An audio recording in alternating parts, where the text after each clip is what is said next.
Chapter 29.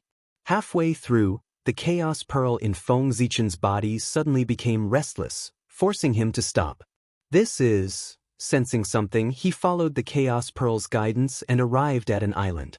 The island looked ordinary and there was nothing special about it. However, with the help of the chaos pearl, Feng Zichen could clearly feel the pure natural water spiritual qi hidden deep within the island. Stepping onto the island, Feng Zichen walked towards the place where the natural water spiritual qi gathered. After a few steps, the space around him changed. It was as if he had stepped into a world made of water. Endless streams of water swept towards him.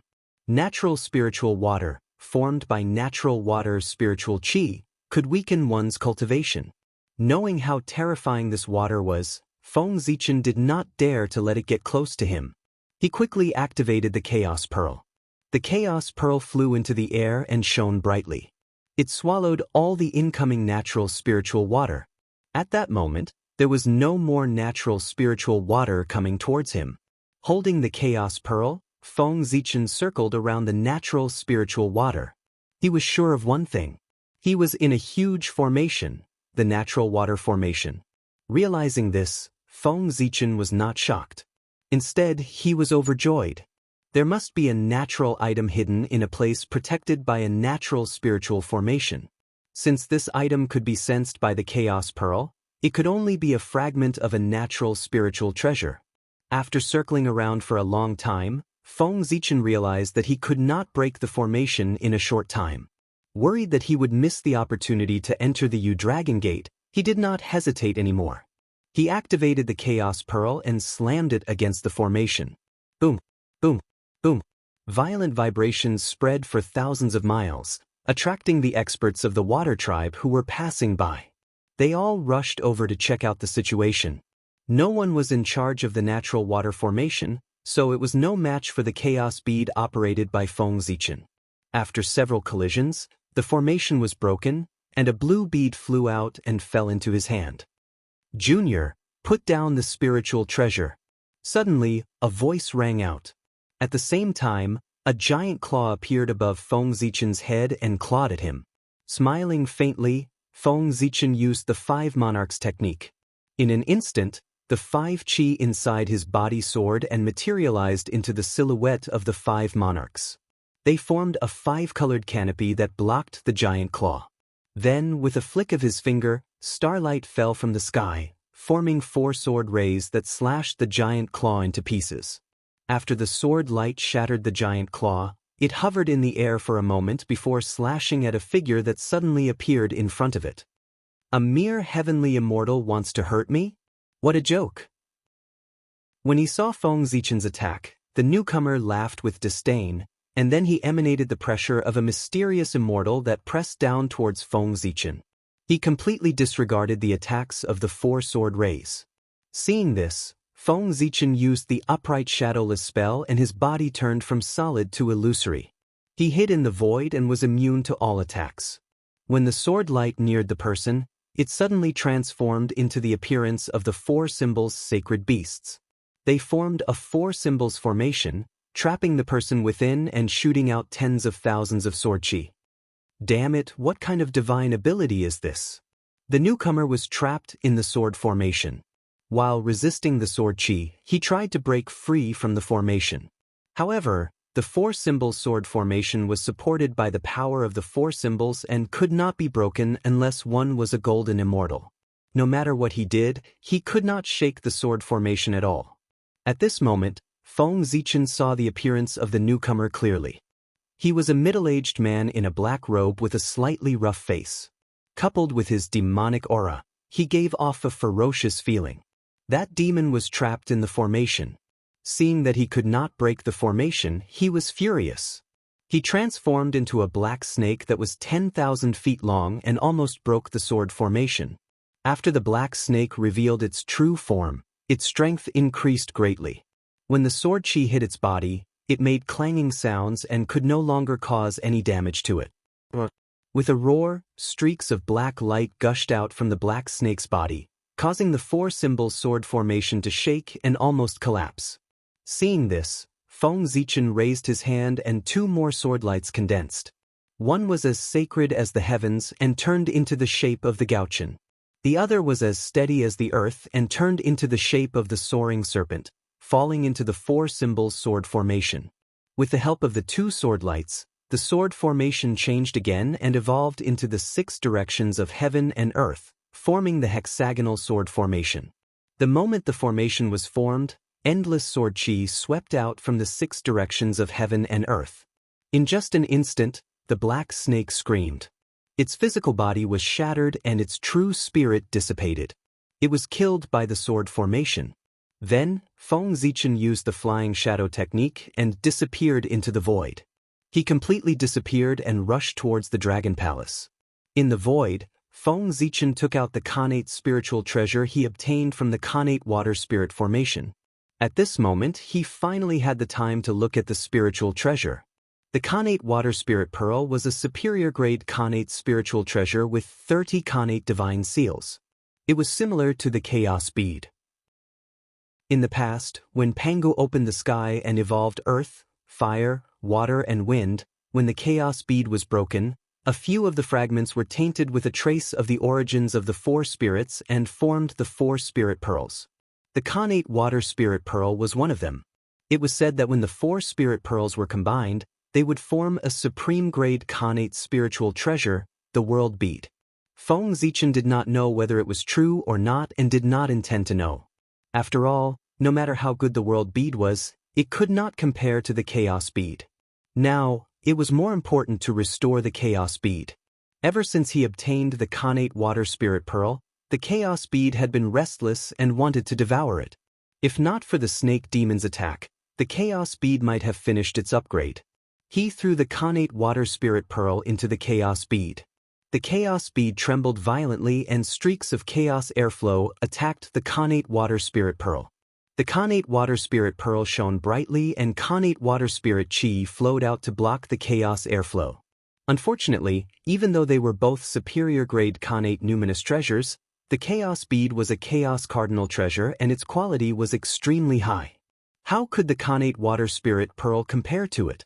In just a moment, the Khanate water spirit pearl shattered into runes and fused into the chaos bead, leaving a ball of Khanate water spirit origin floating in midair. After the chaos bead devoured the Khanate water spirit pearl, it burst out with a hazy gray light and created another 3 Khanate divine seals before it gradually quieted down. Seeing that, Feng Zichen's eyes twitched. A superior grade Khanate numinous treasure only gave birth to 3 Khanate divine seals. That was too little. Furthermore, it was harder to upgrade a numinous treasure. How many Khanate numinous treasures would it take to upgrade to a Khanate cardinal treasure? At the thought of this, Feng Zichen felt his scalp tingle. Shaking his head, Feng Zichen put this matter aside. At the end of the day, he was still too weak and was restrained everywhere. If he was strong enough, he could have anything he wanted. Looking at the Khanate water spirit origin, Feng Zichen thought for a moment and took out Zichen's sword, infusing the Khanate water spirit origin into it. Then he channeled the Zhouxing power into Zichen's sword. After that, he cast a spell and the power of the 5 elements appeared. As the 5 elements circulated, balls of creation fire appeared and burned towards Zichen's sword. A few years later, Zichen's sword burst out with a dazzling sword light that illuminated a radius of 10,000 miles.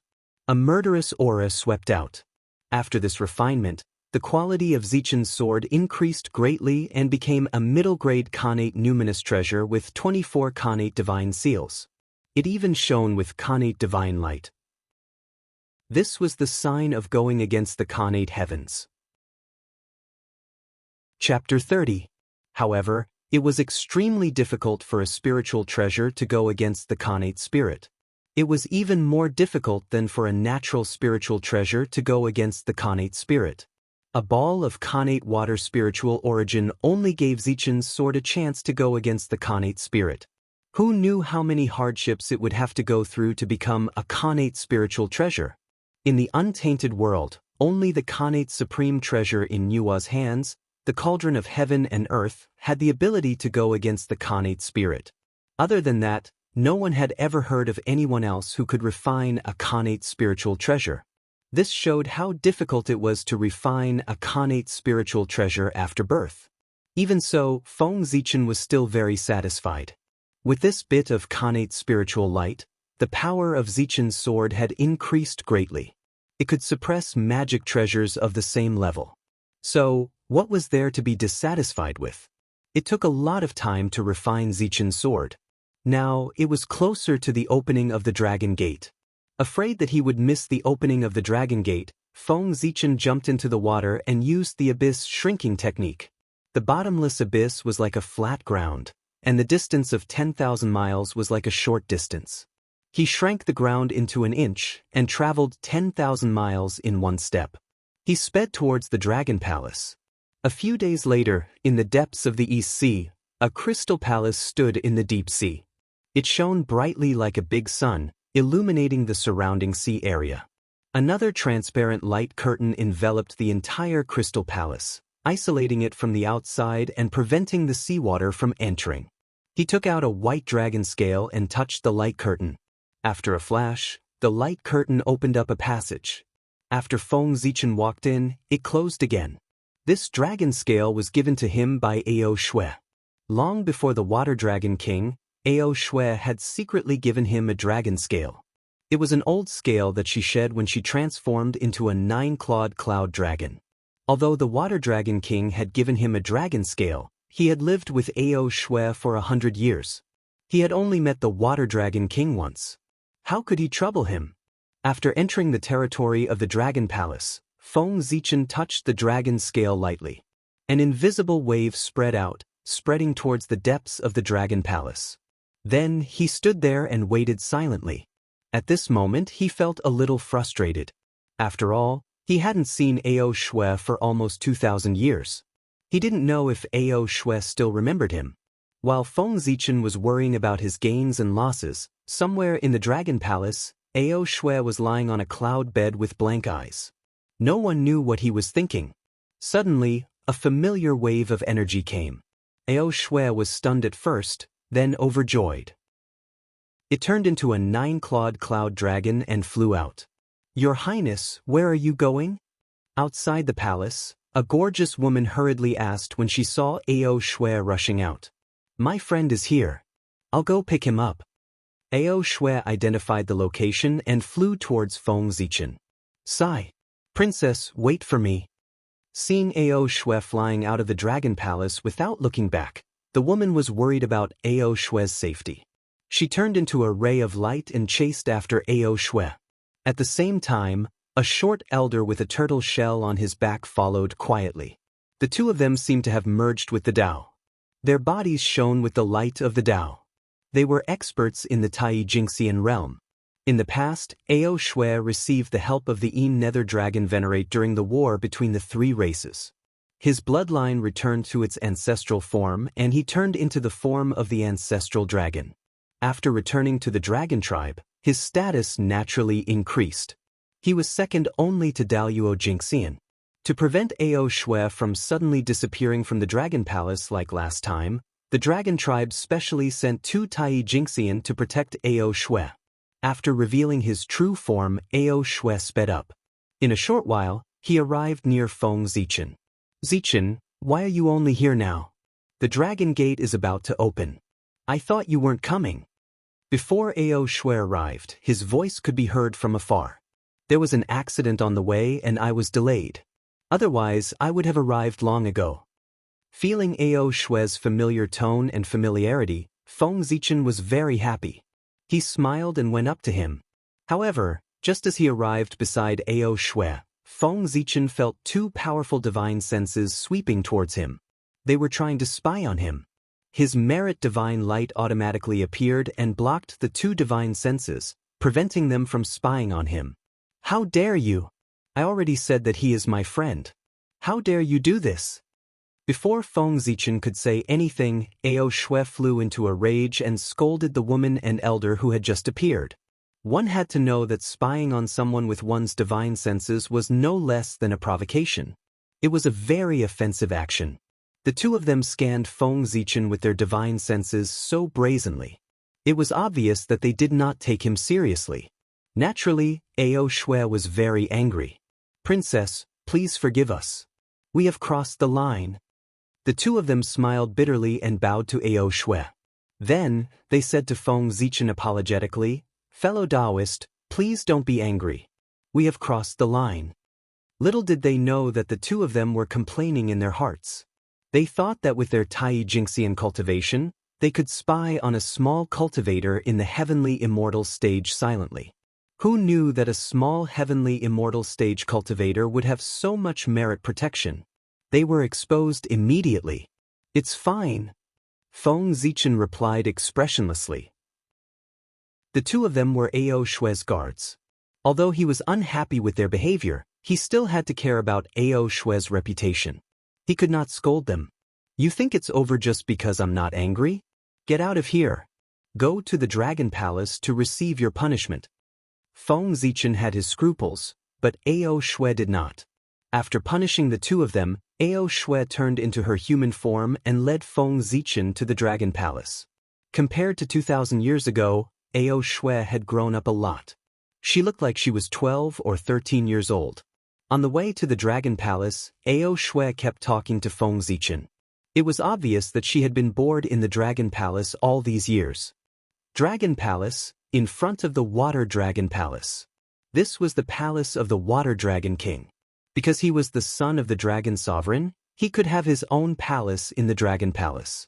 "Please inform your highness that an old friend has come to visit." Feng Zichen stepped forward and handed the dragon scale that the Water Dragon King had given him to the shrimp soldier guarding the door. Sensing the familiar dragon chi on the dragon scale, the shrimp soldier immediately understood that it was the dragon scale that his highness had shed. He quickly returned the dragon scale to Feng Zichen and warmly invited him into the palace. He did not show any neglect because of his sky immortal cultivation. "Exalted God, please wait here for a moment. His highness will be here soon." After bringing Feng Zichen to the front hall, the shrimp soldier retreated. Not long after the shrimp soldier left, a few clam girls walked in with various spiritual fruits in their hands. They placed them in front of Feng Zichen for him to taste. Not long after, the handsome water dragon god walked in wearing a green robe. "Zichen clan, long time no see." The moment he saw Feng Zichen, the water dragon king was shocked. However, he remained calm on the surface and said with a smile, "The Zichen clan of the human race was indeed a person of great fortune." The first time they met, he was still full of acquired qi. Now that they met again, the qi was gone and he had completely turned into a Xiantian life form. Moreover, his Xiantian spiritual light was dazzling. He was one of the best. Chapter 31. When the Water Dragon King first arrived at the human race, he felt that the human race was not simple. After meeting the three leaders of the human race and Feng Zichen, he was even more certain of this guess. A mere Hotian race that was born less than 10,000 years ago actually produced 4 people with great merit at the same time. How incredible was this? As long as these 4 people did not do anything that would anger the heavens and the people, with their merit, they had hopes of stepping into the realm of the Daluo Jingxian in the future. The Water Dragon King was not stupid. The 4 people who had the potential of becoming a Daluo, he could not wait to befriend them. How could he easily offend them? Therefore, when he was in the human race, he was very amiable and got along very well with the 3 leaders of the human race. Even Feng Zichen, without his guidance, would not have thought of the Dragon Gate. Therefore, he came to the Water Dragon Palace today specifically to express his thanks. "Why did you only arrive now? I thought you were not coming." The two exchanged pleasantries for a while, and the Water Dragon King asked doubtfully, "I encountered a ferocious beast on the way, so I was delayed for a while." Feng Zichen explained. "A ferocious beast?" Hearing this, the Water Dragon King sighed. "It's good that you are fine. These ferocious beasts can't be killed. My dragon race has no choice but to let them wander in the 4 seas. But fortunately, when the eye of the sea returns to calm, these ferocious beasts will return to the abyss. At that time, the 4 seas will be peaceful again." The ferocious beasts were formed by the resentment of the chaos demon god. As long as the resentment did not disappear, the ferocious beasts would not disappear. And to eliminate the resentment of the Chaos Demon God, the only way was to destroy the Chaos Demon God. This was a deadlock.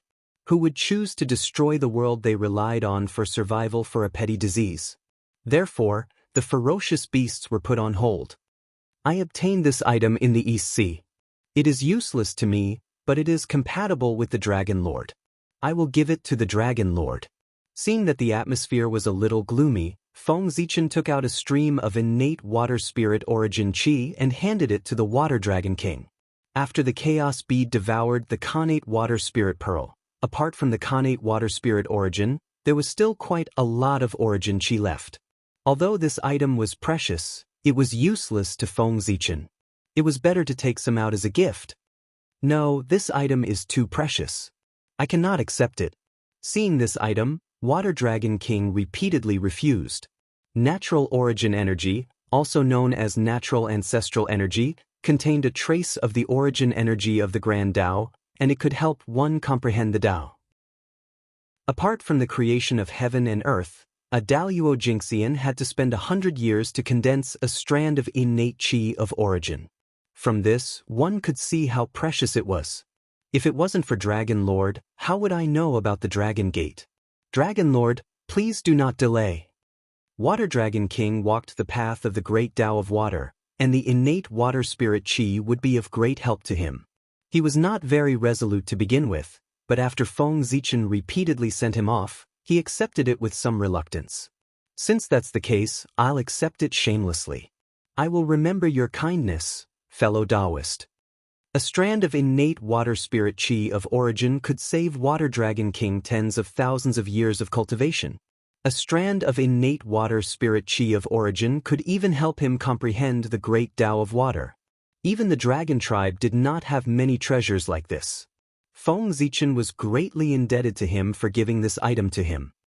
800 years later, at the Dragon Gate Gorge in the East Sea, countless water tribe creatures gathered here. Not only were there sea creatures, but there were also many water tribe cultivators who came from all over the untainted land just to leap over the Dragon Gate and transform into a true dragon. Wow! There are so many people here. The last time the Dragon Gate opened, Ao Shui was not born yet. Therefore, this was her first time here, and she was full of curiosity. In the age of witchcraft and demons, the human tribe was not the main character of heaven and earth. The human tribe, in this era, referred to all living beings of the human Tao, and all sentient beings in the untainted land, not the human tribe. Leaping over the Dragon Gate is a grand event for the Water Tribe. Thousands of Water Tribe members gather here, so it's not surprising that there are so many people here. Feng Zichen said. Although he said that, he was still shocked. As far as the eye could see, there were Water Tribe members everywhere. The entire sea area was crowded with all kinds of living beings, and there was no space at all. Even so, there were still more Water Tribe members coming. However, there were many races gathered here, and many of them were natural enemies. No one dared to cause trouble, which showed the power of the Dragon Tribe. In the center of the Dragon Gate Gorge, there were a few palaces for the disciples of the Dragon Tribe to rest. Ao Shui was the granddaughter of the ancestral dragon, and she had her own palace. Feng Zichen was basking in her glory and stayed here with her. When the Dragon Gate opened, only the disciples of the Dragon Tribe would be able to leap over the Dragon Gate. And the first Water Tribe member to leap over the Dragon Gate would be rewarded by the ancestral dragon. Ao Shui brought Feng Zichen here so that he could be rewarded by the ancestral dragon. This place was closest to the Dragon Gate, and leaping over the Dragon Gate here would give him the opportunity to be one step ahead of the others. In addition, with the secret treasure that Ao Shui lent him, he could be the first to leap over the Dragon Gate and receive the reward. Since Feng Zichen stayed here, 3 years had passed in the blink of an eye. On this day, a figure appeared in the sky above the Dragon Gate Gorge. He was handsome and dignified, and he wore a purple robe with blue clouds. Beside him, light gathered, and purple clouds surged. The shadow of 9 dragons appeared, showing supreme majesty. This person was the eldest son of the Dragon Emperor, the grandson of the ancestral dragon, and the successor of the Dragon Tribe Aoe. The Dragon Emperor was suppressing the sea eye and could not leave, so he was responsible for opening the Dragon Gate to raise his hopes. In the early years of the ancient times, the ancestral dragon felt that it was difficult for living beings to become dragons, so he established the Dragon Gate. Anyone who passed through the Dragon Gate, regardless of whether they were from the dragon bloodline, the water tribe, or the evil dragon tribe, could ascend to the heavens and transform into a true dragon. Since then, the Dragon Gate meet has been held. After introducing the origin of the Dragon Gate, AOE paused for a moment and changed to the Tao language. Today, the Dragon Gate will be opened again. As his voice fell, endless golden light gathered, forming a dazzling golden Dragon Gate in the Dragon Gate Gorge.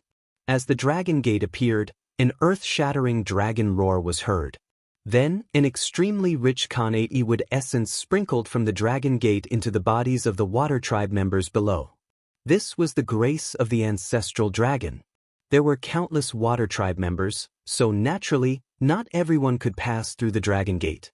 Therefore, the ancestral dragon gave them the Constellation wood essence in advance to improve their physiques, so that they would not have made a wasted trip. "Thank you for your grace, your majesty." After receiving the Constellation wood essence from the ancestral dragon, countless Water Tribe members in the Dragon Gate Gorge knelt down respectfully and kowtowed sincerely. A dragon roar came from Aoye's mouth. He transformed into a 9-clawed golden dragon and leaped toward the Dragon Gate. Aoye was indeed the descendant of the ancestral dragon. The so-called Dragon Gate test did not seem to exist to him. He leaped over the Dragon Gate and disappeared without a trace. After Aoye leaped over the Dragon Gate, dragon roars could be heard in the Dragon Gate Gorge. Mighty dragon auras swept in all directions, and true dragons flew out one after another. Some were red, some were black, and some were green. They flew toward the Dragon Gate. The leader was a 9-clawed cloud dragon, Ao Shui. Chapter 32. Aoye and Ao Shui were both direct descendants of the ancestral dragon. Their bloodline was already the highest in the dragon race. Even if they leaped through the Dragon Gate, their bloodline couldn't be improved anymore. However, the opening of the Dragon Gate was a major event for the Dragon Clan, and it was related to the future of the Dragon Clan. Therefore, every time the Dragon Gate opened, the ancestral dragon would cast his gaze over and pay attention to this place. He wanted to see if there were any outstanding individuals among the younger generation of the water race. At the end of the ancient times, a great war broke out between the three races, causing the 4 poles of the untainted land to be unbalanced and almost destroyed. In order to atone for their sins, the experts of the 3 races transformed into the 4 sacred beasts to suppress the 4 poles of the world and stabilize the untainted land. From then on, only the great tribulation of heaven and earth could appear. The ancestral dragon was in charge of suppressing the easternmost land. If the descendants of the Dragon Clan wanted to meet the ancestral dragon, they had to go to this place. However, only Daluo Jinxian could enter the 4 extremes. How could the descendants of the dragon race have this ability? Therefore, the Dragon Gate that opened every Yuan's became an opportunity for the descendants of the Dragon Clan to meet the ancestral dragon. Therefore, every time the Dragon Gate opened, regardless of whether they could improve their bloodline or not, tens of thousands of dragons would gather at the Dragon Gate Gorge to leap through the Dragon Gate and worship the ancestral dragon. Those of the Dragon Clan who could come here to worship the ancestral dragon were all outstanding disciples of the clan. How could the Dragon Gate's test be difficult for them? In just a few days, tens of thousands of true dragons leaped over the Dragon Gate and entered the legendary dragon transformation pool. Seeing the group of dragons leap over the Dragon Gate, Feng Zichen took advantage of the opportunity. After the last true dragon leaped over the Dragon Gate, he leaped and rushed towards the Dragon Gate. Then, countless aquatic creatures in the Dragon Gate Gorge rushed toward the Dragon Gate. They were like dark clouds that covered the sky. As soon as Feng Zichen rose into the air, he saw a dazzling Milky Way falling from the 9 heavens. It cut through the 9 layers of the void and arrived in front of him. Can I see the Dragon Gate after passing through the 9 layers of the void? With that in mind, Feng Zichen stepped onto the Milky Way and arrived at the 9th level of the void. As soon as he entered the first layer of the void, he felt a wave of pressure. It was as if he was carrying a mountain on his back, making him unable to move. At the same time, wind, rain, thunder, and lightning appeared in the sky and struck at him. Feng Zichen bellowed. His divine sea surged, his acupuncture points glowed, and his entire body shone brightly. Phantoms of godly spirits walked out and surrounded him, chanting continuously. Vast divine power erupted from his body, removing the pressure around him and extinguishing the power of wind, rain, thunder, and lightning. Taking advantage of this opportunity, Feng Zichen went against the current of the Milky Way, crossed 3 voids in a row, and arrived at the 4th void. Boom! The 4th level of the void was like a thunder region, with countless lightning snakes dancing in the air. As soon as Feng Zichen appeared, dozens of innate lightning bolts blasted towards him. As Feng Zichen was about to summon the 5 monarchs canopy, the 3 layers of the rift he had just crossed shattered into pieces, turning into streams of qi of creation and creation surging into his body.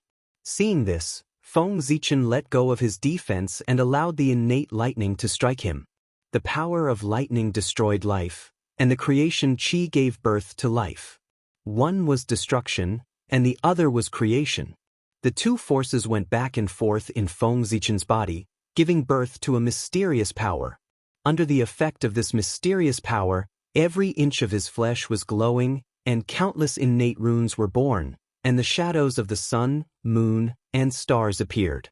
This was because Feng Zichen's bloodline was improving.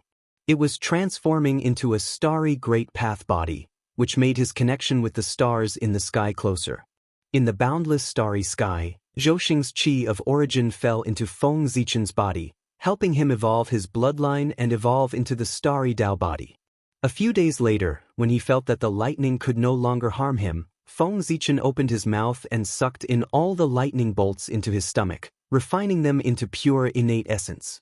The innate lightning disappeared, and the 4th level of the void shattered, turning into a cloud of qi of creation and creation that entered his body. Then, with the help of Zhouxing's power, Feng Zichen passed through the 5th and 6th level of the void and entered the 7th level of the void. When he arrived at the 7th level of the void, he saw that it was different from the previous levels. The entire world was green, filled with innate wood essence that transformed into jade trees and jade grass. The 9 levels of the void were not all trials. In the 7th and 8th level of the void, there were fortunes left behind by the ancestral dragon.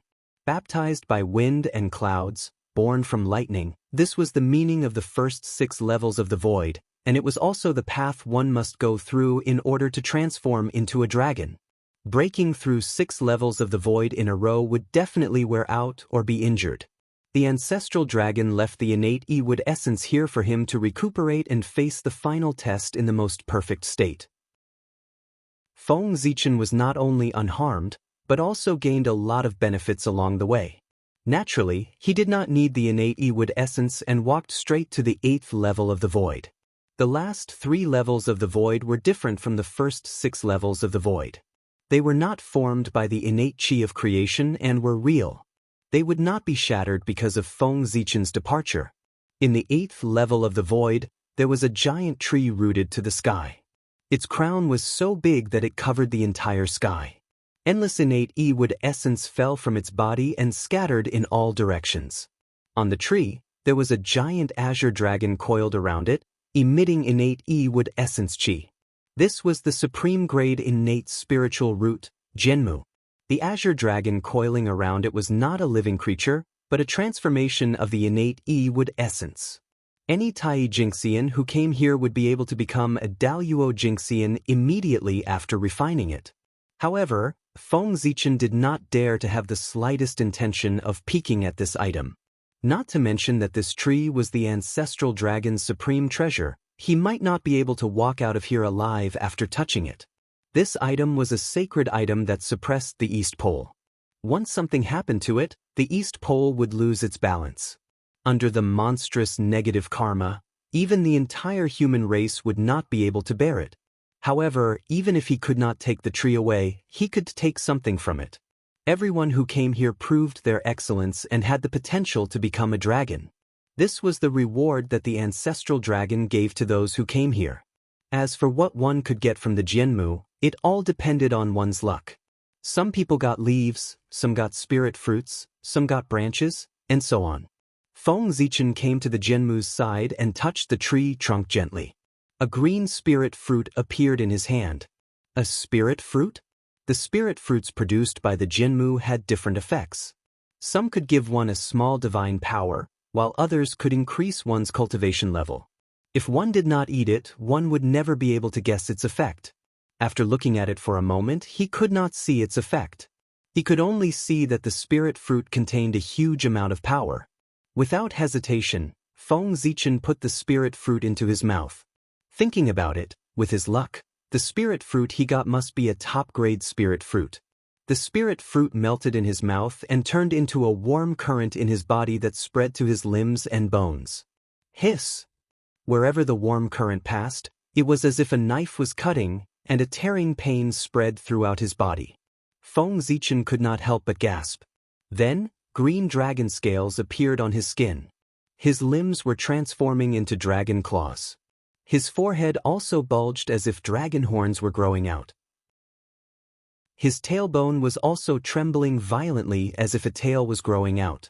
This was the dragonification fruit. Chapter 33. The Dragonization Fruit.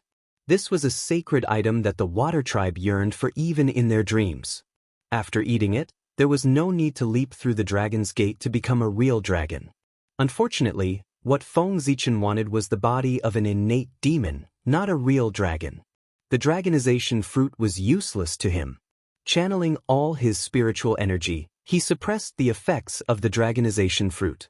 His body's transformation into a dragon slowed down. However, the dragonization fruit's effects were too strong. After a while, it broke through Feng Zichen's seal and continued to transform his body. Seeing that his spiritual energy was useless, the real spirit in the school of the Emperor Star exploded with a brilliant light. Feng Zichen's body turned into a ball of Hongmeng Qi, wrapped around his real spirit, and spun in the air. The dragonization fruit's power floated in the Hongmeng Qi, trying to transform the Hongmeng Qi into the shape of a dragon.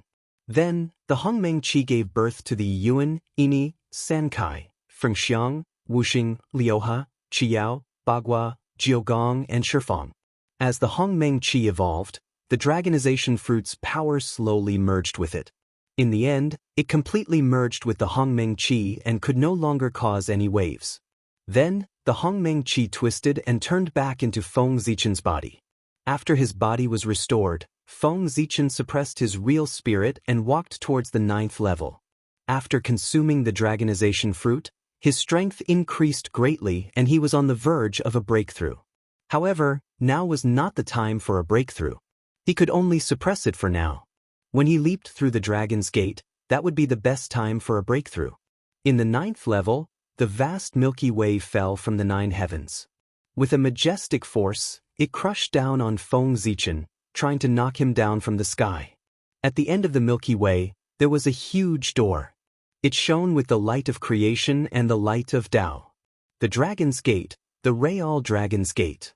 Seeing this Dragon's Gate, Feng Zichen was shocked to realize that this was the Real Dragon's Gate. The giant door outside was only a projection. Sensing Milky Way's power, he no longer held back and unleashed his full strength. Boundless radiance burst forth, forming the phantoms of gods around Feng Zichen. Streaks of starlight fell and enveloped him. With the support of Zhouxing, Feng Zichen ignored the space seal and stepped out. He directly crossed the vast Milky Way and arrived in front of the Dragon Gate. Roar! It seemed to come from ancient times, yet it also seemed to come from the future. A lofty and ethereal dragon roar sounded, causing Feng Zichen's mind to tremble. He raised his head and saw a 9-clawed golden dragon. Ancestral Dragon Phantom. The last stage of the Dragon Gate was guarded by the Ancestral Dragon Phantom. Only by blocking the attack of the Ancestral Dragon's Phantom and not being struck down from the void could one leap over the Dragon Gate. Even though the Ancestral Dragon's silhouette was only at Heavenly Immortal Primary Stage, the Ancestral Dragon was still a saint beast that was comparable to a sage. Even though they were at the same level, their intrinsic qualities were far superior. A strike from a heavenly immortal was not inferior to a strike from a golden immortal. Feng Zichen touched the dragon scale in his arms. He did not use it. This was a secret treasure that Ao Shui lent him. It was made from the dragon scale shed by the ancestral dragon. It could allow him to bypass this stage and directly enter the dragon gate. However, to Feng Zichen, facing the greatness of a sage was very beneficial. Even if it was just a phantom, he did not want to miss it. Moreover, there were not many opportunities to fight with a sage of the same level in the primordial world. Since he would not die, why not give it a try? With that thought in mind, Feng Zichen attacked. Knowing how terrifying his opponent was, he was determined to take the initiative to attack. He took out the Zichen sword and swung it at the ancestral dragon phantom. A resplendent sword beam with the power to split the world swept out. This was the sword art of Zhouxing. It used Zhouxing to derive the Tao of heaven and earth, creating and destroying all things. It was created after Feng Zichen observed Pangu splitting open the sky and combined it with Zhouxing. It represented his achievement in the sword Tao. In the sword beam, the sun, moon, and stars appeared. It derived the Tao of heaven and earth. Wherever it passed, space shattered and all things were destroyed. It was as if the world was about to be reopened. Seeing this sword beam, the originally emotionless ancestral dragon phantom showed a hint of surprise. It was as if it was marveling at the xuanqi of the sword beam. Then, it opened its dragon mouth and let out a dragon roar. In an instant, the world fell silent. Everything fell silent. The sword beam shattered and cracks appeared on Feng Zichen's body. However, after the sword beam shattered, it did not disappear. Instead, it turned into sword qi that filled the sky. There were yin-yang sword qi, tripartite sword qi, four-symbol sword qi, five-element sword qi. They shot towards the ancestral dragon phantom. The ancestral dragon phantom blew gently and the sword qi that filled the sky disappeared. Then, its figure began to slowly disappear. After the attack, the ancestral dragon phantom had completed its mission. There was no need to stay. After the ancestral dragon phantom disappeared, a stream of innate Yi-Wood origin qi appeared in the void and entered Feng Zichen's body. It instantly healed his injuries. So powerful! We are both in the early stage of Heaven Immortal, but he could seriously injure me with one move. A sage is indeed terrifying. Standing up, Feng Zichen sighed. Feeling the power of a sage, his heart to become stronger was even more determined. At this moment, an excited dragon roar suddenly came from the 8th level of the void. Someone had reached the 8th level of the void. Seeing this, Feng Zichen walked towards the dragon gate. He did not forget that the first person to leap over the dragon gate would be rewarded by the ancestral dragon. After passing all 9 levels, there were no more obstacles in front of the dragon gate. He successfully walked through the dragon gate and arrived at the dragon transformation pool. After crossing the dragon gate, Feng Zichen's bloodline changed. It was boiling, shining, and releasing rays of divine light. Feeling the change in his bloodline, he quickly jumped into the dragon transformation pool. Suddenly, endless qi of creation surged and accelerated the change in his bloodline. First, there was a burst of bright starlight, followed by green, white, and yellow light. The green light was the power of the dragon transformation fruit, the white light was Nuwa's blood essence, and the yellow light was the living soil of 9 heaven. These bloodline powers that were refined by Feng Zichen were reawakened with the help of the dragon gate. Looking at the messy bloodline in his body, Feng Zichen frowned.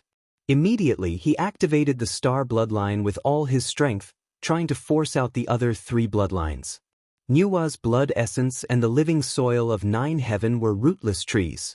Under the pressure of the star bloodline, their powers were quickly forced out and turned into 2 drops of blood essence that floated beside Feng Zichen.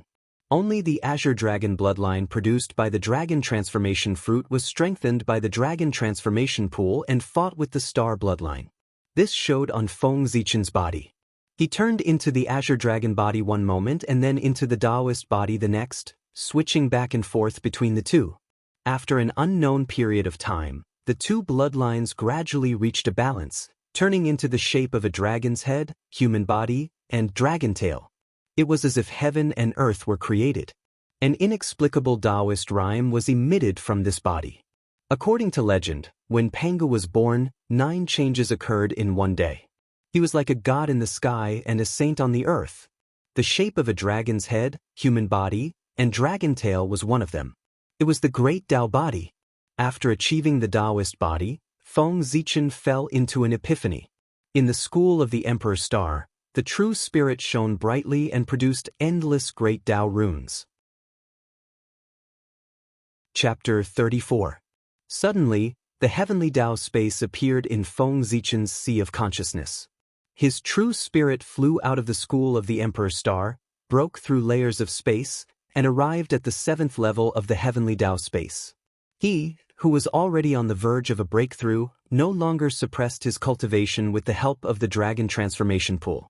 He broke through the 7th level of the heavenly Tao space in one go and advanced to the late-stage heaven immortal realm. In the heavenly Tao space, endless great Tao runes flowed out of his true spirit and imprinted in all directions, forming a great Tao chain in the first 7 levels of the heavenly Tao space. Above it, Hongmeng Qi circulated, and the sun, moon, and stars appeared together, evolving the Tao of heaven and earth. Silently, a purple star appeared above the true spirit's head, drooping down strands of origin Qi and merging into the true spirit's body.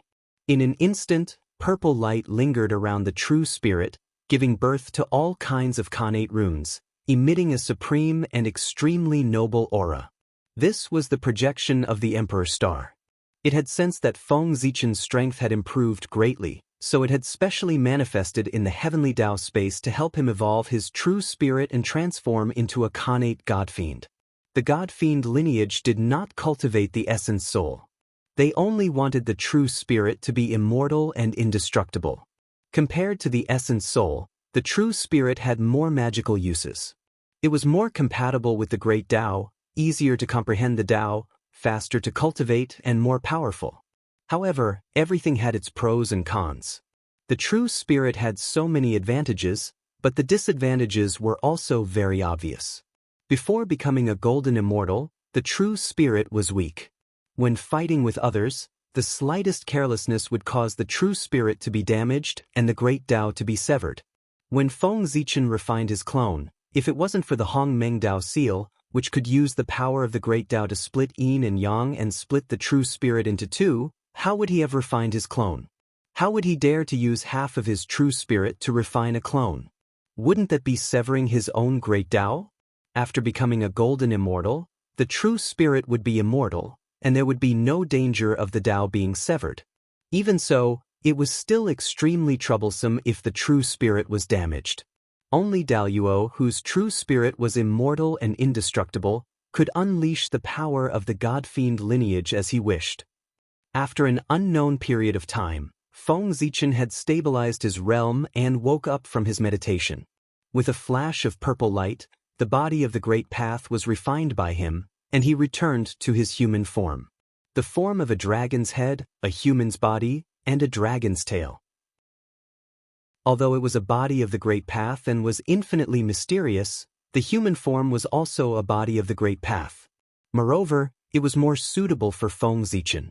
The body of the Great Path was neither strong nor weak, only suitable or not. However, although the Azure Dragon bloodline had been refined, it had left behind a divine ability, the 9 Heavens Dragon Roar. It was the supreme divine ability that the ancestral dragon phantom had used in front of the Dragon Gate. The great voice is silent, the great elephant is formless. Everywhere the dragon roar passed, the heavens and the earth went silent while everything fell silent. It silently annihilated everything, and it was a supreme divine ability. Like the Azure Dragon bloodline, the divine ability merged with Feng Zichen's body and turned into an innate divine ability. It saved him a lot of time for cultivation, which was a pleasant surprise. Next, it was time to wait for the ancestral dragon to bestow the reward. Feng Zichen did not have to wait for long. Accompanied by a vast and boundless aura, 12 pearls appeared in the void. They were sparkling and radiating 5-colored light. This is the sea-calming divine pearl. In the primordial world, although there were many pearl-type connate numinous treasures, There were only a few complete sets. Therefore, Feng Zichen recognized its origin at a glance. It was a supreme-grade connate numinous treasure. Could capture people and objects. It could emit 5-colored light and dazzle the 5 senses of the enemy. When the world was first created, the 4 seas surged and surged endlessly. The primordial world could not calm down. The heavenly Tao took the 36 chaos pearl fragments and formed 36 sea-calming divine pearls. The 5-colored light was dense and suppressed the 4 seas and calmed the primordial world. After that, the 36 sea-calming divine pearls scattered into the 4 seas. 24 of them were obtained by the Tao ancestor, and the remaining 12 disappeared. He did not expect the 12 sea-calming divine pearls to be in the hands of the ancestral dragon. However, the ancestral dragon was the master of the 4 seas. It was reasonable for it to be in his hands. Feng Zichen did not care why the item was in the hands of the ancestral dragon. He took a step forward and placed the 12 sea-calming divine pearls into the chaos pearl for it to devour. Although the 12 sea-calming divine pearls were not supreme-grade connate numinous treasures, they were still superior-grade connate numinous treasures. They could allow the chaos pearl to recover quite a bit of its origin. Indeed, after devouring the 12 sea-calming divine pearls, the chaos pearl trembled for a moment and produced 2 more connate divine restrictions. After the 12 sea-calming divine pearls were devoured, 12 balls of connate origin were left behind. Feng Zichen sent them into the Zichen sword. Sparkling divine light flashed. The connate spiritual light on the Zichen sword became even brighter. The 32 acquired divine restrictions flowed in the divine light, as if they wanted to go against the connate. At this rate, when the chaos pearl recovers to a connate cardinal treasure, the Zichen sword will be able to go against the connate and become a connate numinous treasure. Feng Zichen stroked the Zichen sword excitedly. He knew where the remaining 24 sea-calming divine pearls were. After the Tao ancestor became a saint, he placed the treasure on the treasure-snatching rock and was taken away by Taoist Shangqing. Then, after Taoist Shangqing became a saint, he gave the treasure to the outer sect's eldest disciple, Zhao Gongming. Now, the 3 pure ones had yet to become saints. The treasure was still in the hands of Taoist Shangqing. When his clone was born and became his disciple, he might be able to get the item. Feng Zichen did not care about the miserable outcome of the immortals of Jie school during the God-conferment tribulation. The most important thing now was the Magi demon tribulation. If he could not survive this tribulation, everything would be over. There was no future to talk about. After surviving this tribulation, the world would be his to roam freely. A mere God-conferment tribulation would be nothing. After putting away the sea-calming divine pearl, Feng Zichen did not leave. Instead, he sat cross-legged and chanted the great Tao incantation, explaining the secrets of the postnatal divine Tao. The Tao is learned from the heart, and the heart is fake. The incense burns in the jade furnace, and the heart is in front of the emperor. The true spirit looks down, and the immortal is in the pavilion. Your servant's message reaches the 9 heavens. Following Feng Zichen's narration, the power of heaven and earth descended. Runes danced in the sky, intertwining in the air to form a mystical scene. A statue of a god stood in the temple. On it, radiance shone brightly, and divine might was awe-inspiring. Around it, green light lingered, forming all the phenomena of the mortal world. Below it, all spirits appeared, burning incense and praying to it, entrusting their beautiful wishes. That was the method of collecting incense and condensing an incarnation. Such a method might be useless to other powerful beings. However, for a sacred beast like the ancestral dragon, it was comparable to a supreme method. Guarding the 4 extremes, one could not leave unless there was a great tribulation of heaven and earth. How was that different from being in prison? Collecting incense and condensing an incarnation. Using one's true body to suppress the 4 extremes, and using an incarnation to walk on the land of the primitive world. That was the method that the 4 sacred beasts thought of when the postnatal divine Tao rose. Now, Feng Zichen was talking about the postnatal divine Tao in the dragon transformation pool, imparting the method of condensing an incarnation of incense. One could imagine how shocked the four sacred beasts were. In the depths of time and space, in a space completely formed by the great Tao of the five elements, five indescribable consciousnesses gathered together and silently watched Feng Zichen, deducing the feasibility of the incarnation of incense. Now that they met again, the hatred in their hearts had disappeared, and only endless melancholy was left. The more they deduced, the more they felt that this method was magical. It was as if it was tailor-made for them. They couldn't help but laugh. Seeing this, the ancestral dragon nodded and lowered a divine thought into the dragon transformation pool. Chapter 35. What thou hast asked, we grant thee. It was like the soft whisper of the great Tao, but it was also like the rumbling of the myriad Tao. In the end, it landed in Feng Zichen's ears, but it became the most ordinary voice. It was the ancestral dragon's voice. There were no extravagant flowers or golden lotuses. He suddenly appeared in front of Feng Zichen. As soon as he finished speaking, the primordial world trembled. In the unknown void, a vast river flowed endlessly. Countless scenes appeared in the river, deducing the principles of life. However, there were layers of fog above the river, making it difficult to see clearly. This was the river of destiny. In the primordial world, under the Daluo, the fate of all living beings was in it. As the ancestral dragon's voice fell, the originally calm river of fate suddenly changed. In the east, an azure dragon phantom appeared and spat out a green light at the river of destiny. In the west, a white tiger phantom appeared and spat out a white light at the river of destiny. In the south, a vermilion bird phantom appeared and spat out a red light at the river of destiny. In the north, a black tortoise phantom appeared and spat out a black light at the river of destiny. In the sky, a Qilin phantom appeared and spat out a yellow light at the river of destiny. This was the embodiment of the light from providence of the five races. These 5 rays of light were a part of the light from providence of the 5 races. Then, a ball of torch fire rose from the river of destiny under the support of the 5-colored light. It transcended and disappeared. This ball of torch fire was the embodiment of the human race's light from providence. With the support of the 5 races' light from providence, it transcended the river of destiny. This meant that the human race had the power of Daluo Jingxian.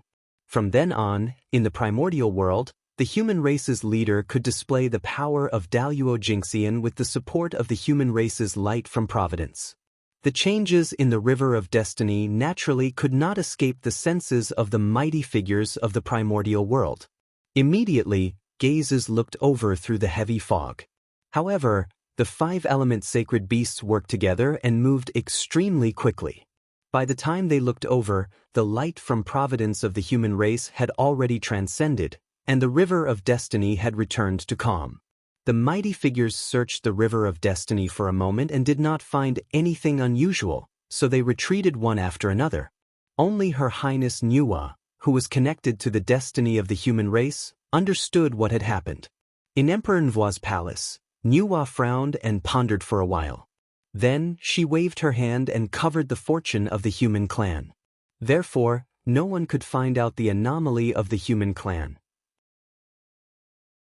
The fact that the destiny of the human race had transcended from the river of destiny was undoubtedly going to have a huge impact on the human race. In the territory of the human race, the earth veins changed, and many spirit springs were formed. Endless Kane Chi gathered, and all kinds of spirit herbs were born. The 5 golden immortals were replenished by their luck. Their true spirits were ethereal and became one with the Tao, stepping into the realm of Tai Jingxian.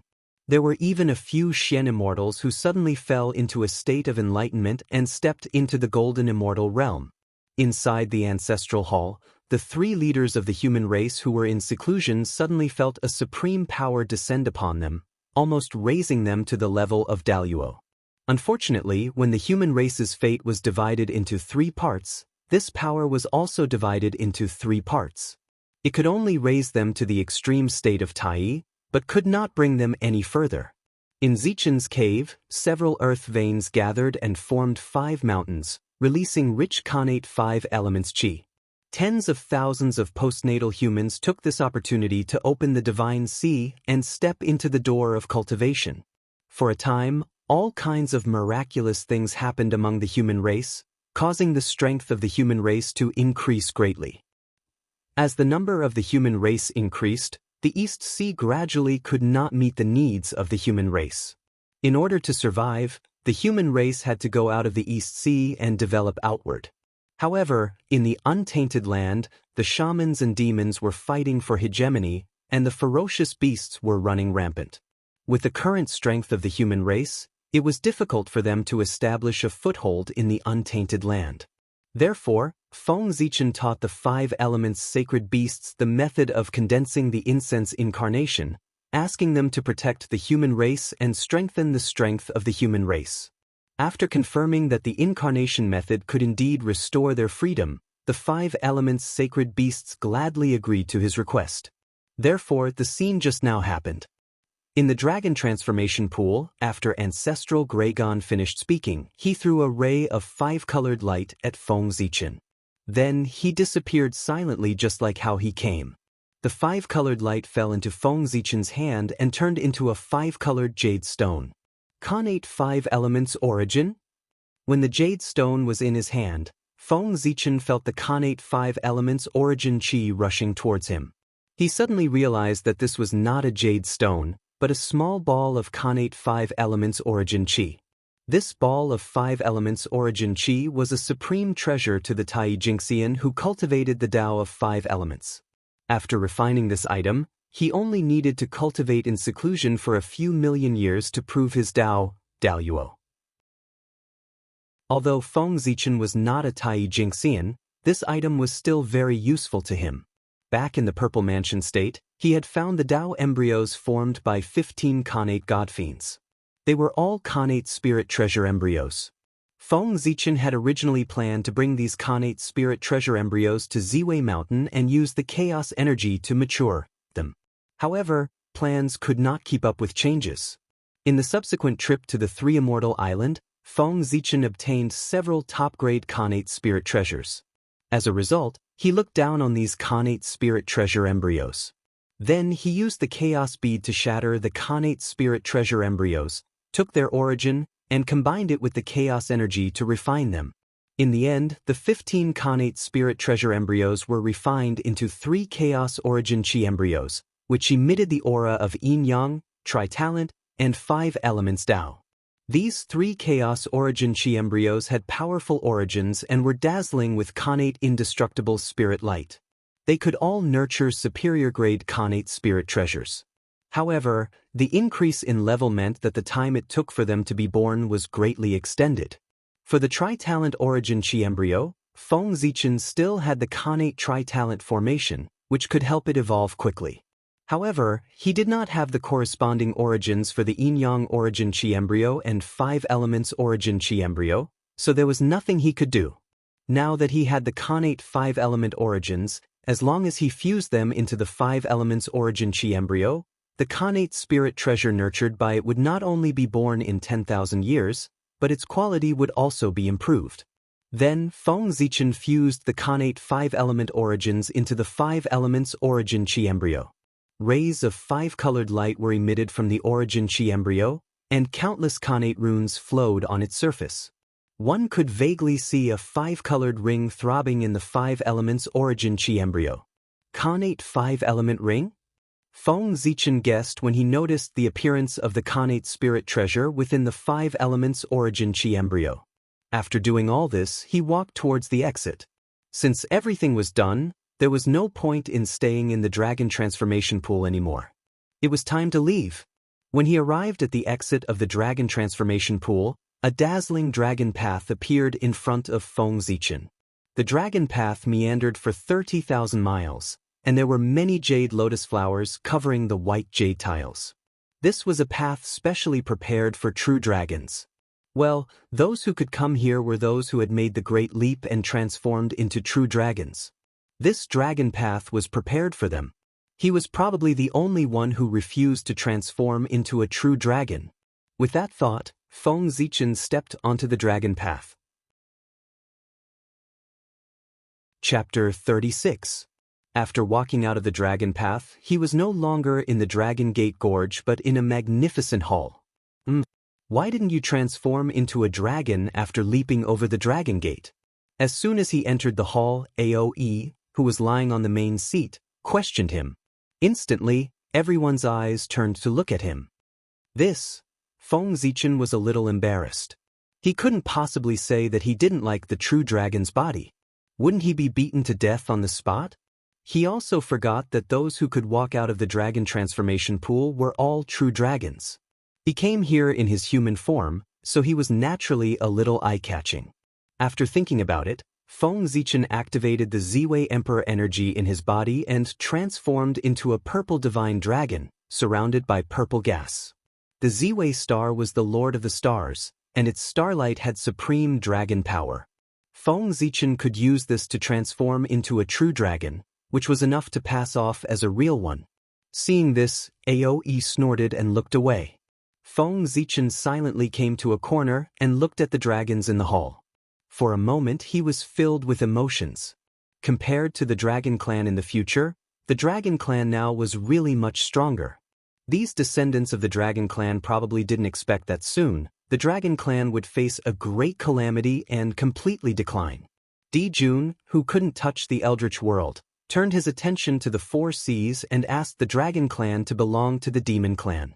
As the former overlord of the world, how could the Dragon Clan be willing to submit to others? Naturally, they wouldn't agree to the Demon Clan's request. After that, Dijun was furious and personally led the Demon Clan's experts to attack the Dragon Clan. Without the ancestral dragon, how could the Dragon Clan be a match for the Demon Clan? After a great battle, the Dragon Clan's experts were all killed and injured. Feng Zichen taught the incense flame incarnation technique to the 5 elements sacred beast. In addition to obtaining its protection, he also wanted to see how Dijun would attack the Dragon Clan with the ancestral dragon's incarnation. A few hundred years later, in the 7 Luminaries prefecture of the East Sea, under the escort of 5 primordial Unity Golden Immortals, a huge ship carrying millions of humans arrived at this place and started a new life. In the air, the human elder Yoyu said to Feng Zichen in excitement, "Zichen clan, thank you so much." "Elder, you're exaggerating." Feng Zichen waved his hand and hurriedly said, "I'll have to trouble you to take care of these humans in the future. Compared to that, I'm just talking. It's nothing." The 7 Luminaries province was made up of 7 islands with a radius of tens of thousands of miles. They were given to Feng Zichen by the Dragon Clan after the Dragon Gate ceremony. After obtaining the 7 Luminaries province, the human population pressure was immediately alleviated. Moreover, this place could be used as an escape route for the human race. After all, the calamities of the primordial world all happened inland. On the other side, Feng Zichen and Yu clan were discussing the future of the humankind. On the other side, there was a huge change in the primordial world. Ever since they obtained the incense incarnation technique, the 5 elements sacred beast sent a voice transmission to the clan and ordered them to build a temple, erect a statue, spread the name of the sacred beast, gather believers from all directions and gather the incense chi. The 5 elements sacred beast were extremely powerful. Even though they were not as powerful as before, they still had great appeal. Under the Green Dragon Order, the primordial scaled beast clan respected the ancestral dragon statue above the East Sea and was worshipped by countless aquatic race day and night. Under the Vermilion Bird Order, the primordial bird clan respected the southern everlasting volcano. Incense chi surged from all parts of the primordial world like a torrent. Under the Qilin Order, the primordial beasts respected the Qilin Mountain. On the ground, endless incense chi surged towards the Qilin Cliff of Kunlun Mountain, causing the eyelids of the 3 pure ones to twitch. In less than 100 years, the ancestral dragon gathered endless incense chi and condensed in incarnation to return to the primordial world. In an instant, the mighty Emperor Chi swept across the primordial world, and the image of thousands of beasts bowing appeared in the world. Countless mighty figures of the primordial world woke up from their seclusion and looked at the East Sea in shock. In the heavenly court, Dijun's face darkened when he sensed the mighty Emperor Qi. Then, A cry that shook the primordial world was heard, and the vermilion bird reappeared. Before the image of thousands of beasts bowing to the heavens disappeared, the image of hundreds of birds bowing to the phoenix appeared. Before the mighty figures of the primordial world recovered from the shock of the ancestral dragon's return, they felt the vermilion bird's aura filling the primordial world. They could not help but look towards the southern everlasting volcano. At the Chilan cliff of Kunlun Mountain, the incense chi changed and turned into the appearance of the Chilan ancestor. When the Chilan ancestor appeared, the primordial world shook and a primordial 10,000 beasts picture appeared in the world. The three phenomena in the world complemented each other as if they had returned to the ancient times. At this moment, the mighty figures of the primordial world did not look at Kunlun Mountain. Instead, they looked towards the North Sea and the extreme west. The ancestral dragon, the phoenix, and the Chilan appeared one after another. Would the white tiger and the black tortoise, who were also 5 elements sacred beasts, be far away from appearing? Congratulations on returning to the primordial world. Under the Chilan cliff, the 3 pure ones looked at each other and said, "The 3 of you are too polite." The 3 pure ones were transformed from Panga's primordial spirit and were destined saints. The Chilan ancestor did not dare to be arrogant and quickly replied. The return of the 3 clan leaders had a huge impact on the situation of the primordial world. Their attitude would affect the future of the primordial world. Therefore, many mighty figures were thinking about the purpose of their return at this time, including the 3 pure ones. Since you have returned, what plans do you have in the future? Taoist Shangqing was impatient and asked directly. I only used my incarnation to barely leave the primordial world. What plans can I have? The Chilan ancestor said with a bitter smile. The ancestral dragon and the phoenix were also incarnations? Taoist Taiching asked after hearing the Chilan ancestor's explanation. That's right. The Chilan ancestor nodded. There was no need to hide this matter. Even if he did not say it, many mighty figures would be able to guess it after pondering about it. Then why did only the 3 of you appear? What about the white tiger and the black tortoise? Taoist Yuqing asked curiously. Soon. The Chilan ancestor smiled and said, My 3 fellow Taoists, I have been guarding the primordial world for many years and have not returned for a long time. I miss my family very much. Let's part here today. I will visit you another day. Good. Since the Chilan ancestor had said so, even though the 3 pure ones had many questions, they could not persuade him to stay and could only nod. In the blink of an eye, hundreds of years had passed. Just when many mighty figures thought that the white tiger and the black tortoise would not appear, the illusory figures of the white tiger and the black tortoise appeared in the sky. One in the west and the other in the north, covering half of the sky. The white tiger and the black tortoise reappeared in the primordial world. The Qi of Gingjin and the Qi of Kuei water were restless in celebration of their return. In the early ancient times, the black tortoise and the white tiger were few in number.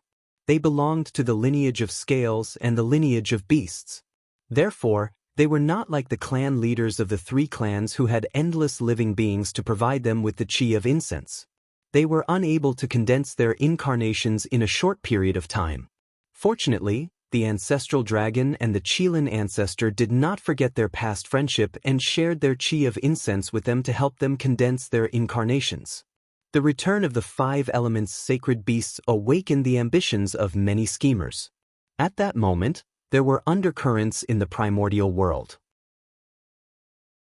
In the heavenly court, Di Jun gathered thousands of demons. On the ground, the 12 ancestral shamans gathered in the Pango Hall. It was as if a storm was coming. Chapter 37. In the Lingshao Hall, Di Jun sat on the emperor's throne. The 2 rows of demon gods below him looked majestic and solemn. Your Majesty, now that the ancestral dragon has returned, please reconsider the matter of conquering the 4 seas. After a while, Bai Zhe bowed and said in a deep voice, Your Majesty, please reconsider. With someone taking the lead, the other demon gods quickly followed suit. The demon gods present had grown up listening to the legends of the ancestral dragon. Now that they were going to war with such a supreme expert, They were naturally unwilling. A bunch of trash. So what if the ancestral dragon has returned? It's just an incarnation. How much power can it unleash? Seeing that the demon gods were afraid before the battle, Jun was furious. Your Majesty, please calm down. It's not that we're afraid of war. It's that the ancestral dragon has returned and the dragon race's power has increased greatly. It's not good for us to start a war rashly, and it's easy for the witch race to take advantage of us. Therefore, Your Majesty, please reconsider. When the demon gods heard this, they all lowered their heads in shame and stopped talking. Only Bai Zai's expression did not change as he continued. The witch race is really detestable. After hearing Bai Zai's words, Jun snorted coldly, but his anger subsided. Moreover, Goddess Celestial Empress is pregnant. It's not a good time to start a war. Seeing that Jun's anger had subsided, Bai Zai continued to persuade him. You're right. And the court? As expected, after hearing Bai Zai's words, Jun immediately put on a smile and his anger disappeared. He waved his hand and dismissed the demon gods. In the Pangu Hall, the 12 ancestral magi gathered. Jiang and the candle dragon summoned the river of time and space together, trying to find out the impact of the appearance of the 5 elements sacred beasts on the witch race. The river of time and space was filled with scenes of the war between the witch race and the demon race. Jiang and the candle dragon were about to take a closer look when the shadow of Mount Buzhou appeared and shook them out of the river of time and space. The demon race? After returning from the river of time and space, they only saw the war between the witch race and the demon race. There were no signs of the 3 races. This has nothing to do with the witch race. Our enemy is still the demon race. Jiang and the candle dragon looked at each other and said to the ancestral magi. If Hongjun didn't side with the spirit creatures, those feathered animals would have been destroyed long ago. Zhu Rong snorted coldly and said discontentedly, That's right. How can those spirit creatures ever rival us, Panga's descendants? Last time, we had broken the heaven, but Hongjun suddenly showed up and saved our people. Damn it. Gong Gong cursed as well. Hongjun is really going too far. How unfair is the heavenly Tao? It only knows how to side with the demons. The group of ancestral sorcerers were in Pangu's hall, scolding Hongjun furiously. Well, brothers, don't scold him anymore. After all, Hongjun is a Tao ancestor, the founder of the primordial chaos realm. Scolding him will damage his luck. Seeing that the ancestral sorcerers were getting more and more unpleasant with their words, even scolding the heavenly axiom, a female ancestral sorcerer with a benevolent face advised. Sisterhood, don't worry. This is Pangu's hall. No matter how unpleasant our words are, Hongjun can't hear it, Zhu Rong said with a smile. Yes, we can't scold him outside, but can't we scold him in Pangu's hall? Gong Gong out. The female ancestral sorcerer, Hudu, smiled helplessly and didn't say anything. Pangu's hall was transformed by Pangu's head. It was a world of its own inside, isolated from all probing. Not to mention Hongjun, even the heavenly Tao couldn't calculate everything that happened in Pangu's hall. Therefore, the 12 ancestral sorcerers had no scruples in Pangu's hall. No matter how shocked the untainted land was, what the sorcerer and demon tribes planned, and what the powerful figures planned, it had nothing to do with Feng Zichen. He was only a fairy immortal, so he couldn't participate in such a big event. Now, he was in the human tribe's ancestral hall, discussing the future of the human tribe with the 3 leaders and elders of the human tribe. After 10,000 years of development, the human tribe's population had increased to a terrifying number. Countless humans were born every moment. The human tribe could be seen everywhere on the East Sea. If not, Feng Zichen wouldn't have transferred some of the human tribe to the 7 Luminaries Prefecture immediately after he got there. It was because the East Sea couldn't bear so many humans. Speaking of which, the reason why the human tribe's population grew so fast was related to Feng Zichen. It was after he passed down the fiend god orthodoxy that the human tribe's population grew explosively. Previously, the postnatal human tribe couldn't cultivate. They only lived for 100 years and returned to the untainted land after experiencing birth, old age, illness, and death. In this way, the newborn human tribe and the dead human tribe reached a delicate balance, and their growth was naturally slow. However, after Feng Zichen passed down the fiend god orthodoxy, the postnatal human tribe embarked on the path of cultivation, and their lifespans increased greatly. Furthermore, there were no ethics or order in the primordial era. Their lifestyle was open, and there were no restrictions on reproduction. In addition, Queen Nuwa set up a barrier to protect the human tribe, causing the ferocious beasts in the human tribe's territory to retreat and flee. There were no longer any natural threats. As a result, the number of newborns kept increasing while the number of deaths kept decreasing. As a result, the human tribe's population naturally increased. Now, Feng Zichen and the upper echelons of the human tribe were gathered in the ancestral hall to solve this problem. By setting down ethics and principles, even if this problem can't be solved, it can greatly alleviate the human tribe's current predicament. Feng Zichen said confidently. This was something that had been verified in later generations. It could definitely solve the human tribe's current problem. What do you mean? Everyone was puzzled. Set up a marriage ceremony so that people know their mother and father. Let the bloodline be passed down in an orderly manner. There will be traces to follow and roots to rely on.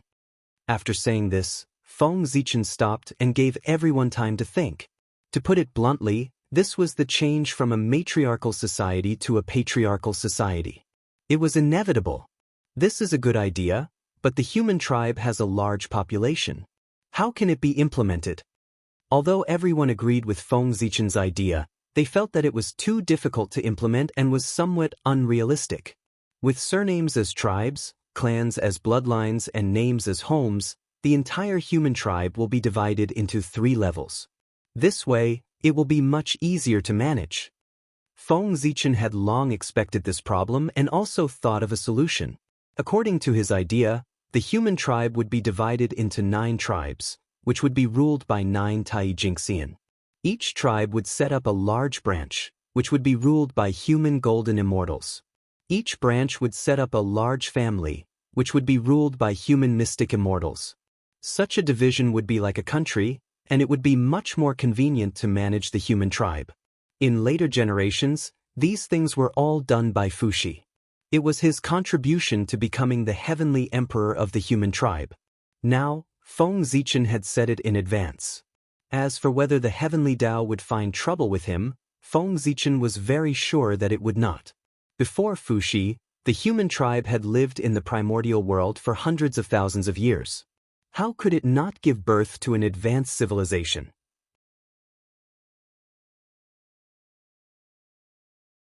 Chapter 38. The Swearin drilled wood to make fire, the Cho clan built a nest to live in, and the Zi clan made clothes to cover their bodies. The 3 of them were all people with great wisdom. How could they not think of a solution? Taoist Taiching preached to the human race, educated all living beings, and opened the chapter of morality.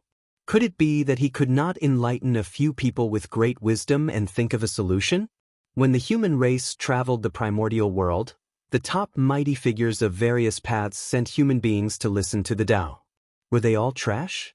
After listening to so many great Tao, they did not have any inspiration? Feng Zichen did not believe that the human race did not give birth to a brilliant civilization during the Age of Magi.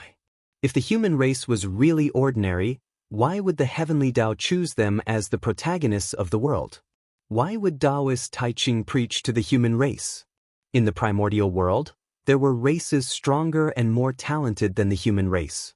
Why did they only take a fancy to the human race?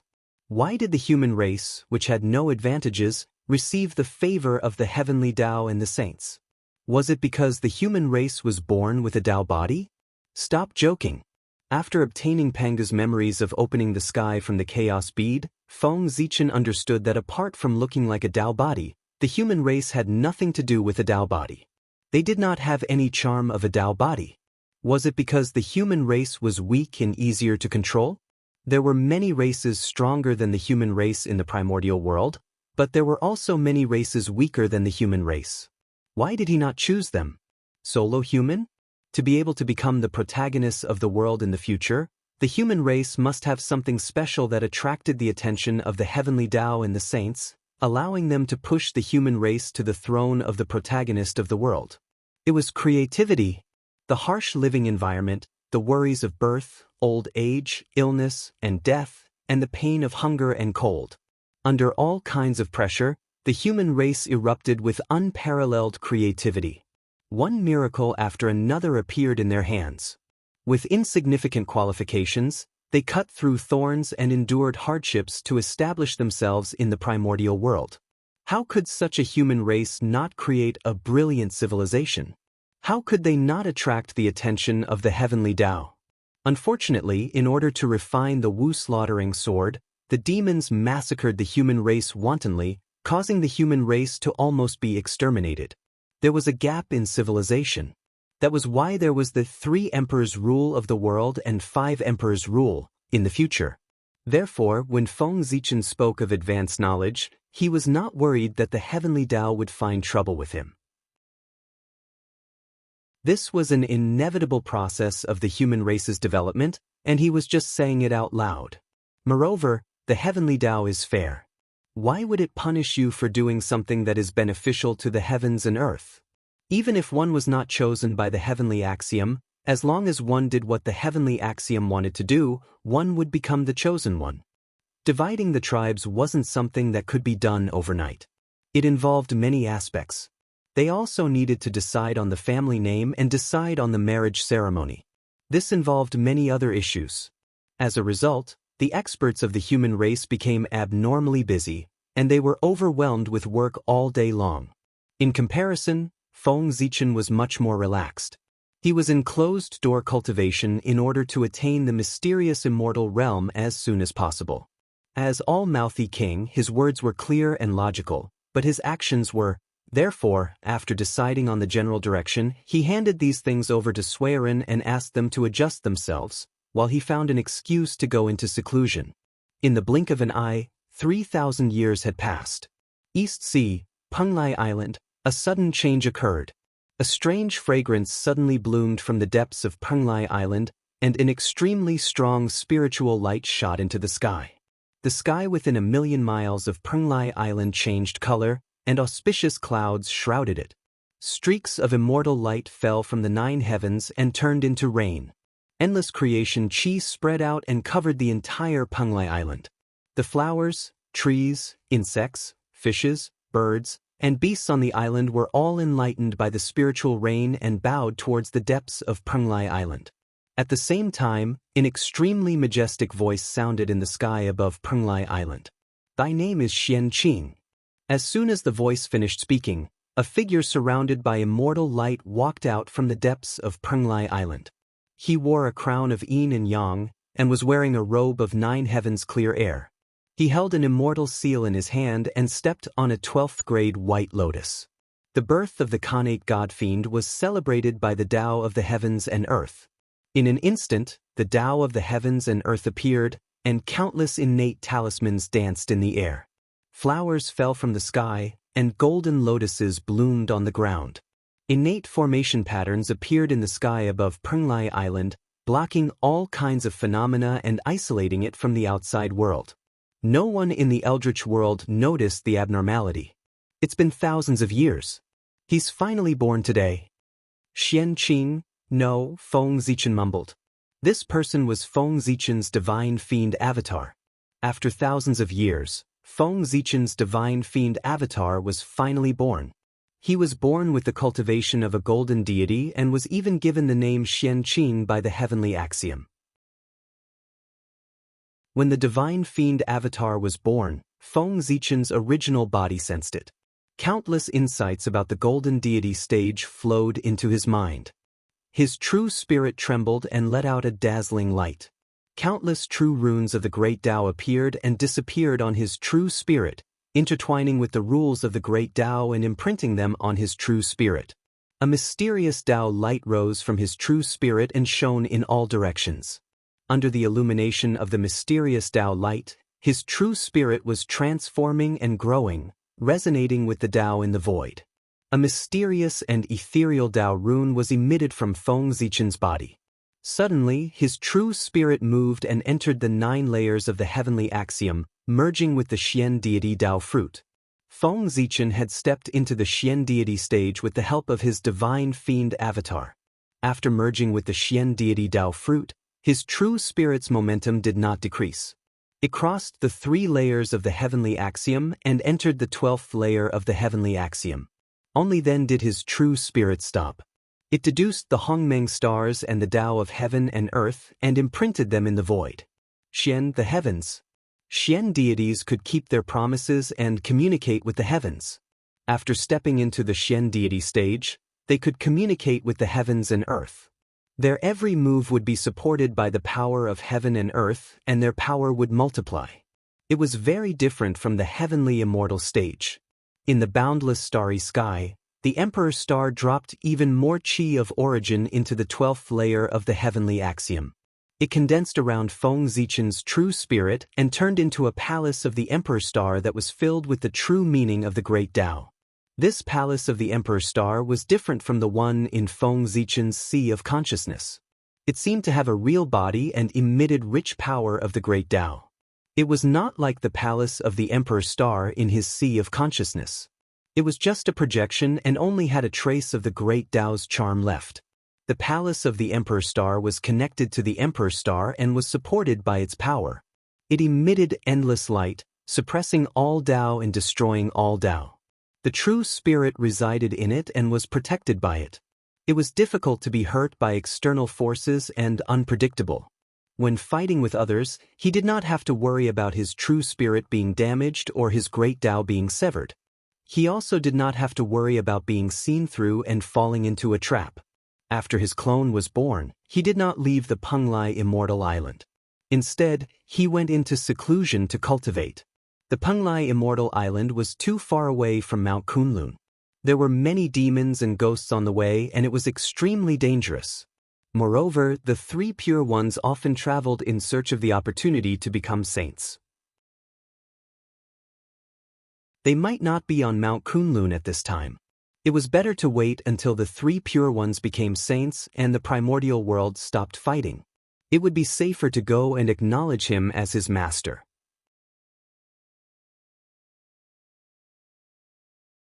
Chapter 39.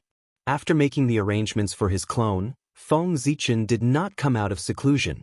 Instead, he took out the supreme treasure of the human race, the flint fire.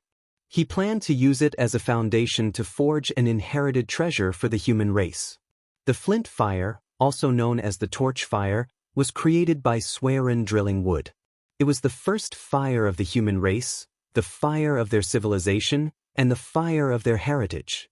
Its appearance opened up the human race's wisdom and lit up their civilization, allowing them to walk out of their ignorance. It was an indispensable part of the human race, where the light of the human race lay. The torch fire was passed down from generation to generation. Feng Zichen planned to use this as a concept to forge a Swearin lantern to carry the torch fire and make it the inherited treasure of the human race. The lantern was an item that illuminated the world. Forging the Swearin lantern would also illuminate the future of the human race. Then, Feng Zichen took out 2 flints, planning to use them as materials to forge the body of the lantern. These were the 2 merit flints that were created after he invented the method of obtaining fire from flints. They were the most compatible with the flint fire attribute.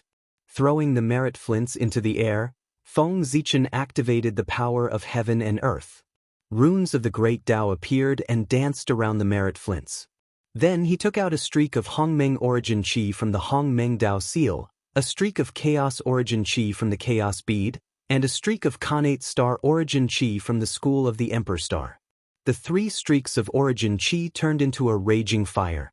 Using the void as a furnace, they refined the runes of the Great Tao into the flints. The shape of the flints changed accordingly, transforming into the shape of a lantern.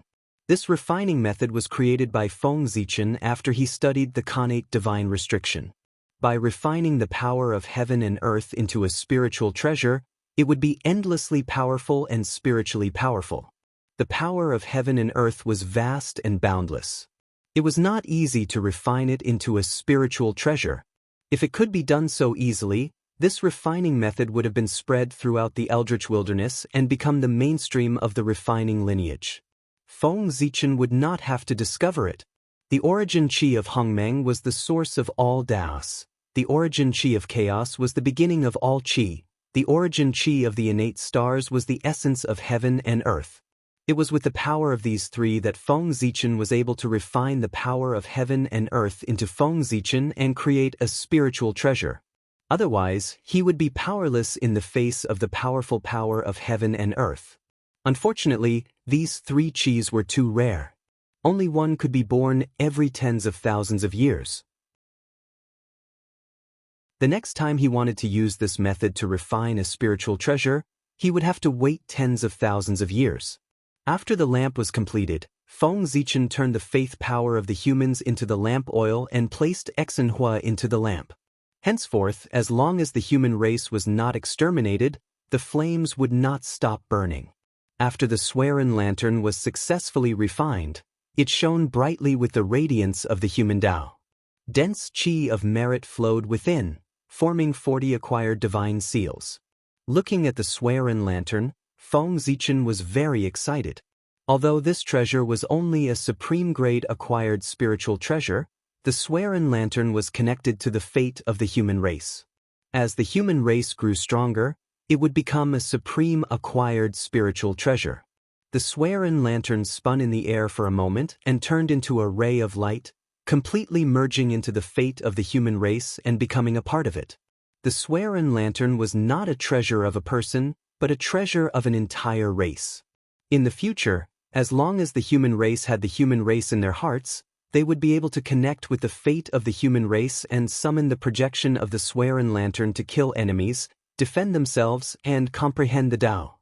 The more sincere one's heart was, the stronger the projection of the Swearin lantern would be.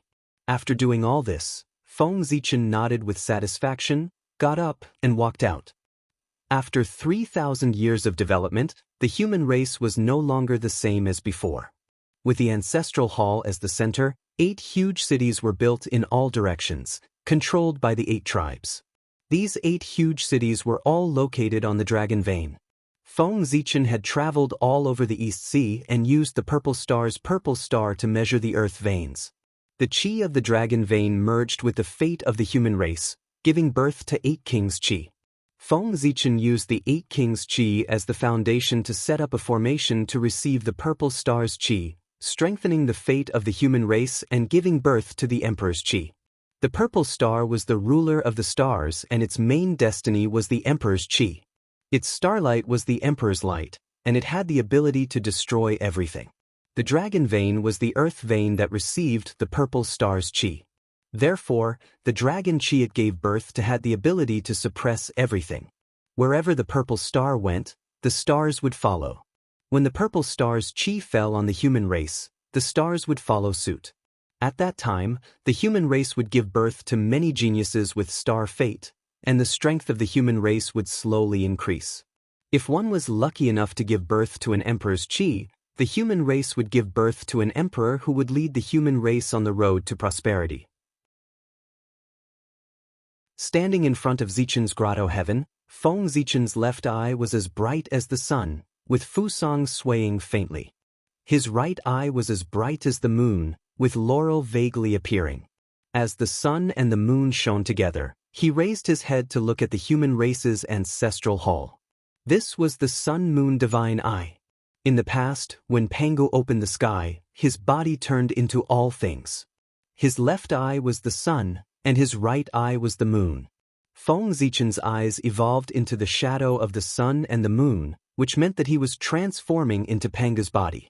Although there was no difference in the great Tao body, the untainted land was created by Pangu after all. In this world, Pangu's body was more favored by the heavens and earth, and it had more fate than other Tao bodies. In Feng Zichen's eyes, above the ancestral hall, there was a ball of Exenhua burning fiercely. This was the incarnation of the human race's fate, the inextinguishable Exenhua. Above him, a purple star was faintly discernible. Strands of starlight hung down. This was the Emperor's star. Around him, 9 young Jiao dragons breathed out pure dragon chi at him. These were the 8 great cities of the human race and the 7 luminaries province. With the help of these energies, Xinhua's body was constantly transforming into the dragon form. However, due to the lack of energy, he gave up halfway. When Xinhua completely transformed into the dragon form, it would be the time when the human emperor would be born. By then, the human race would be able to occupy a place in the untainted land, and they would be qualified to compete for the throne. Just as Feng Zichen was observing the changes in the human race's fate, another change occurred in the untainted land. First, the sun star burst out with brilliant light. Then, except for the Ziwei star, Zhouxing shone brightly, sprinkling endless starlight on the untainted land. The sky was filled with starlight, and the heaven and earth were filled with the rich power of the stars. Countless living beings were enlightened and embarked on the path of cultivation. Some of them were greatly improved in their cultivation and transformed into human form. Such a phenomenon attracted the attention of many mighty figures in the untainted land. They all cast their eyes on the heaven court to see what was happening in the monster race. It caused them to release the restrictions on Zhouxing and let the starlight fall. One must know that ever since the monster race established the heaven court, Zhouxing had been firmly controlled by the monster race. Even the innate star gods that were born in the stars were either killed or expelled if they dared to resist the monster race. After the monster race took control of Zhouxing, they immediately intercepted the starlight. Only a part of the power of the stars flowed to the untainted land. After intercepting the starlight, the monster race refined it into imperial fluid. Every 1,000 years, it would be sprinkled on the untainted land to cultivate the monster race's descendants.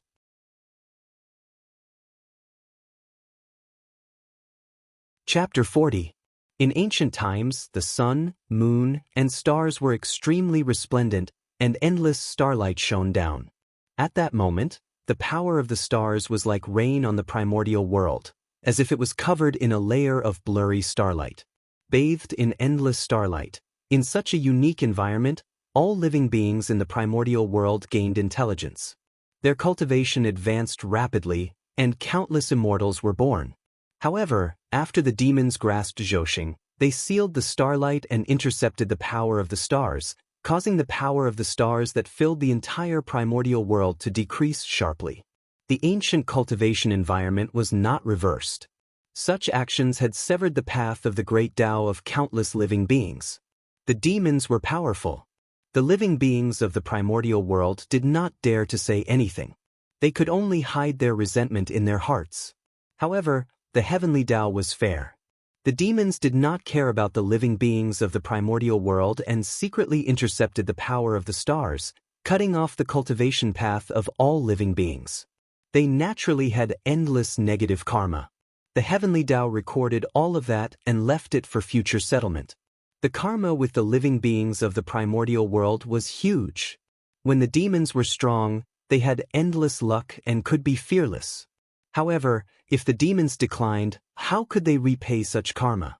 After the great Magi demon tribulation, the demons had been unable to recover from the setback. It was also related to that. The heavenly courts were decorated with lanterns and streamers. Di Jun walked around happily in his bedroom. The Donghuang Tai, who was at the side, was also smiling. Outside the bedroom, countless demon gods had gathered. They were all smiling and congratulating him. "Congratulations, Your Majesty! The Crown Prince has descended into the world. The sun and stars have moved. This is the sign of the heavens protecting the demons.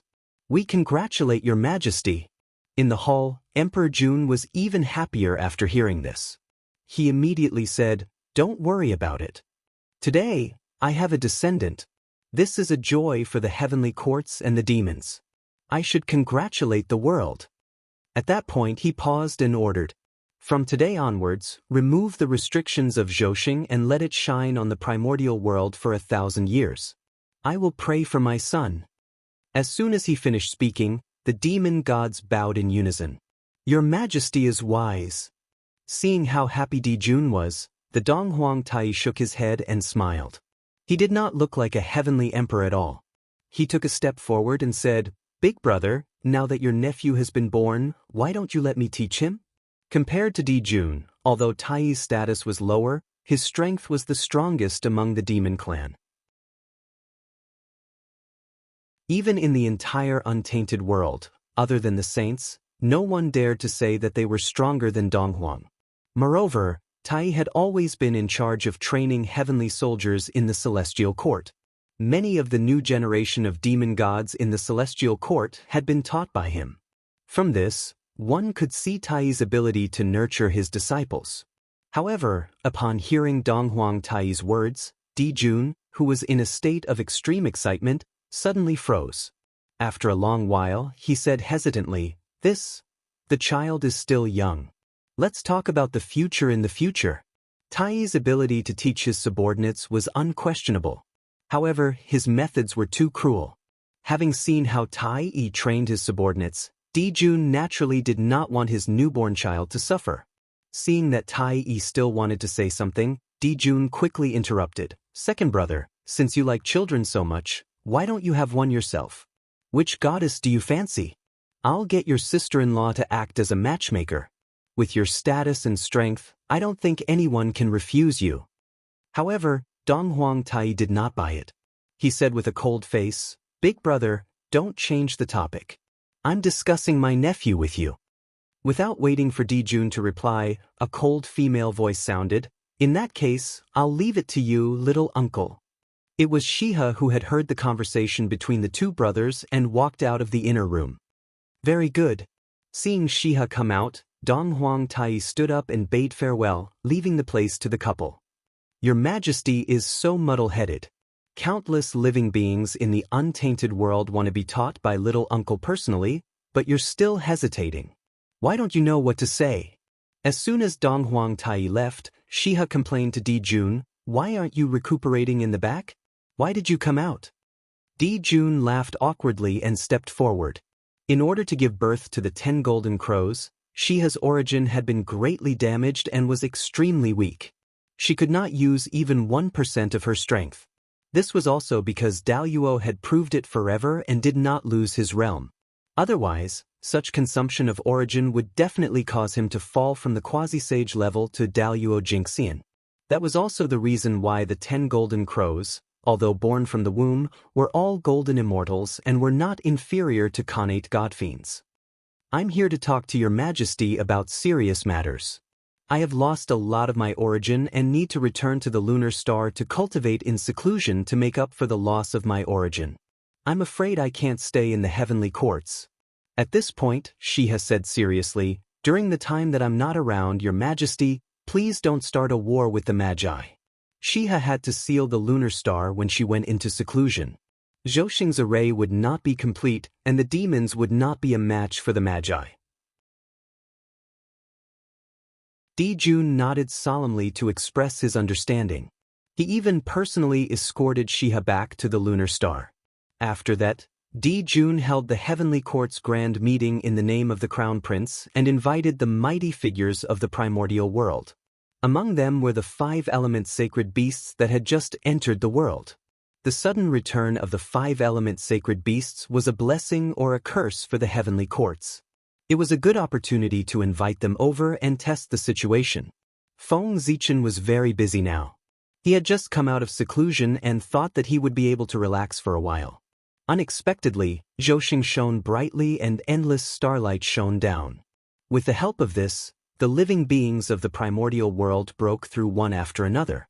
Even the human race had 3 golden immortals break through to the Tai Jinxian realm. With the addition of 3 Tai Jinxian, the strength of the human race increased significantly. This was originally a joyous occasion, but the East Ocean was too small. There was no place for them to establish a tribe. Therefore, the 3 of them decided to lead a portion of the human race to migrate out and develop outwards.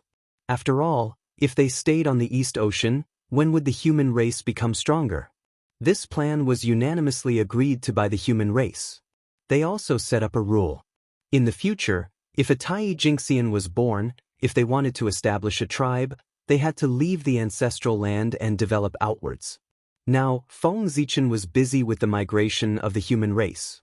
While searching for the dragon vein to build a city for the three of them, he taught them the purple star divinity. If he did not pass down the purple star divinity, if a Tai Jinxian broke through in the future, he would be exhausted to death by searching for the dragon vein alone. After 100 years, Feng Zichen finally found 3 dragon veins and set the location of the 3 tribes. It's my incompetence that made you risk your lives to open up a path for the human race. You are all heroes of the human race. Looking at the 3 people in front of him, Suiren blamed himself. Emperor Sui, don't blame yourself. You have already done enough for the human race. This is our own choice. For the human race, we are willing to die 100 times without regrets. As he spoke, under the worried gazes of the elders of the human race, the Lei, Yun, and Yu families each led a portion of the human race away from the East Ocean and walked towards the unknown primordial world.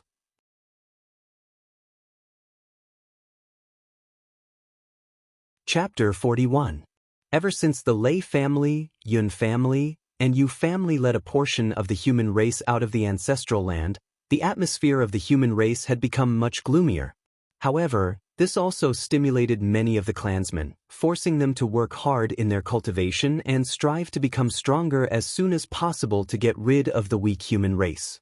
On this day, Feng Zichen was cultivating when he suddenly sensed 2 familiar auras rushing towards him. He quickly got up to greet them. Before long, Feng Zichen saw the figures of Ao Shui and Water Dragon King. They did not maintain their dragon forms, but transformed into dragon bodies and rode on clouds. Why do you have the time to come to the human race? Seeing the 2 of them, Feng Zichen asked in confusion. After the ancestral dragon returned, he felt that the strength of the dragon race was much weaker than before, so he preached on the 4 seas and preached the Tao of Daluo to thousands of water clansmen. Water Dragon King, who had the cultivation of Tai Jinxian, should have received the attention of the ancestral dragon and stayed by his side to listen to his preaching. Why would he have the time to come to the human race? As for Ao Shui, after the ancestral dragon returned, he brought her and her brother Ao Yi with him and personally taught them. They should not have come to the human race. It's a letter from the heavenly court, inviting His Majesty the Ancestral Dragon to the heavenly court to participate in the event.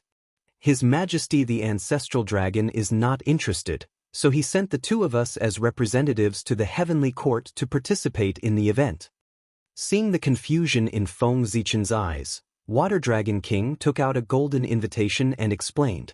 Then Dragon Lord is? After hearing Water Dragon King's explanation, Feng Zichen was even more confused. You can just go to the heavenly court?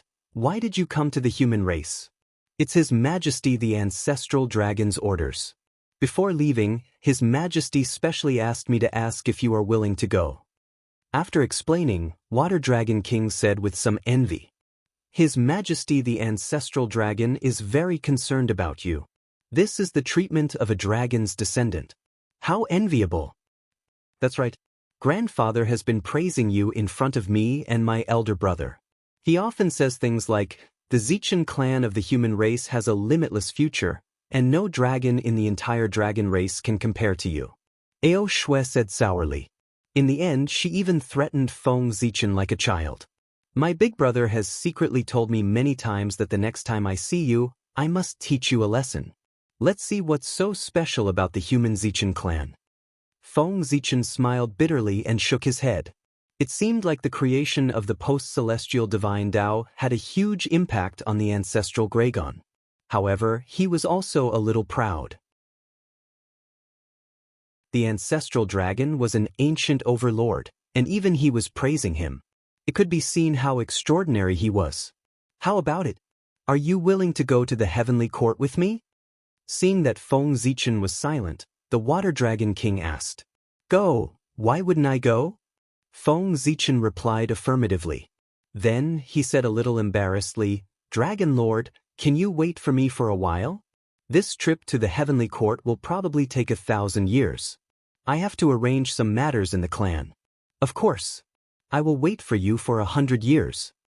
Water Dragon King nodded in understanding. Thank you. After thanking him, Feng Zichen led the 2 dragons into the guest hall and ran to Zichen's grotto heaven.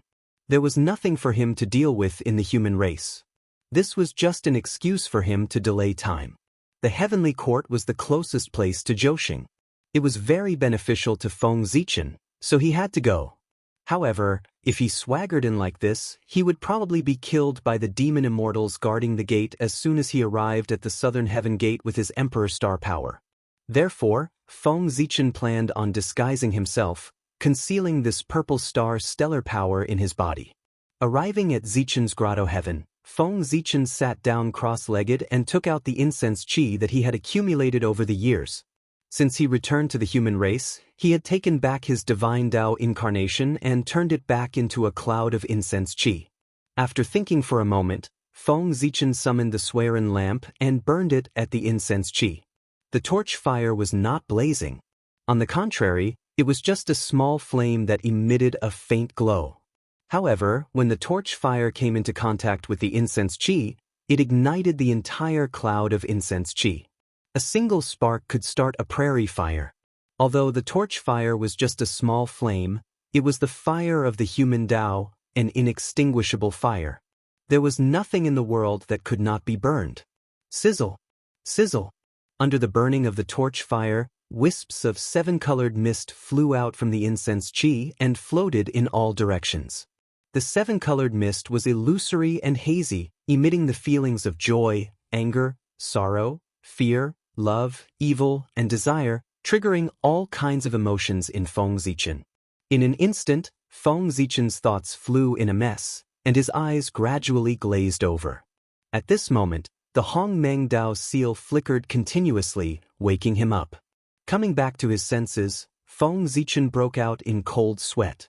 He hurriedly raised the chaos bead and kept the seven-colored mist inside, not daring to let it get close to him again. This seven-colored mist was the qi of the seven emotions and six desires, and it was the most chaotic.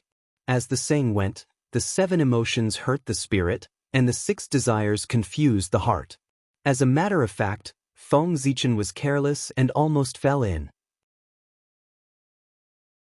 All sentient beings had the seven emotions and six desires, giving birth to thousands of thoughts, and the incense qi was formed from the thoughts of sentient beings. These thoughts, whether good or evil, blessing or curse, prayer or complaint, no matter good or bad, they were all born from the seven emotions and six desires, and together, they formed the incense qi. Therefore, other than the pure faith, the incense qi also contained a large amount of distracting thoughts of sentient beings.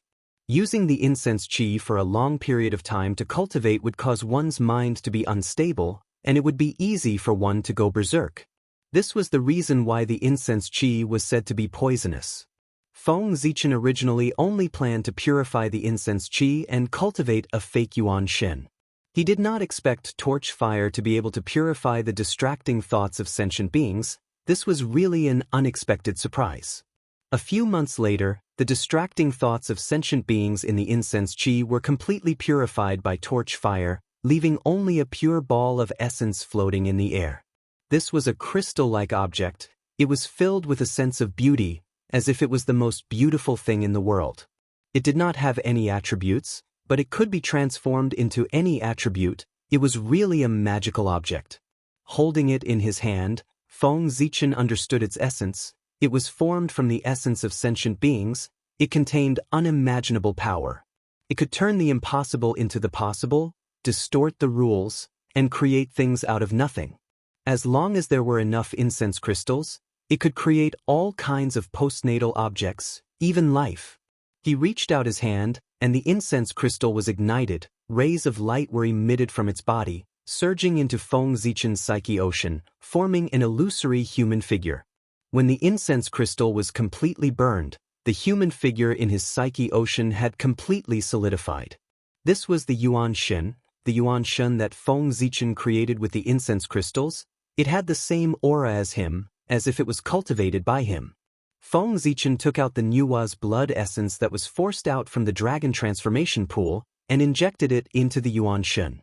A ray of light of creation flashed, and the yuan shen turned into the shape of a human with a dragon tail, exuding a rich qi of creation, completely covering the power of the Z-Wei star. After thinking for a moment, Feng Zichen sealed the heavenly Tao dimension, leaving only a surge of qi of true spirit outside to control the Yuanshen. With this, no one would be able to see the connection between him and the Z-Way star.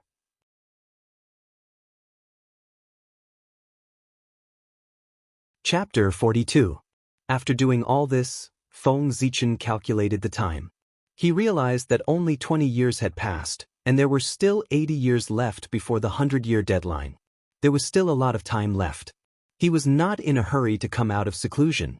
Instead, he started to familiarize himself with his primordial spirit. After all, Feng Zichen had never had a primordial spirit before, and controlling it was not as easy as controlling a true spirit. Moreover, the primordial spirit was new, and it was not very compatible with the body. It still needed some time to get used to it. 70 years later, Feng Zichen woke up from his meditation. He waved his sleeves, and the incense qi in the void gathered, forming an earth deity clone. This was the new incense qi that had been produced in the past 70 years. Soon, Feng Zichen would be heading to the heavenly court. This trip would take at least 1,000 years, and at most 10,000 years. Leaving behind a clone could not only keep an eye on the human race, but also use it to communicate with the human race, which saved him a lot of trouble. After refining the clone, Feng Zichen did not stay any longer. He got up and walked out. "Fellow Taoist, is everything settled?" In the guest hall, Water Dragon King asked with a smile as Feng Zichen walked in. "Dragon Lord, I've kept you waiting. Now that everything is settled, we can go." Feng Zichen replied apologetically. "It's fine." Water Dragon King smiled and did not mind. He woke up Ao Shui, who was sleeping soundly, and prepared to leave. After leaving the guest hall, Water Dragon King raised his hand, and a flying boat appeared.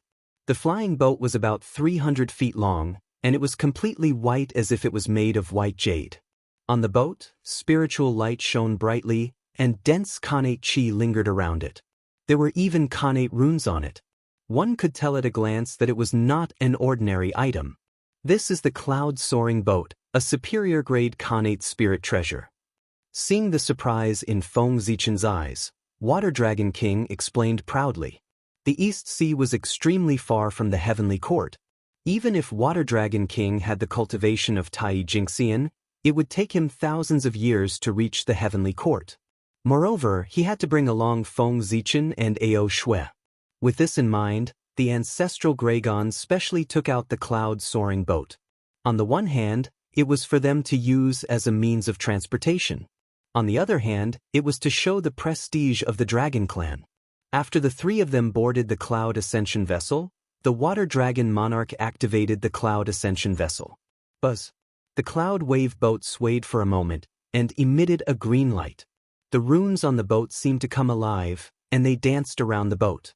Immediately, the cloud-soaring boat turned into a stream of light flying to the center of the wilderness. The boat, the dragon, and the dragon, the dragon, the dragon lord. The dragon, ancient dragon, the dragon king, ancestral dragon. After the end of the ancient times, Panga's power that shrouded Mount Buzhou weakened for some reason. Originally, only Daluo Jingxian could reach the top of Mount Buzhou, but gradually, the restrictions were relaxed. First, Tai Jingxian could travel freely. As time passed, even Golden Immortals, Mystic Immortals, and Sky Immortals could enter. After Panga's power weakened to a certain extent, a vast world appeared in the sky above Mount Buzhou. The demon race used this world as the foundation to establish the heavenly court and dominate the wilderness. When they arrived at the top of Mount Buzhou, they looked up and saw auspicious clouds and thousands of rays of light. A grand gate was faintly discernible. That was the southern heavenly gate. Beams of divine light could be seen coming and going. It was very lively. Obviously, many people had already arrived. Speaking of which, Dijun was the celestial arch. He commanded Zhouxing and all living things in the wilderness. He invited many mighty figures of the wilderness to attend the gathering. Who dared to refuse? Even those top-notch sage-to-be would send disciples to present gifts even if they did not come themselves. They did not want to offend Dijun and cause trouble. The heavenly court is on Mount Buzhou. Let's go to the heavenly court to participate in the gathering and see how the demon race is like. Water Dragon King took the lead to walk down the cloud-soaring ship and said with a sour tone. The dragon race was the former overlord of the wilderness, and the demon race was the current overlord of the wilderness. When they arrived here, the Water Dragon King could not help but compare in his heart. In the end, he realized that the demon race was more powerful than the dragon race in the past. Being provoked, he couldn't help but feel sour in his heart. On the other hand, Ao Shui did not experience the prosperity of the dragon race. He did not feel anything and looked at everything on Mount Buzhou curiously. Feng Zichen smiled and understood. He followed him down the cloud-soaring ship. However, as soon as he stepped on Mount Buzhou, he felt the Hong Meng Dao seal tremble like never before. It wanted to fly out of his sea of consciousness and rush to the depths of Mount Buzhou. At the same time, a sense of urgency came from the Hong Meng Dao seal. It kept urging Feng Zichen to walk towards the depths of Mount Buzhou. It was as if something was attracting it. This change caused Feng Zichen's expression to change. He hurriedly stopped and mobilized his spiritual power to suppress the abnormal movement of the primordial seal. No matter what was in the depths of Mount Buzhou, he could not go and take it now. There were many experts here. The slightest abnormality would attract the attention of many people. At that time, it would be hard to say whether it was a blessing or a curse. Zichen, are you okay? Why is your face so ugly? Feng Zichen's abnormality attracted Ao Shui's attention. She asked with concern. I'm fine. This place contains Panga's aura. I can't get used to it now. I'll be fine in a while. The Hong Meng Dao seal was Feng Zichen's biggest secret. Of course, he could not tell her the truth. Oh, then you should be careful. This aura is really uncomfortable. Ao Shui did not suspect anything. She already felt uncomfortable on Mount Buzhou, let alone Feng Zichen, who was weaker than her. Water Dragon King, who was walking in front, turned back to look at Feng Zichen. He was not as naive as Ao Shui. He was not so easily fooled. However, he did not say anything. Which cultivator did not have secrets? Those who did not have secrets were destined to die in this dangerous eldritch age. The three of them shone with divine light and flew into the sky. When they arrived at the southern heavenly gate, it was as if they had stepped into another world. The void was filled with dense innate light spirit chi. Countless starlight shone down, wrapping the palaces within. It could be said that one had endless opportunities and was blessed with good fortune. This connate clear spirit chi was the immortal chi of the later generations. After the Great Witch Demon War, the connate chi dissipated and turned into postnatal chi. Only in the heavenly realm, the connate clear spirit chi was endless. Therefore, gathering the connate clear spirit chi for cultivation became the mainstream of cultivation in the later generations. This was also the reason why the later generations of immortals yearned for the heavenly realm. After passing through the southern heavenly gate, the magnificence of the heavenly court was beyond doubt. The pavilions and palaces were stacked on top of each other, surrounded by immortal chi. Thousands of golden lights, thousands of auspicious chi, purple chi filled the air, and stars shone brightly. The thousands of palaces in the heavenly court were not built by the demons. They were formed by the heavenly Tao. Therefore, they exuded a myriad of auras. Under the lead of a demon general, the three of them came to a side hall to rest. This was specially prepared for the ancestral Graygon. Unfortunately, the ancestral Graygon did not come. Feng Zichen and the other two benefited. The Magi are the descendants of the Pangu. They enjoy the legacy of the Pangu and are extraordinary. The reason why the demons can compete with them is because they have the backing of this place. In the side hall, Water Dragon King told the two of them about the secrets of the Eldritch Age.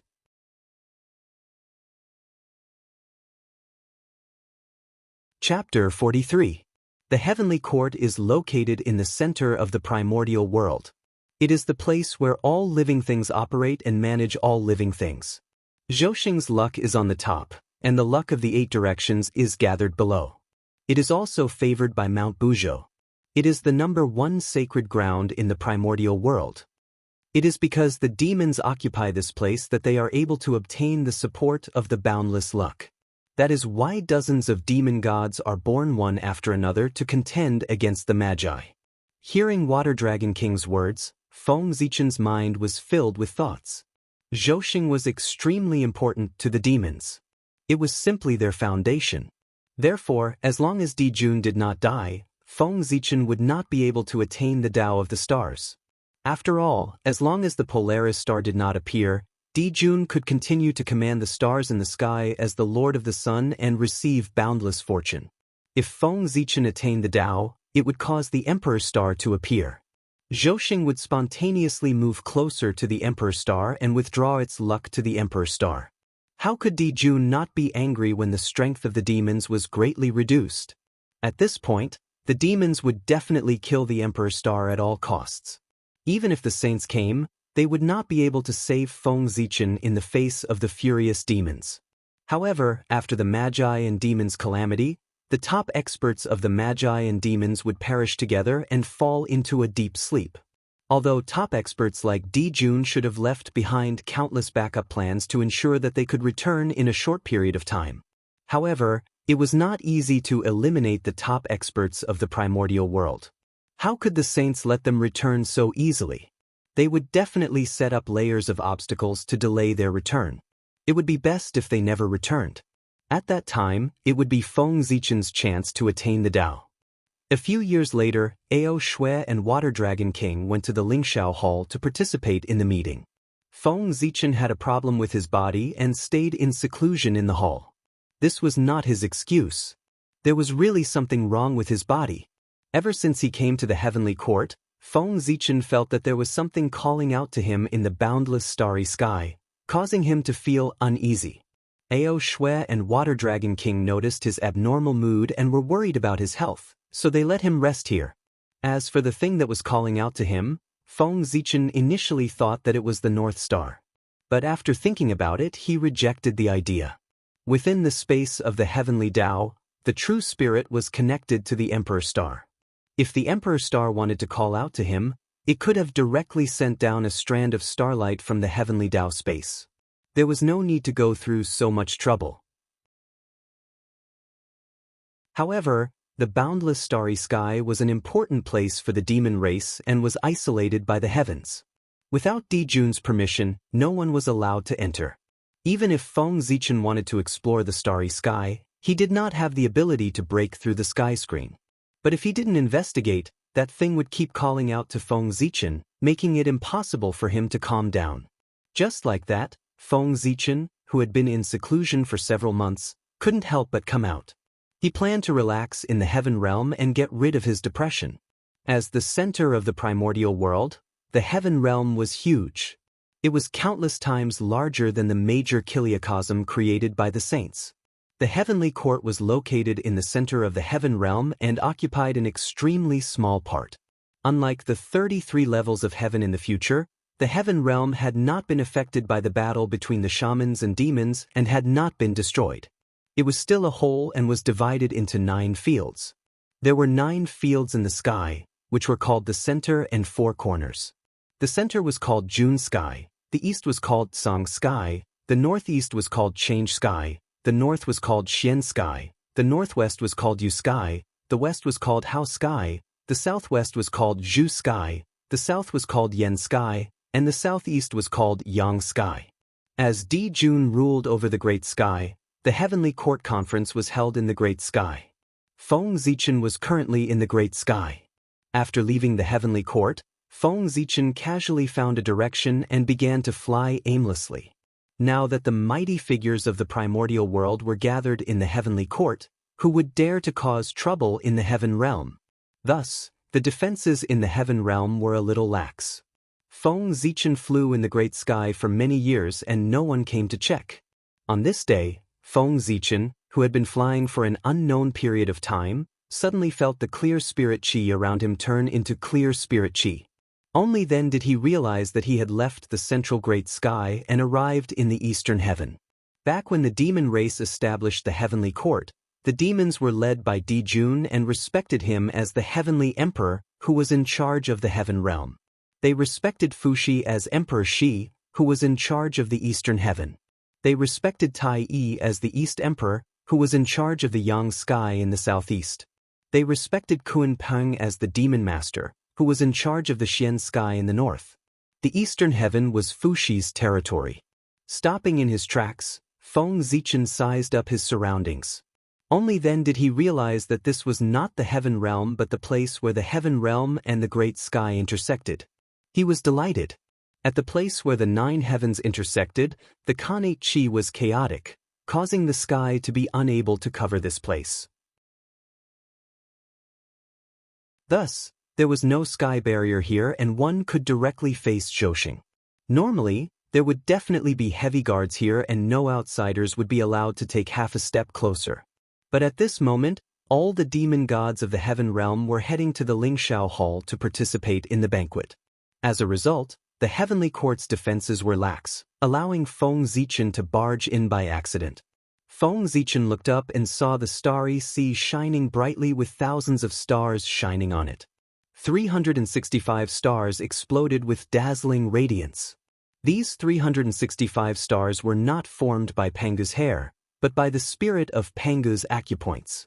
They corresponded to the Earth spirit acupoints.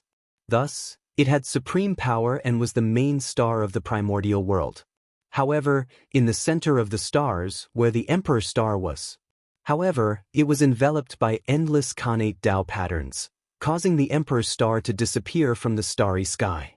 If not for Feng Zichen being connected to the Emperor star, he would not have been able to discover its existence under the cover of the Khanate Tao patterns. This was the formation set up by Di Jun, isolating the Emperor star in the void. It made it impossible for others to sense the existence of the Emperor star, cutting off the possibility of the Emperor star Lord being born. In such close contact with Zhoushan, the divine apertures in Feng Zichen's body glowed and corresponded to Zhoushan. Gods walked out of the divine apertures and bathed in the starlight, producing all kinds of great Tao runes. The call from the starry sky became even stronger. It was like a voice that kept echoing in his mind, urging him to go into the starry sky. Feng Zichen was a little hesitant.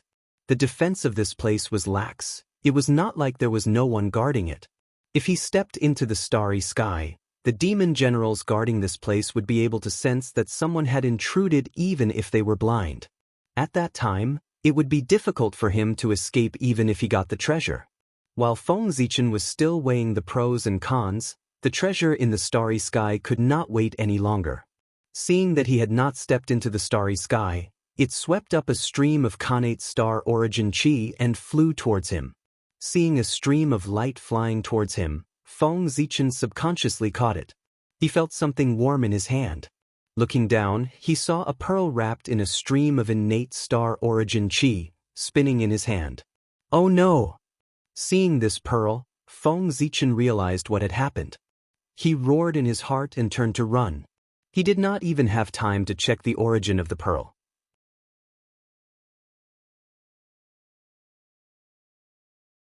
Chapter 44. How dare you?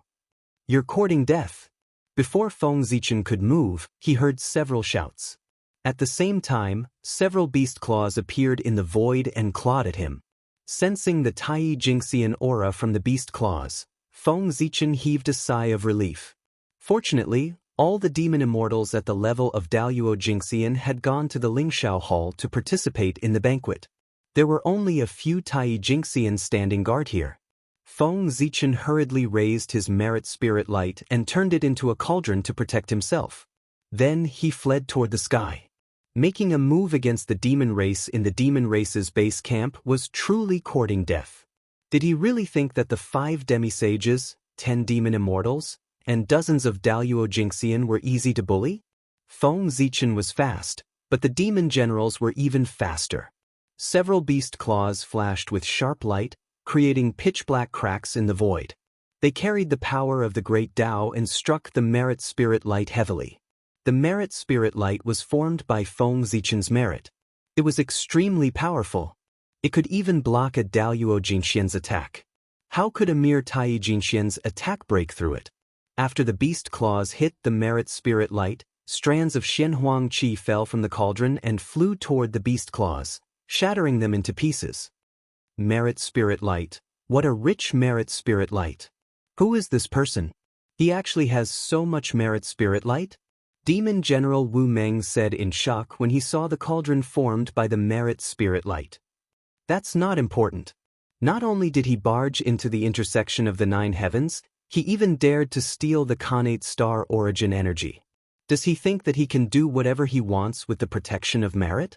Demon General Li Li said angrily when he saw Feng Zichen keep the Khanate star origin energy. That's right. How can an outsider be so presumptuous in the heavenly court? Demon General Zhu Fu sneered. He turned into a black light and appeared in front of Feng Zichen. Tai Jingxian was already in the realm of becoming one with Tao. He possessed the ability to mobilize the power of the great Tao. Every move he made was accompanied by the power of the great Tao, making him extremely powerful. The 3 demon generals guarding this place were all primordial unity golden immortals. On the other hand, even though Feng Zichen had a spirit treasure to protect him, his cultivation was only at the profound immortal realm. On the path of cultivation, the further one progressed, the greater the difference in strength between each realm. Moreover, there was a golden immortal between them. Therefore, no matter how fast Feng Zichen was, in the eyes of the 3 demon generals, he was no different from a tortoise crawling. In just a short moment, he was surrounded by 3 demon generals. Being trapped here, Feng Zichen was not worried at all. His entire body was enveloped by the golden light of virtue, making it impossible to see his face clearly. He stood there quietly.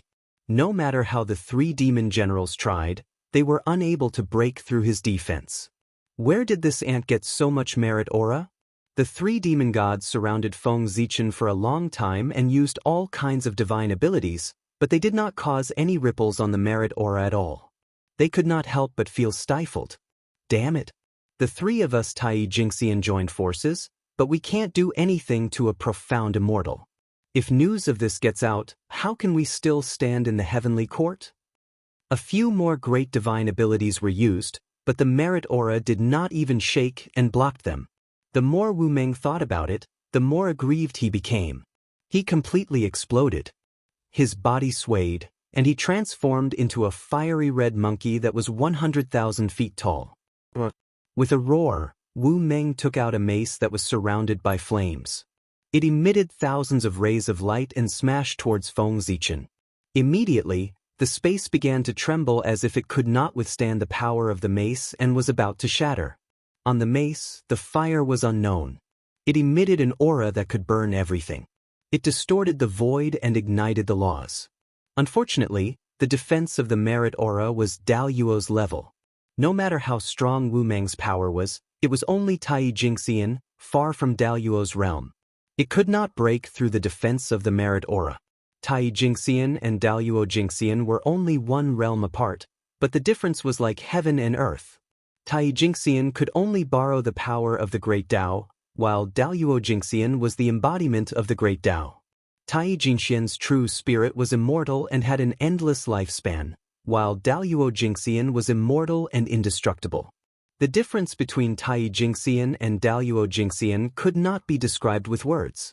No matter how strong Tai Jingxian was, they were like ants in Dao Yuo's eyes. Dao Yuo Jingxian's attack could mobilize the power of the past, present, future, and countless spacetime that belonged to him. It was equivalent to countless copies of himself attacking together. How could a primordial unity golden immortal resist such power? After his attack failed, Wu Meng fell into a rage. He fiercely raised his mace and smashed it at Feng Zichen again and again. Wu Meng, calm down. Seeing Wu Meng go crazy, Zhu Fu tried to persuade him. This person has the protection of merit. Ordinary methods will not be able to hurt him. Why don't we join forces and banish him to the void? Let's see how he can escape then. Hearing this, Wu Meng calmed down and panted heavily. Okay. Lily, who had been silent all this time, could not help but praise. This is a wonderful idea. At this moment, Feng Zichen could no longer remain calm. If they really banished him to the void, it would be troublesome if he wanted to come out again. Making up his mind, Feng Zichen planned to use the 5 elements divine light to keep them in the 5 elements realm. After he escaped, he would first remove the 5 qi in their chests. After venting his anger, he would release them. The cultivation of Tai Jingxian was to refine the 5 qi in one's chest and perfect it, reaching the realm of 5 qi unification. Removing the 5 qi in one's chest was equivalent to knocking them down to the Tai Jingxian realm. Just as the 4 of them were accumulating their Dharma powers and about to use their respective methods. Suddenly, a change occurred. Countless Khanate Tao patterns appeared and intersected in the void, forming the shape of the Khanate 8 trigrams and enveloping the 4 of them. The Khanate 8 trigrams were mysterious and unfathomable. As it circulated, it brought along the power of wind, thunder, water, fire, mountain, and swamp. Facing such power, the 4 of them could not resist at all and were easily suppressed. The commotion here had alarmed Fuxi, who was resting in the Shi Palace. "Greetings, Your Majesty Emperor Shi." Although Fuxi had not appeared, the Khanate 8 trigrams was his symbol. It was unique in the primordial world. Therefore, when they saw the Khanate 8 trigrams appear, the 3 demon generals hurriedly bowed. "Rise. This person is related to me. You don't have to bother about him." Accompanied by a lofty voice, a suction force came from the void and took Feng Zichen away.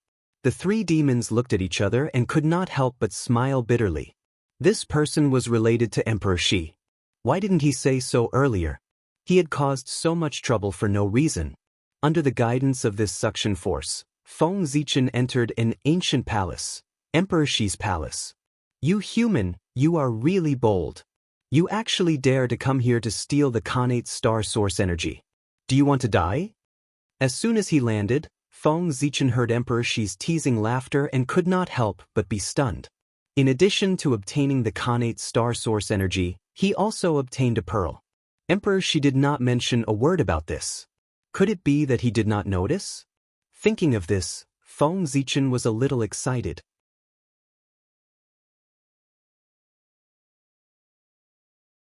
Chapter 45. Who was Fuxi?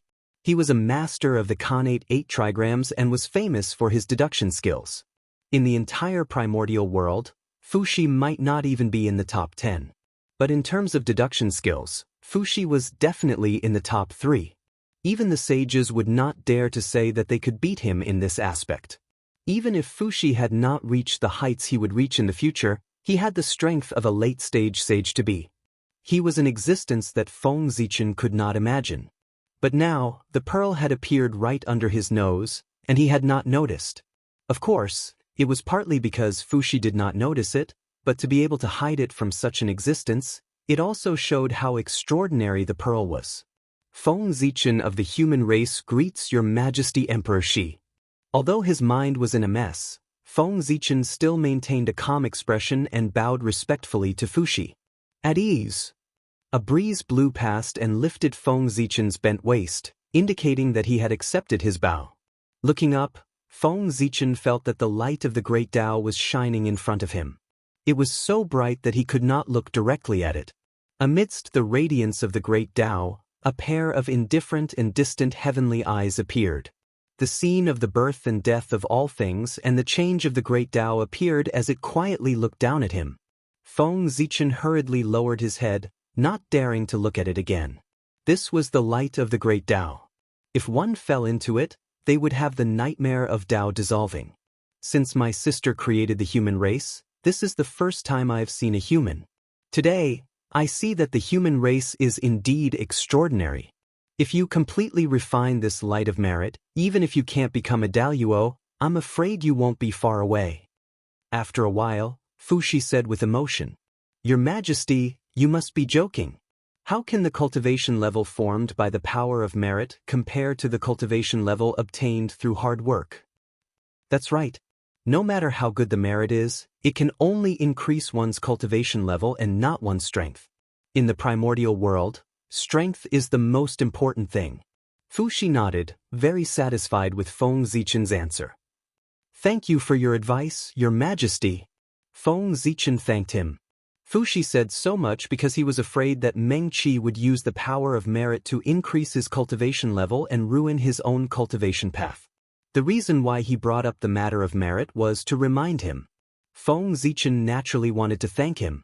The qi of merit had endless magical uses.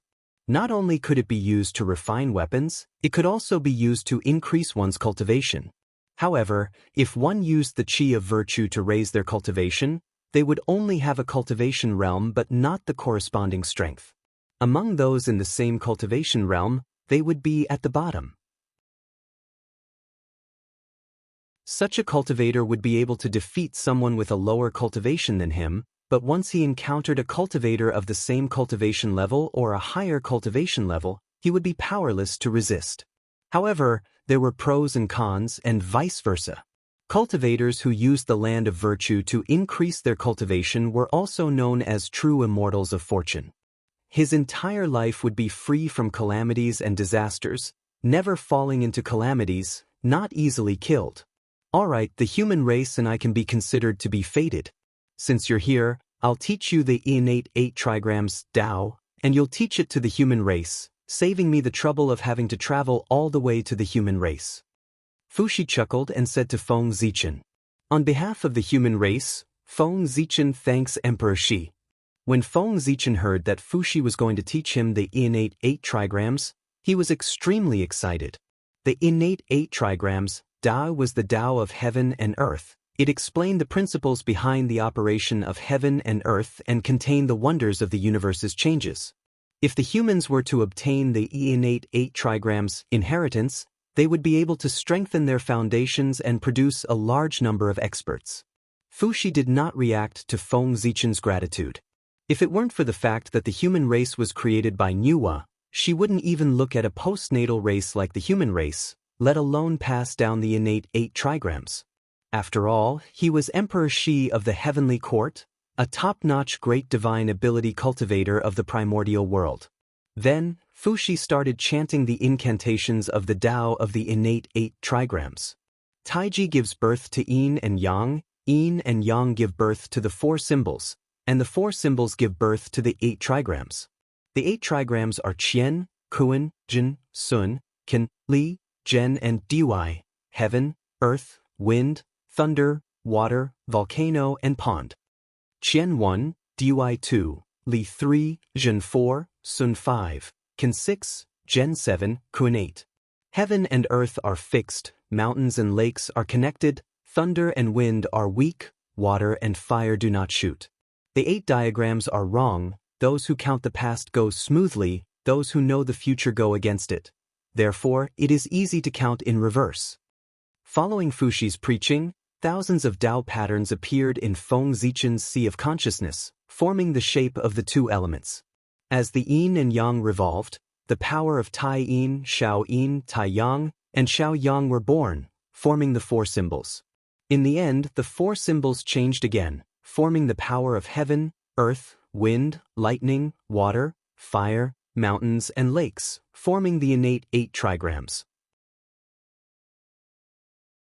After the birth of the innate 8 trigrams, it explained the principles of the operation of heaven and earth, deduced the wonders of the changes of the universe, and created the scene of the birth and death of all things.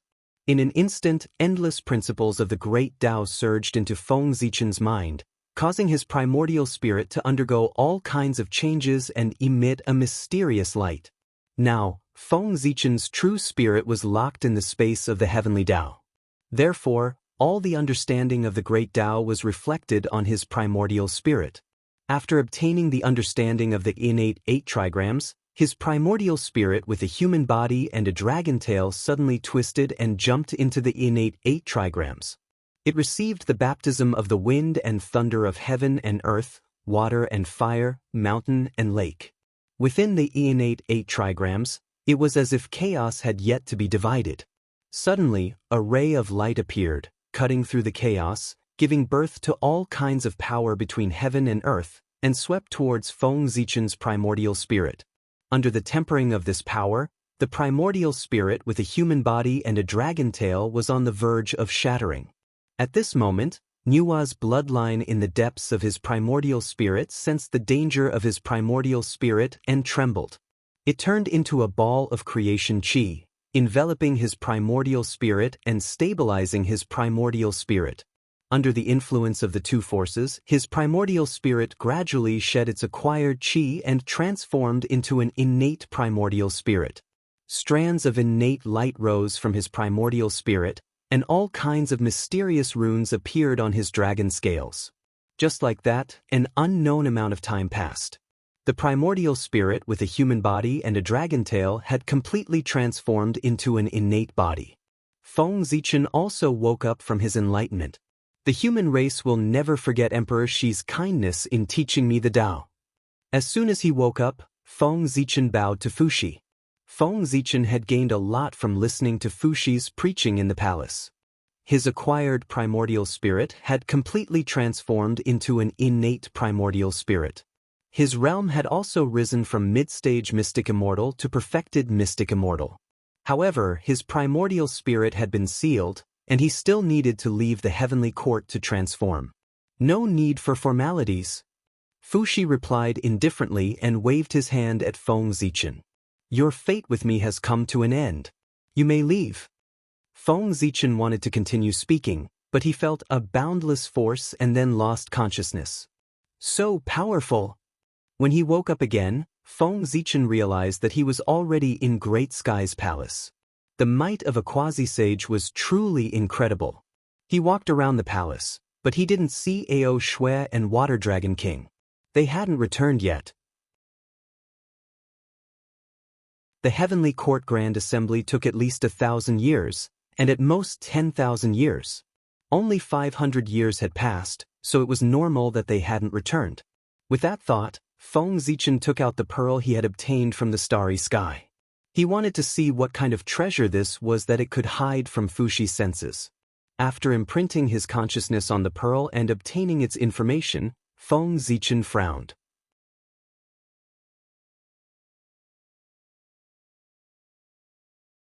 Chapter 46. The Star Pearl was a middle-grade Khanate spiritual treasure. It was made by combining the Chaos Bead fragments with the Heavenly Cycle Starlight and had 20 Khanate divine seals. It contained a miniature starry sky that could produce a stream of Khanate star origin energy every 1,000 years. It could also release the Heavenly Cycle Starlight to weaken one's dermic powers. However, although the Star Pearl was good as a middle-grade Khanate spiritual treasure, it was not enough to hide from Fuxi's senses. Confused, Feng Zichen probed the Star Pearl with his divine perception. Inside the Star Pearl, in the center of the vast starry sky, there was a divine tree that took root and draped down strands of star chi. The divine tree was not tall, only about 10,000 feet tall. However, in Feng Zichen's eyes, it was extremely majestic, as if it filled the entire void. The divine tree's roots were extremely developed, taking root in the void as if it was connected to the endless space. One could see streams of pure star chi flowing through the roots to the tree, providing it with nutrients. Among the countless tiny roots, there were 365 huge roots that were particularly eye-catching. From the star chi they absorbed, Feng Zichen sensed the aura of the Eldritch Star. The divine tree's roots crossed the layers of void and took root in the countless stars of the Eldritch Star. It absorbed the origin energy from the stars of the Eldritch Star to strengthen itself. This is the Khanate Star Tree? Looking at the divine tree, Feng Zichen was pleasantly surprised. This was a supreme-grade Khanate spiritual root. No wonder Fuxi could not detect the Star Pearl. It turned out that the tree was hidden inside. As a supreme-grade Khanate spiritual root, the Khanate Star Tree's essence was comparable to that of a presage. In addition, the Khanate spiritual root had the ability to isolate itself from the heavens. Unless it was faded, no one could detect it. Although Fuxi was strong, he was not as strong as the later generations. Naturally, he could not detect it. He did not expect to gain so much from his visit to the heavenly courts. With this tree, the strength of the human race could be further improved. With that thought, Feng Zichen quickly sat down cross-legged and moved the Khanate Star Tree into the Chaos Bead. Then, his primordial spirit entered the chaos bead and started refining the Khanate star tree with the help of the chaos chi inside. As long as he did not refine such a treasure, there was no risk of losing it. Therefore, it was better to refine it as soon as possible. Spiritual roots like the innate star tree were of extremely high quality. As soon as he took human form, his cultivation base was already at the level of a half-saint, which made him even more talented than the other innate gods. Therefore, supreme-grade Khanate spirit roots were suppressed by the heavenly Tao. Not to mention transforming into a human form, even gaining sentience was extremely difficult. Throughout the entire untainted world, most of the supreme-grade Khanate spiritual roots that appeared in the world fell into the hands of the top great divine powers of the untainted world. It was refined by him to suppress his own destiny. Only the Khanate Bodhi tree was able to materialize with the help of Taoist Jie-in. This person was Taoist Kundi, one of the 6 sages in the future. From this, it could be seen how heaven-defying the aptitude of an innate spiritual root was. Without sentience, refining the Khanate stellar tree was much easier than refining Khanate numinous treasures. With the help of the chaos chi, Feng Zichen managed to leave his mark on the innate star tree in just 100 years. As the Khanate star tree came under Feng Zichen's control, a memory from the chaos era flowed into Feng Zichen's mind. In the chaos, a terrifying battle broke out. The 3,000 demon gods used all kinds of great Tao techniques and attacked Pangu together. Pangu stood on the chaos green lotus, which emitted a dazzling green light and blocked all the divine techniques. Then he swung his giant axe and hacked at the chaos demon gods. A beam of axe light broke through the chaos, divided the yin and yang, and evolved into all things. Several chaos demon gods were hit by the axe light. Their true spirits collapsed and their bodies collapsed, fusing into the new world.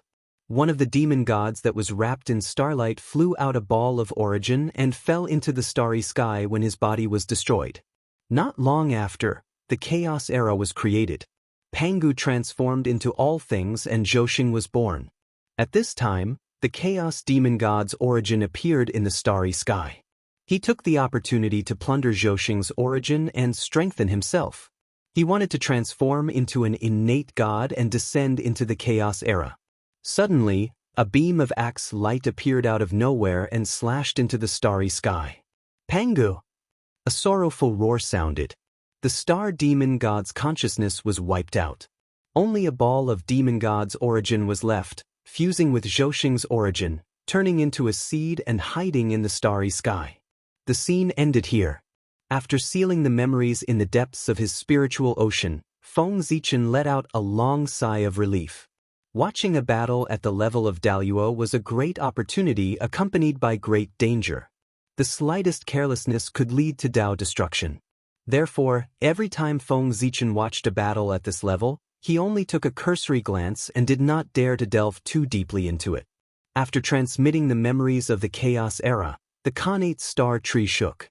Countless inheritances of the Tao of stars emerged from it and surged towards Feng Zichen.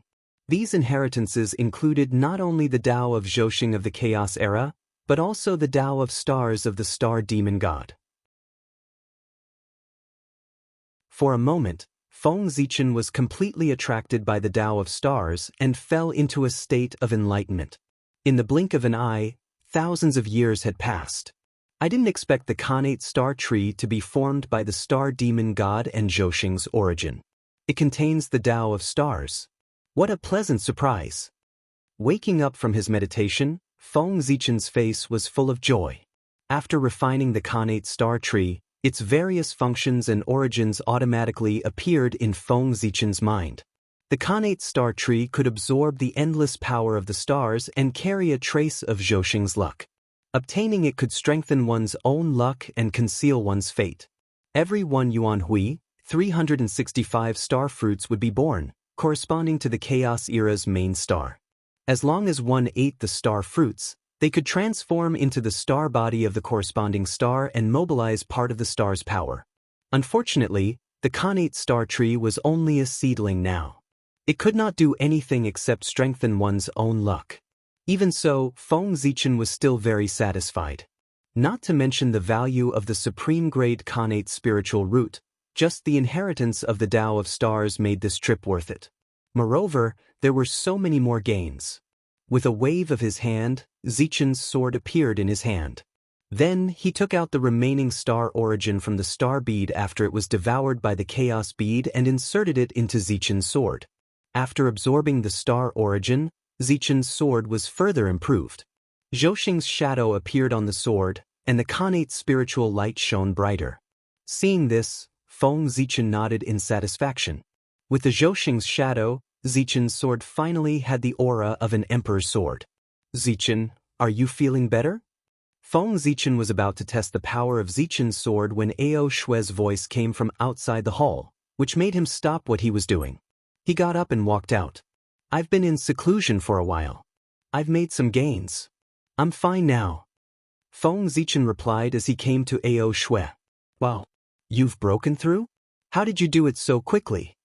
Ao Shue was surprised to see that not only had Feng Zichen recovered, but his cultivation had also improved.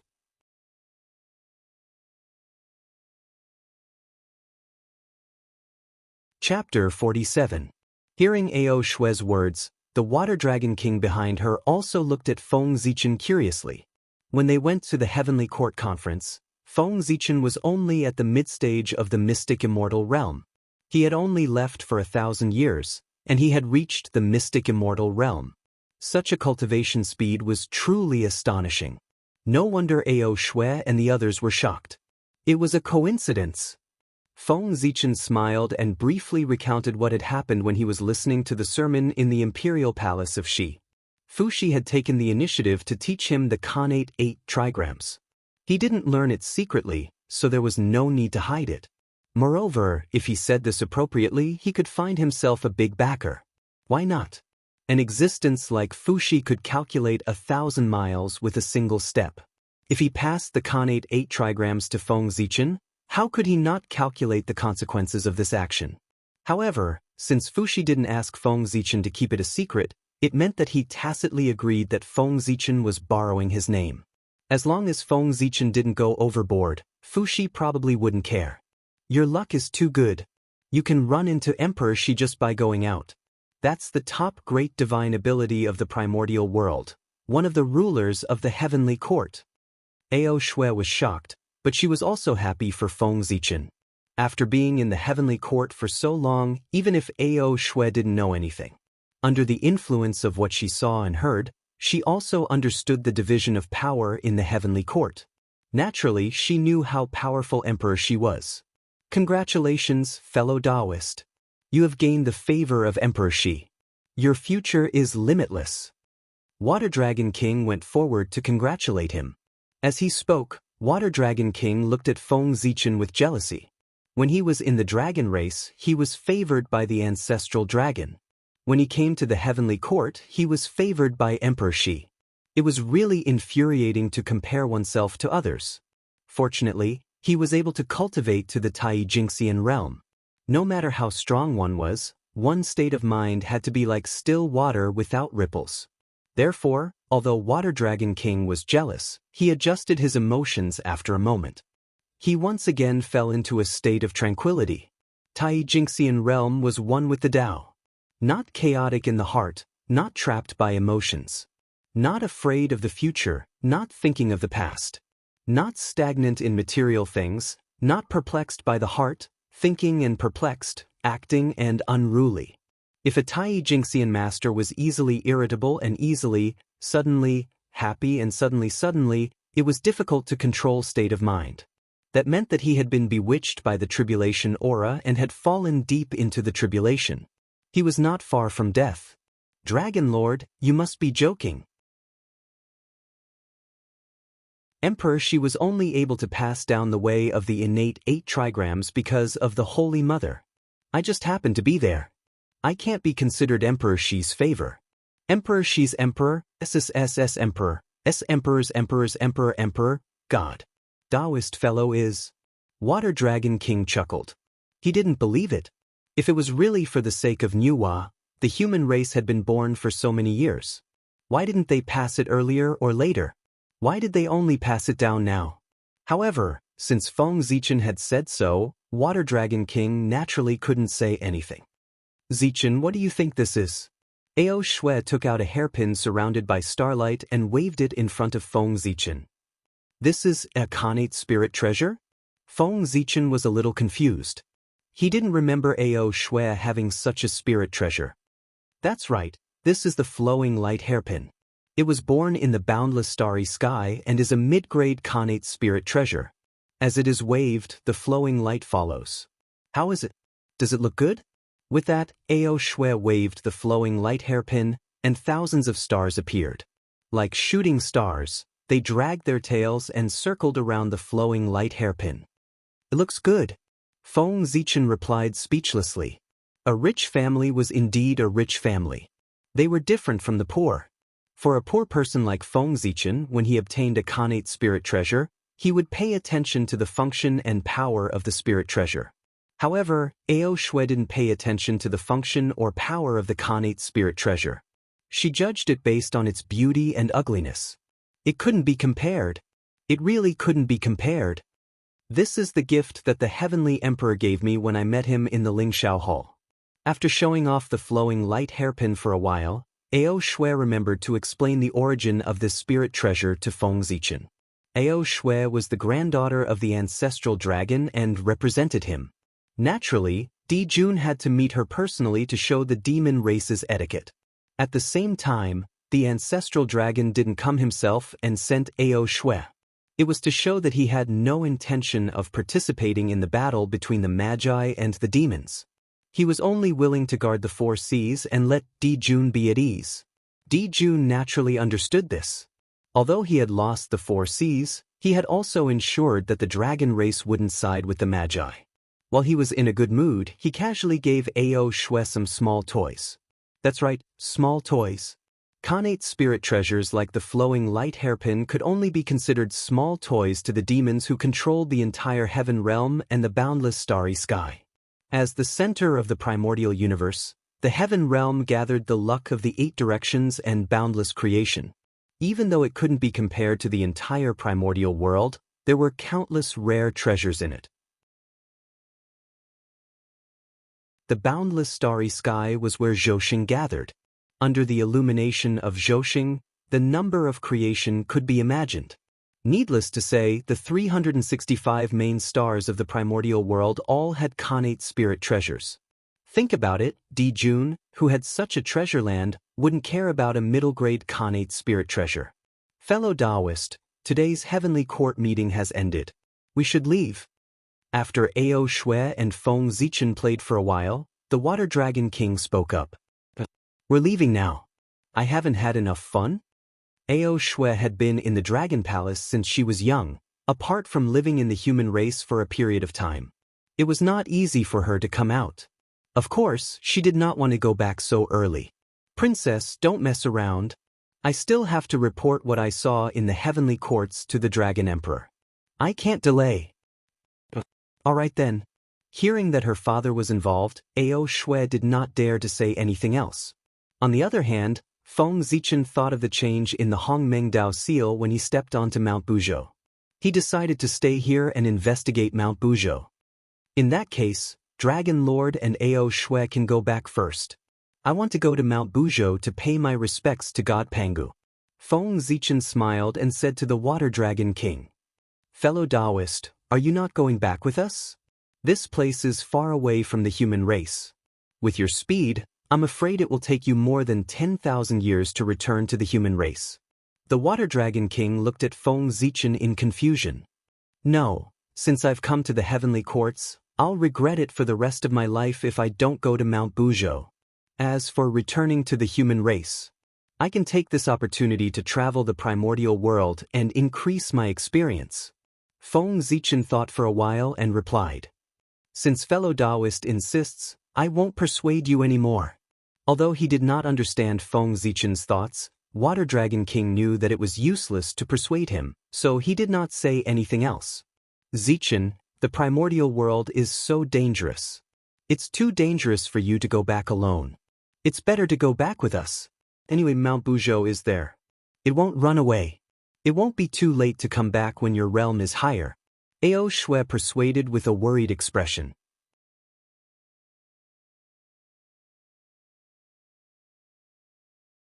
Chapter 48.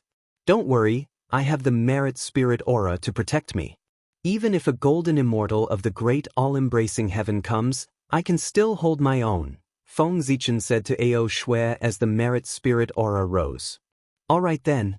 Remember to inform me when you return to the human race so that I can rest assured. Ao Shui replied reluctantly. She knew about the defensive power of the light of merit. This kind of ability that was completely condensed from the chi of merit could be said to be the most extravagant ability in the Eldritch world. Its power was naturally extraordinary. Fellow cultivator, farewell. In front of the southern heavenly gate, Feng Zichen waved goodbye to the Water Dragon King and Ao Shui before walking towards Mount Buzhou. Buzz. Just like last time, the moment Feng Zichen stepped onto Mount Buzhou, the Hong Meng Dao seal started to vibrate violently. If not for the fact that he had completely refined the Hong Meng Dao seal, he would have flown straight into the depths of Mount Buzhou. After suppressing the trembling of the Hong Meng Dao seal, Feng Zichen did not immediately head towards the depths of Mount Buzhou. Instead, he walked around the periphery of Mount Buzhou. The Heavenly Court Conference had just ended, and people were coming and going at the southern heavenly gate. As a mystic immortal, he could not guarantee that he would not attract attention if he rushed into the depths of Mount Buzhou. It was better for him to wander around the periphery for a few decades. After all, it was always better to be careful. Mount Buzhou was known as the Eldritch Pillar of the Eldritch world. It was formed from the spine of the Pangu. From afar, its vastness and height could not be seen. It was indeed the number one sacred ground in the Eldritch world. Divine light flashed in the mountain, and there were endless creations and spiritual herbs. It could be said that there were fortuitous opportunities everywhere. The mountain exuded an ancient aura and a faint divine aura. This was the divine aura of the Pangu. Since the creation of the Eldritch world, the Pangu's divine aura on Mount Buzhou had become thinner and thinner. Now, there was only a trace of it left. Otherwise, how could Mount Buzhou be broken by Gong Gong during the Great War of the Great Magi Demon Dynasty? In ancient times, only Daluo Jingxian could approach Mount Buzhou, and only quasi-saints could climb Mount Buzhou. Such a great power, how could Gong Gong ever break it? Walking on Mount Buzhou, he could feel Pangu's aura permeating the air. Feng Zichen only felt that the impetuousness in his heart had disappeared, and he became calm and steady. This was not his first time sensing Pangu's aura, but his third time. When he was on the Three Immortal Island, he had obtained part of Pangu's memories of splitting open the heavens. The original 12 heaven-splitting axes were still hidden deep within his sea of consciousness. Then, not long ago, from the innate star tree, he once again saw Pangu's axe light. Now, on Mount Buzhou, he sensed Pangu's aura for the third time. However, this time was different from the previous two. In the previous two memories, what Feng Zichen sensed from Pangu was the spirit of seeking the Tao. At that time, Pangu was a devout Tao seeker. He did not create the world to create all living beings, but to pry into the true meaning of the great Tao and prove the Tao eternal. Pangu's aura on Mount Buzhou was different. It was a majestic aura that contained the love for all living beings. It was magnanimous. Immersed in Pangu's aura, Feng Zichen seemed to have merged with Mount Buzhou. An inexplicable Tao rune appeared in his perception. In his sea of consciousness, the Hong Meng Dao seal bloomed with a bright light. It increased Feng Zichen's comprehension, deepened his connection with Mount Buzhou, and helped him comprehend the Dao rune. In that Dao rune, Feng Zichen felt a power that could suppress everything. The primordial world of the universe, the past, the future, the known, the unknown, were all suppressed without exception. As Feng Zichen's connection with Mount Buzhou deepened, in his sea of consciousness, a phantom of Mount Buzhou slowly appeared, emitting an aura that could suppress everything. It echoed with Mount Buzhou from afar. At that moment, Feng Zichen understood the true role of Mount Buzhou and the truth behind the collapse of Mount Buzhou in the future. Mount Buzhou stood in the center of the primordial world. It did not just support the sky and suppress the earth. It also suppressed the space-time of the entire primordial world, causing the primordial world to be the only one. The river of space-time flowed endlessly and never flowed backward. In other words, it was precisely because of the existence of Mount Buzhou that Daluo Jingxian's strongest method, changing the past, was useless. Under its suppression, the space-time of the primordial world stabilized and slowly moved forward. It made Daluo Jingxian unable to reverse the flow of time and change the past. The Daluo meant that all space-time was eternal. The Golden Immortal meant that all space-time was indestructible. The Daluo Jingxian was an immortal who was unfettered and indestructible in all space-time. The Daluo Jingxian could see through everything. The boundless world could see the past, present, and future with his eyes. He could gather and disperse. He could not be worn down by all tribulations. He could transcend fate and travel through space-time. He existed with the heavens and the Tao. In front of the Daluo Jingxian, space-time was like a toy that they could play with. The past and the future had no secrets in their eyes. They could change them at will. If there was no Mount Buzhou, the primordial world would be in chaos. Today, you were dissatisfied with this history and changed it. Tomorrow, you were dissatisfied with that history and changed it. The entire primordial world was in a mess. At that moment, Feng Zichen found the answer to his doubts for many years. Since the Daluo Jingxian was so strong, wouldn't the existence of the first Daluo Jingxian be invincible? His power covered countless spacetime. Why didn't he change history and make the primordial world the only Daluo Jingxian? In the past, Feng Zichen did not understand. Now he understood. It was not that he was unwilling, but that he could not. He could vaguely see a towering divine mountain in the center of the river of spacetime. It made the past irreversible and unchangeable. Therefore, although the existence of Mount Buzhou was beneficial to all living beings in the primordial world, it restricted the Daluo Jingxian and prevented him from unleashing his full strength. As a result, it naturally caused the dissatisfaction of the Daluo Jingxian in the primordial world. It would bury a hidden danger for the collapse of Mount Buzhou in the future. Gong hitting Mount Buzhou was just a catalyst. There must be more masterminds behind it. However, that had nothing to do with the current Feng Zichen. He was immersed in the excitement of obtaining a new mystical ability. The Buzhou seal was obtained by Feng Zichen after he comprehended the Tao runes of Mount Buzhou. Its final achievement was to suppress everything in the world like Mount Buzhou. After coming back to his senses, Feng Zichen calculated with his fingers and realized that this series of changes had only happened in an instant. From the moment he began to comprehend the Tao runes of Mount Buzhou to the end, it had only been the blink of an eye. How wonderful! After sighing, Feng Zichen began to stroll around the periphery of Mount Buzhou. From the end of the ancient times until today, countless people had come to Mount Buzhou to search for treasures. No matter how many creations there were on Mount Buzhou, they could not withstand such consumption. Now, apart from the Khanate treasures hidden in the depths of Mount Buzhou, there were not many things in the periphery. With Feng Zichen's powerful luck, he had wandered around the periphery of Mount Buzhou for decades. He had only found some Khanate spirit herbs and Khanate spirit materials. There was nothing else. That day, after Feng Zichen plucked a Khanate jade Ganoderma, he felt that it was about time. His figure flashed and he used his mystical ability to fly and hide. He hid in the void and hid his figure.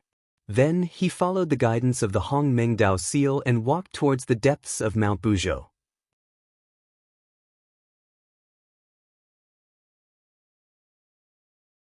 Chapter 49. According to the guidance of the Hongmengdao seal, Feng Zichen circled around Mount Buzhou. After a few years, he arrived at a place shrouded in fog. Before Feng Zichen could do anything, the Hongmengdao seal automatically appeared in front of him. It released rays of purple divine light and landed on the fog-shrouded place. As if it had met its natural enemy, the fog melted like snow under the purple divine light and disappeared without a trace. A valley filled with murderous aura was revealed. In the valley, strange rocks were rugged and weeds grew everywhere. It was a desolate scene. Wisps of Khanate murderous aura emerged from the ground and floated in the valley. Looking at the desolate valley in front of him, Feng Zichen was puzzled. He couldn't help but stop in his tracks. This was Mount Buzhou, formed by the spine of Pangu. It was the most sacred place in the primordial world. Why would there be murderous aura? And it was the connate murderous aura that the chaos fiend god carried? After pondering for a moment, Feng Zichen couldn't think of an answer. He decided to investigate the valley. Then he raised his merit spiritual light and walked into the valley with the Hong Meng Dao seal. As if sensing an unfamiliar aura, Feng Zichen stepped into the valley. The connate murderous aura that permeated the valley suddenly became restless and swept towards him. With a slight tremble, the Hong Meng Dao seal lowered a hazy purple light and enveloped Feng Zichen. This was the Hong Meng Dao light. It was the light of origin and the light of the great Dao. It could derive and destroy all Dharma. Before the connate murderous aura could reach Feng Zichen, it was blocked by the Hong Meng Dao light. As the two of them were entangled, a sizzling sound was heard. The connate murderous aura was destroyed by the Hong Meng Dao light. As Feng Zichen continued to go deeper, the connate murderous aura in the valley continued to attack him. More and more of it gathered as if there was no end to it. Under such circumstances, even though Feng Zichen had the protection of Hongming's Dao light, he still found it difficult to move. It was like a small boat in the ocean, in danger of capsizing at any moment, being overturned by the huge waves and sinking into the sea. Feng Zichen's heart trembled as he watched the Hongming's Dao light tremble under the attack of the connate baleful aura. He immediately took a few steps back, intending to leave this place first. Once he thought of a foolproof plan, he would return to this place to investigate.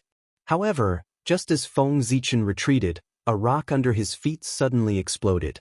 It turned into a thick stream of innate murderous qi and attacked him from the ground.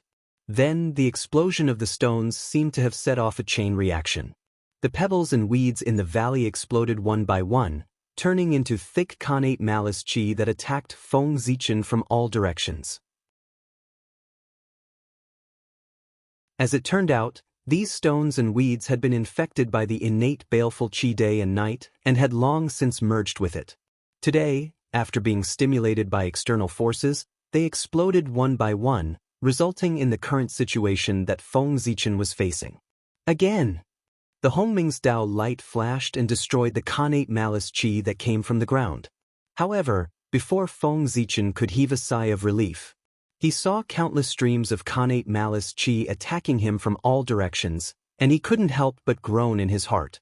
At this moment, the Hong Meng Dao seal seemed to have been angered by the connate malice qi and exploded with unprecedented light. Hongming's qi spewed out, creating countless Dao runes that covered the entire valley. It formed a scene that looked like before heaven and earth were created and before Hongmeng was formed. Under the shroud of Hongming's qi, the connate malice qi that was extremely arrogant a moment ago was now completely powerless to fight back. In just a moment, it was devoured and assimilated by the Hongming's qi.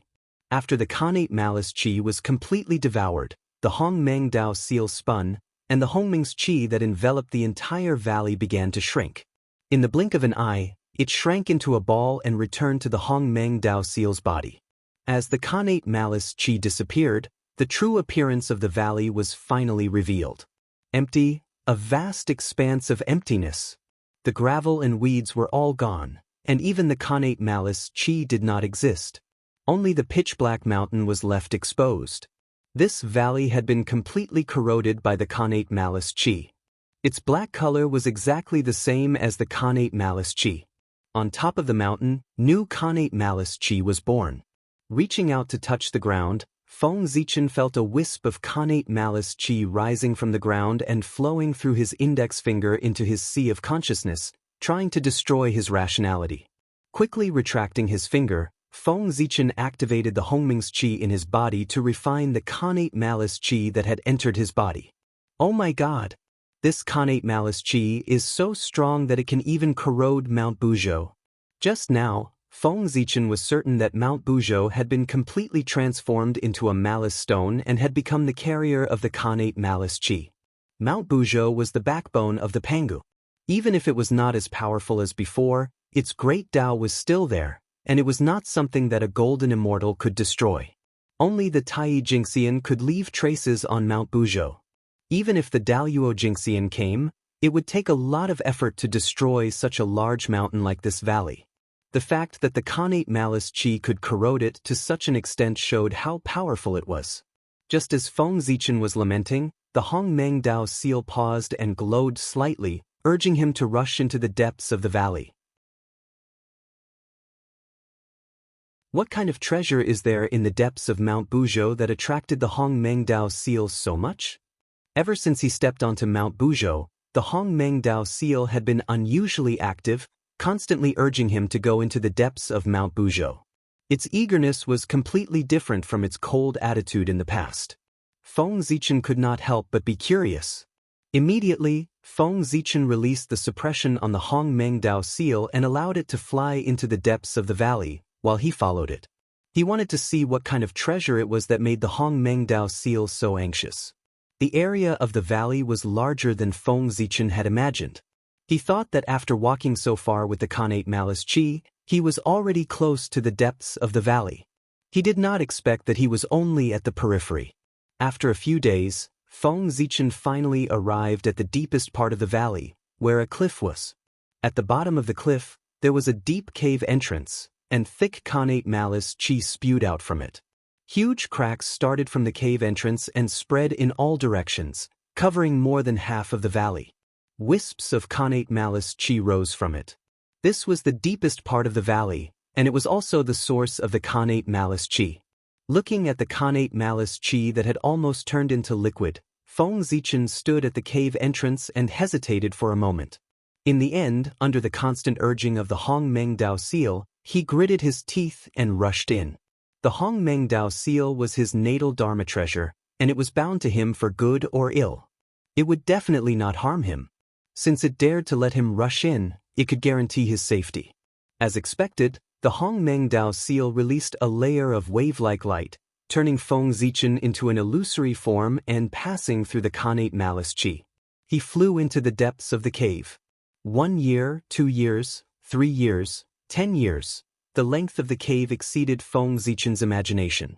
It was only after more than 100 years that he saw a ray of bright light. The moment he saw this ray of light, the 13 sky-splitting axes in the depths of Feng Zichen's memory suddenly trembled. It was as if it wanted to walk out of the past and step into the present.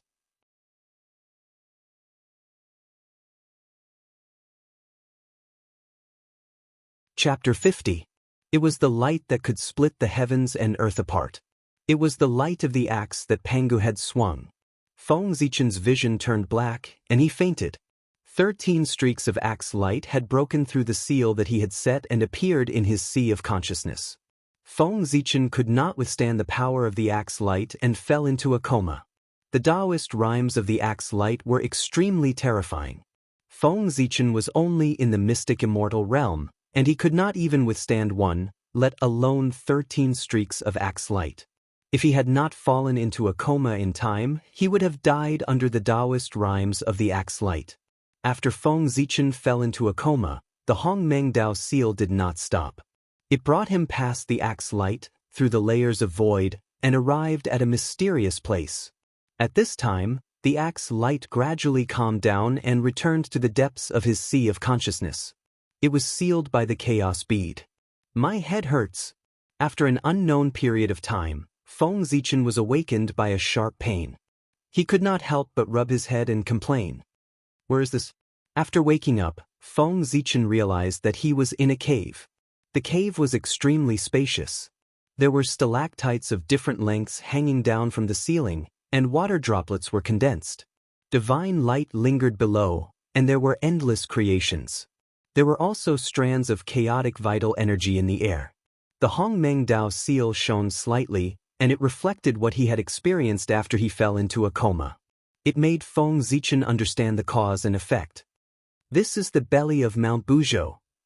After looking through the images that the Hong Meng Dao seal had shown, Feng Zichen was extremely shocked. He did not know the origin of the cave in the Fiend Valley. The Hong Meng Dao seal followed the passage down and actually came to the belly of Mount Buzhou. It was really unbelievable. Then, Feng Zichen was overjoyed. This was the belly of Mount Buzhou, the place where endless creations gathered. There must be treasures that were born here. With this in mind, Feng Zichen hurriedly looked around. After a few steps, he saw a jade pool made of white jade, filled with a milky white liquid. Fortune Origin Liquid. Recognizing the origin of the milky white liquid, Feng Zichen exclaimed and hurriedly ran over. Although the white jade pool was only 3 feet in size, it contained an enormous amount of space. The amount of creation origin liquid inside was simply endless. The Fortune Origin Liquid was formed from the essence of the earth. It contained boundless vitality and could revive the dead. If a postnatal living being consumed the Fortune Origin Liquid for a long period of time, they would be able to transform into a Xiantian living being without the need to cultivate. Such supreme treasures were rare even in the great desolate Aeon. Unexpectedly, there were so many here. Drip, drip. Drops of milky white liquid dripped from the stalactites and gathered at the jade pool. That's right. Mount Buzhou is the #1 divine mountain in the primeval age, where the ancestral veins of the primeval age are located. It's not surprising that the creation origin liquid was born. Seeing this scene, Feng Zichen shook his head, as if lamenting that he was making a fuss over nothing. Then, he took out the chaos bead and kept the pool of creation origin liquid. The white jade pool was formed by the qi of the earth vein and was specially used to hold the creation origin liquid. Unless the entire earth vein was extracted, it could not be taken away. He did not have that ability. After putting away the creation origin liquid, Feng Zichen began to search around the underground cavern again. The fact that he found a supreme treasure like the creation origin liquid so easily gave him great encouragement, thinking that there were treasures everywhere. Unfortunately, he was disappointed. For several days, Feng Zichen did not find anything. It was as if all the treasures here were avoiding him. Seeing this, Feng Zichen seemed to have understood something. He understood that he was not lucky enough and could only obtain the creation origin liquid. The rest of the numinous treasures were not fated with him. After understanding this, Feng Zichen stopped searching for treasures and found an empty space to sit down cross-legged. This place was mysterious and mysterious. He planned to cultivate in seclusion for a while and leave after breaking through to the golden immortal realm. However, Feng Zichen had just sat down. The Hongmeng Dao seal, which had been quiet since its arrival, suddenly moved and slammed into a rock wall. Bam! After a loud bang, smoke and dust flew everywhere, and rubble flew in all directions. The rock wall was cracked by the Hongmeng Dao seal, and a ruler surrounded by purple light fell out. This is, his pupils constricted. Feng Zichen moved closer to take a closer look.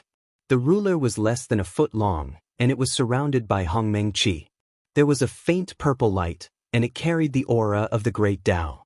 Countless runes appeared and disappeared on the ruler's body. In the middle, there were 2 large words written in innate divine script, Heaven Measuring. This is the Hongmeng Heaven Measuring Ruler. This treasure was hidden here. The surprise came too suddenly. Feng Zichen felt that his heart was about to jump out of his chest. The Hongmeng Heaven Measuring Ruler was an postnatal merit treasure. It was also known as the best postnatal attack. Together with the Heaven-Earth Mystic Yellow Pagoda, which was known as the best postnatal defense, they were known as the 2 postnatal merit treasures. Legend had it that after the primordial world was created, the great Tao sensed it and bestowed boundless merit. 30% of the merit went to the 3 pure ones formed by Panga's essence soul, 20% to the 12 ancestral magi formed by Panga's blood essence, and 30% to the 3 heaven-splitting treasures. The remaining 20% and 10% of the Heaven-Earth Mystic Yellow Pagoda combined with 90% of the Heaven-Earth Mystic Yellow Pagoda. It was taken away by Taoist Tai Ching and became his accompanying spiritual treasure. The last 10% of the merit combined with the 9 layers of Hongmeng Qi and turned into the postnatal merit treasure, the Hongmeng Heaven Measuring Ruler. Its whereabouts were unknown. He did not expect that this treasure would be hidden in the belly of Mount Buzhou. According to Feng Zichen's guess, the Hongmeng Heaven Measuring Ruler should be hidden in the Panga's Hall. After all, as the 3 pure ones formed by Panga's essence soul, they had the Heaven-Earth Mystic Yellow Pagoda as their accompanying spiritual treasure. In order to be fair, The 12 ancestral magi formed by Pangu's blood essence should have the Hongmeng heaven-measuring ruler as their accompanying spiritual treasure. Now, it seemed that Feng Zichen was wrong. However, it made sense. The magi already had the Pangu's hall and Pangu's heart. If they also had the Hongmeng heaven-measuring ruler, it would be unfair to the three pure ones. His thoughts were in a mess, but it did not affect Feng Zichen's movements. He quickly reached out and grabbed the Hongmeng heaven-measuring ruler. There was no reason not to take the treasure in front of him. However, Feng Zichen was fast, but the Hongmeng Dao seal was faster. When he reached out, the Hongmeng Dao seal completely exploded. Bright purple light was emitted from its body, like a purple sun. Then, under Feng Zichen's incredulous gaze, the Hongmeng Dao seal crashed into the Hongmeng heaven-measuring ruler. There was no sound of explosion, nor any strange phenomenon. After the Hongmeng Dao seal crashed into the Hongmeng heaven-measuring ruler, time seemed to stop for a moment. Then, the Hongmeng heaven-measuring ruler silently split into two balls of purple light, one big and one small. The Hongmeng Dao seal turned slightly and rushed toward the big ball of purple light. These two balls of purple light were formed by the origin of the Hongmeng heaven-measuring ruler. The big ball of purple light was the Qi of Hongmeng, which was of the same origin as the Hongmeng Dao seal. The Hongmeng Dao seal's attitude was attracted by this item. The small ball of purple light was the merit of creation. This merit was different from the heaven-earth merit. It was given by the great Tao and had nothing to do with the heavenly Tao. Therefore, its color was purple, not gold.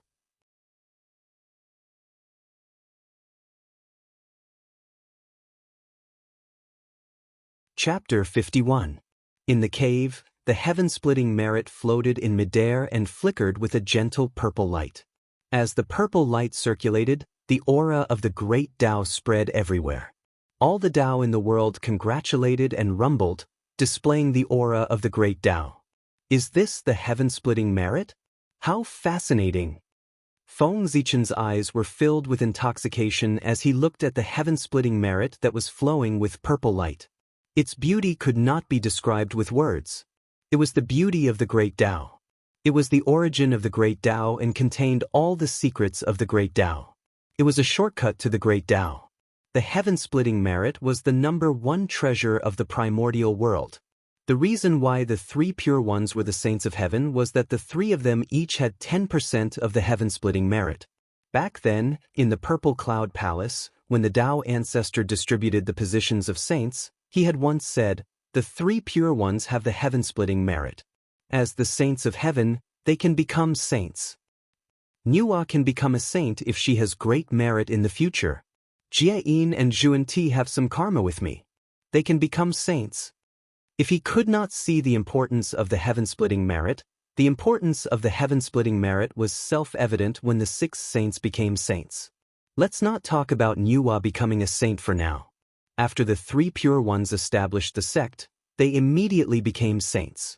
As for Zhuanti and Jieyin, who were also saints, after establishing the sect, they had to make a great wish to the heavenly Tao before they could become saints. What was a great wish? It was like taking a loan from the heavenly Tao. They had to return it. As long as the great wish was not completed, they had to work hard and not slack off. Zhuanti and Jieyin had made a great wish. When Feng Zichen died in his previous life, there was no sign of it being repaid. It could be seen how difficult it was. The difference between having and not having the heaven-splitting merit was obvious. The demons gathered the destiny of thousands of demons and established the heavenly courts to occupy the destiny of the primordial world. Coupled with the destiny of Zhosheng, how terrifying was the destiny of the 3. After the Magi occupied the primordial world, they did not know how to establish order and manage the primordial world to benefit all living beings. They only cared about their own development and did whatever they wanted. Therefore, endless negative karma gathered and corroded the destiny of the Magi. Even so, the demon clan did not gain the upper hand against the sorcerer clan. Instead, they were suppressed. What was the reason? It was all because the Magi had received Panga's legacy and had 20% of the merit of creation. If someone were to refine this 20% merit of creation, it would be enough to create 2 sages. The shamans did not have primordial spirits, so they could not refine it. Then he fused the 20% of merit into his clan's fate. It was enough to create 2 saints. How enormous was that? He directly made the sorcerer race the strongest race in the untainted land. It was because of this 20% merit of splitting the heavens that the demon race was no match for the sorcerer race. If not for the heavenly Tao secretly supporting the demons and suppressing the magi, the demon clan had long been exterminated by the sorcerer clan. Now, the merit of creation in front of Feng Zichen was 10% of the merit of creation, which was enough to help a person become a saint. With such a precious treasure in front of them, who wouldn't be greedy? Not even a saint could do that. As for Feng Zichen, that was even more impossible.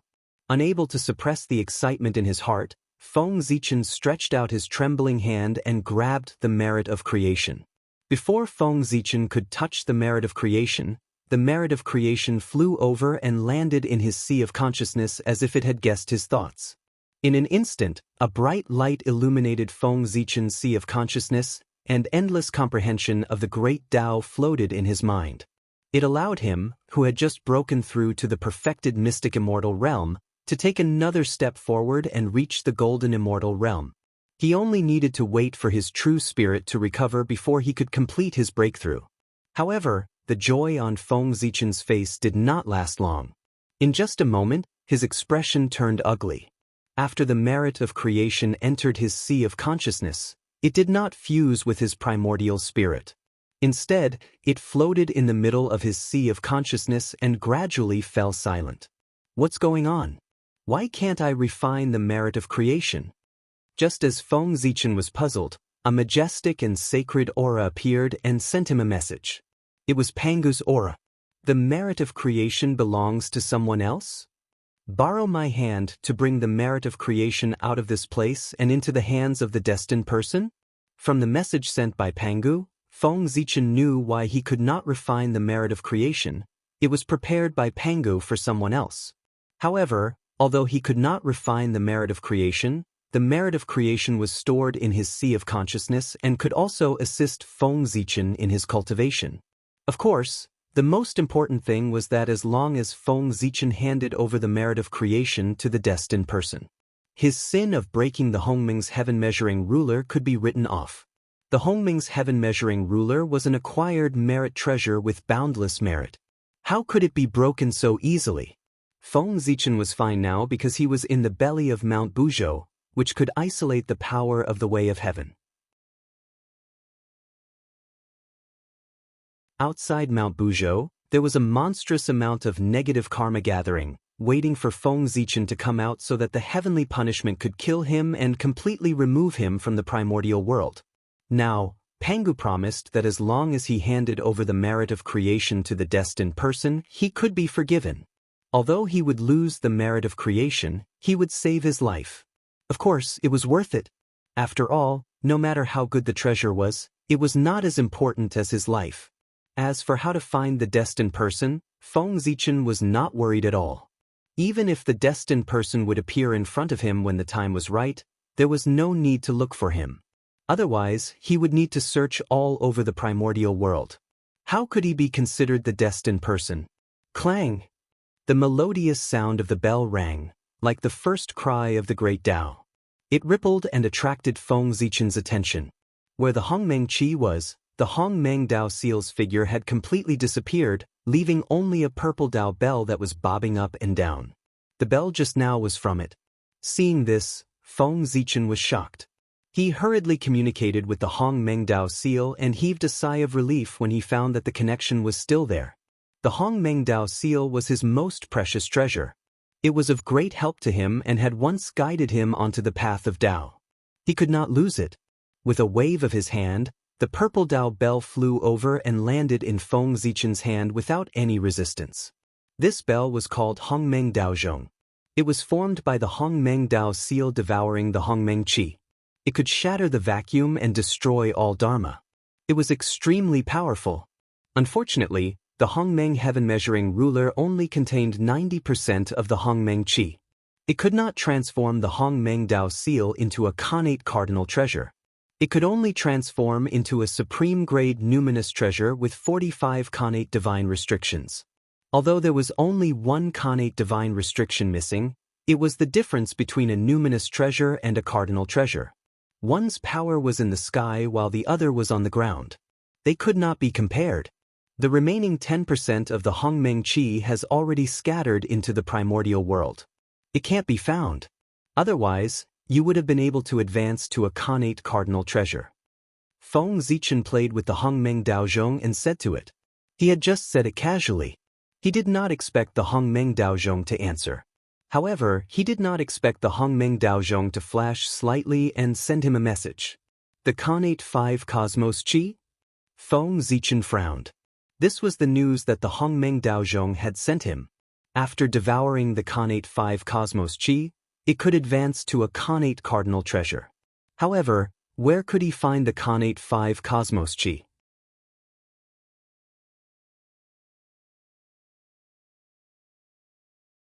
Chapter 52. The connate 5 manifestations were the 5 stages before Wuji transitioned to the birth of heaven and earth: grand simplicity, grand primordium, grand beginning, grand simplicity, and Taiji. Grand simplicity, the origin of nothingness, the beginning of God without seeing Qi. Grand primordium, formless and without substance, the beginning of Qi without seeing form. Grand primordium, formless and without substance, the beginning of form without substance. Grand simplicity, formless and without substance, the beginning of substance without form. Taiji, the birth of yin and yang, the 5 elements and all living things. The connate 5 manifestations were formed from the essence that dissipated during the evolution of the 5 manifestations. They shared the same root as the Hongmeng Qi. Devouring them would naturally allow the Hongmeng Daozhong to advance to a connate cardinal treasure. However, although Feng Zichen knew the origin of the connate 5 manifestations, he did not know where it was. Such a treasure had the ability to conceal itself from the heavenly secrets. No one would be able to calculate its location unless it was born. Forget it. If it's fated with me, I'll find it. It's not fated with me. I can't force it. After thinking about it, Feng Zichen really could not think of where the connate 5 manifestations was. He threw it to the back of his mind. He continued to sit cross-legged and prepared to undo the seal on his true spirit and advance to the golden immortal realm. Boom! The mighty power of the true spirit descended from the heavenly Tao space and chased his connate essence spirit to a corner of the Emperor Star Palace, regaining control of his body. In his sea of consciousness, the connate 8 trigrams, Mount Buzhou's Tao runes, the heaven-splitting Tao intent. Over the years, Feng Zichen had comprehended all sorts of great Tao true intents that appeared and surged towards his true spirit. It helped him sublimate and transform. After engraving the various great Tao true intents on his true spirit, his true spirit rose into the sky and landed in the 18th level of the heavenly Tao space, fusing with the golden immortal Tao fruit. The light of the great Tao flickered on his true spirit. An aura of immortality condensed on his true spirit, and a sturdy aura emanated from it. A speck of golden light rose from his true spirit. It was dazzling and illuminated the surroundings. This was the immortal Tao light, the symbol of the immortal true spirit, the symbol of a golden immortal. At that moment, Feng Zichen had officially stepped into the golden immortal realm. The golden immortal was a new chapter of the great Tao. After stepping into the golden immortal realm, one's true spirit would exist eternally and eternally in the world. With the same lifespan as heaven and earth, he would be immortal and would no longer have to worry about sickness and death. At the same time, when they sensed that Feng Zichen had advanced into the golden immortal realm, an unexpected change occurred in the boundless starry sky. Star sources quietly left Zhouxing's core and poured into the Emperor Star's core. It fused with the origin of the Emperor Star and turned into a purple Tao fetus. Above the embryo, the sun, the moon, and the stars rotated. Countless runes danced, and the great Tao of stars circled around him. This was the Tao embryo of stars, the Tao embryo that gave birth to the Lord of Stars.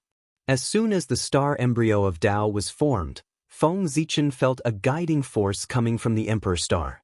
It crossed layers of space and tried to pull his true spirit into it. Fortunately, this force was not strong. Feng Zichen struggled lightly and broke free. However, as he struggled free, the purple star suddenly transmitted an angry emotion, transmitting a message to him, and then withdrew the purple star 3 treasures projection. This, after browsing the message in his mind, Feng Zichen smiled bitterly. Time and time again he had rejected the Emperor Star's guidance and completely angered it, so it withdrew the purple star 3 treasures projection. It also warned Feng Zichen that if there was a next time, he would never be able to get the blessing of the Emperor Star. After Tai Jingxian, must I ascend to the Emperor Star? How could Feng Zichen have the chance to think about it? He could only make plans in advance to avoid being in a mess. Fortunately, even if he was in the core of the Emperor Star, his true spirit could still control his body with the help of the heavenly Tao space. It was not unacceptable. After thinking about the future, Feng Zichen withdrew his thoughts and calmed down to comprehend the great Tao and organize what he had obtained recently. After coming to the heavenly court, he had obtained many opportunities and his realm had advanced by leaps and bounds. In just over 1,000 years, he had advanced from the mid-stage of Mystic Immortal to the early stage of Golden Immortal. It was time to settle down to prevent his realm from being unstable. Years did not matter in the untainted land. When Feng Zichen woke up again, 1,000 years had passed. Standing up, Feng Zichen first bowed 3 times to the void to show his gratitude to Pangu. Only then did he turn around and walk out. Regardless of whether Pangu was dead or not, he should pay his respects to him since he had obtained so many benefits here. As soon as he stepped out of the cave, Feng Zichen saw the sky full of innate baleful aura rushing towards him. He was so scared that he quickly raised the Hongmeng Daozhong to protect himself. Clang, clang. The Hongmeng Daozhong floated above Feng Zichen's head, and wisps of Hongmeng Qi hung down and scattered in all directions, wiping out all the innate baleful aura.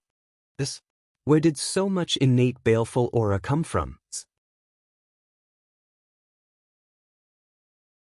After the innate baleful aura disappeared, the situation in front of Feng Zichen was exposed, and he couldn't help but take a breath of cold air. A river completely composed of innate baleful aura gushed out from the bottom of Mount Buzhou and flowed out slowly. This baleful aura was different from what Feng Zichen had seen before, and there were wisps of chaotic aura mixed in it. It was similar to the baleful aura emitted by the chaos demon god in his memory. What's under Mount Buzhou? Why is there so much baleful aura gushing out? Even Daluo Jingxian would lose half his life if he fell into this river of baleful aura. If it came out, no one could resist Daluo Jingxian, and they would all be turned into ferocious beasts. Could it be there's a chaos demon god under Mount Buzhou? A bold guess appeared in Feng Zichen's mind, and his heart beat a little faster. When Pangu opened the sky and proved his Tao, 3,000 demon gods came to stop him and were killed by him one by one. However, were those chaos demon gods really dead? Feng Zichen didn't know what realm the chaos demon god was in. But he knew that even Daluo Jingxian had to be careful when he stepped into the land of chaos in the sky beyond heaven. And the great chaos outside the world where the chaos demon god lived was countless times more terrifying than the land of chaos in the sky beyond heaven.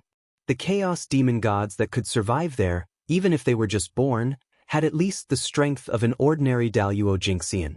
Otherwise, they would definitely not be able to survive in the great chaos outside the world. Such a great existence formed by the origin of the great Tao had strength far beyond Daluo Jingxian. Even if they couldn't defeat Pangu, they wouldn't die easily. At the very least, the image of the chaos demon god existed in Feng Zichen's memory. That meant that the chaos demon god wasn't dead. If he wanted such an existence to completely disappear, he had to start from the source, eliminate all traces of its existence, and erase the concept of its existence. Let all living beings not think about it. Otherwise, even Daluo Jingxian could revive by relying on the thoughts of all living beings, let alone the chaos demon god. But now, in the primordial world, the existence of the chaos demon god was clearly visible, which meant that they hadn't died. But they hadn't revived, which meant that the chaos demon god was in a sealed state. In the primordial world, the only one who could seal them was Pangu. And this was Mount Buzhou. Thinking of this, Feng Zichen threw out the chaos bead. His figure flashed, and he entered it, falling toward the river of evil aura below.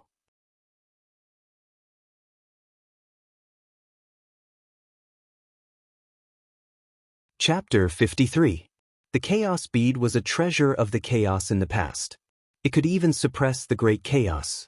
Even though it was not as powerful as before, it could not be destroyed by a mere river of evil aura. On the river of evil aura, Feng Zichen drove the chaos bead upstream toward the source of the river of evil aura, intending to explore the secret under Mount Buzhou. Whether or not there was a chaos fiend celestial under Mount Buzhou was only Feng Zichen's guess and had not been confirmed. Perhaps he had guessed wrongly, and there was something else under Mount Buzhou. The deeper he went, the darker the space around him became. In the end, there was nothing in Feng Zichen's eyes but endless darkness. I hate it. I hate it so much. Pangu, you deserve to die. After an unknown period of time, a sound came from the darkness. The sound was like the sound of the great Tao. It was ancient and mysterious, but it also carried endless resentment. In Feng Zichen's ears, it almost made him lose his mind and reason. Fortunately, the chaos bead emitted a black light that isolated these sounds, allowing him to regain his senses. There really is a chaos fiend celestial under Mount Buzhou. After recognizing the meaning of these sounds, Feng Zichen was extremely shocked. No wonder there was a river of evil aura flowing out from under Mount Buzhou. With these chaos fiend celestials constantly releasing evil aura, it was not surprising that there was so much evil aura. As he continued forward, light gradually appeared, driving away the nearby darkness and illuminating Feng Zichen's vision. The huge abyss was filled with pitch-black viscous liquid. One after another, balls of light rose from the liquid and flew upward. However, they were bounced back by a huge light screen in the air and fell back into the abyss. Is this the true spirit of a chaos fiend celestial? Feng Zichen thought as he sensed the aura of the great Tao on the balls of light that was completely different from that of the primitive world. After walking for a while, a huge light screen appeared and blocked Feng Zichen, preventing him from going any further. Pangu's aura. The aura coming from the light screen was exactly the same as Pangu's. This was the seal that Pangu had set up to suppress the chaos demonic gods.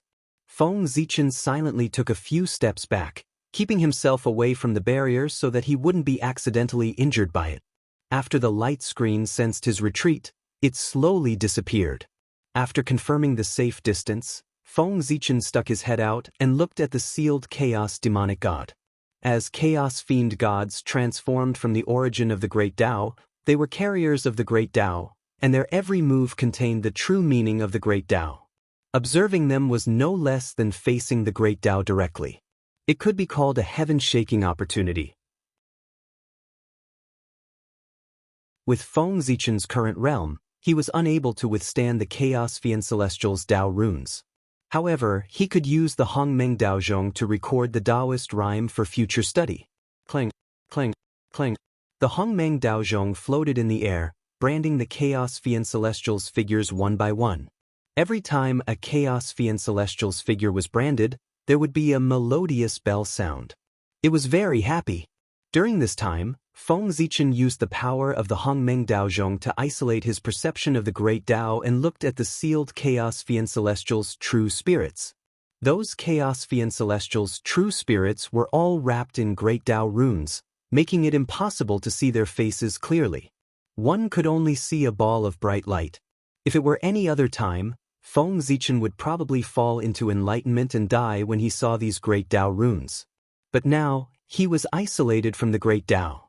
He only felt that those runes were obscure and difficult to understand, and he would feel dizzy just by looking at them. Not to mention falling into enlightenment. Those Chaos Fiend Celestials were unwilling to be trapped here, so they charged at the seal one after another, intending to break the seal and return to the world. However, the seal set by Pangu was so powerful that those Chaos Fiend Celestials that charged at the seal were knocked into the abyss one after another, unable to float up for a long time. They couldn't do anything to the seal at all. No, it wasn't completely useless. Under Feng Zichen's continuous observation, he discovered that every time a Chaos Fiend Celestial hit the seal, there would be a moment of loosening. Although this period of time was very short and the seal was immediately restored, the Chaos Fiend Celestial couldn't take the opportunity to escape. However, there was still a wisp of Chaos Fiendish Qi that leaked out. This wisp of Chaos Fiendish Qi disintegrated in midair, and a small portion leaked out, turning into Khanate Fiendish Qi. This was the source of the river of Fiendish Qi. Most of it fused into Mount Buzhou, constantly eroding Mount Buzhou, and was destroyed by Panga's pressure. This was the main reason why Panga's pressure was getting thinner day by day. The Chaos Fiend Celestial hit the barrier day after day, and every time, a wisp of Chaos Fiendish Qi leaked out, which was destroyed by Panga's pressure. However, the world had been opened for so long, and Panga's pressure was being consumed by the Chaos Fiendish Qi day and night without being replenished, so wouldn't it be getting thinner day by day? According to Feng Zichen's calculation, even if Gong Gong didn't hit Mount Buzhou, one day in the future, Mount Buzhou would collapse under the erosion of the Chaos Fiend Celestial.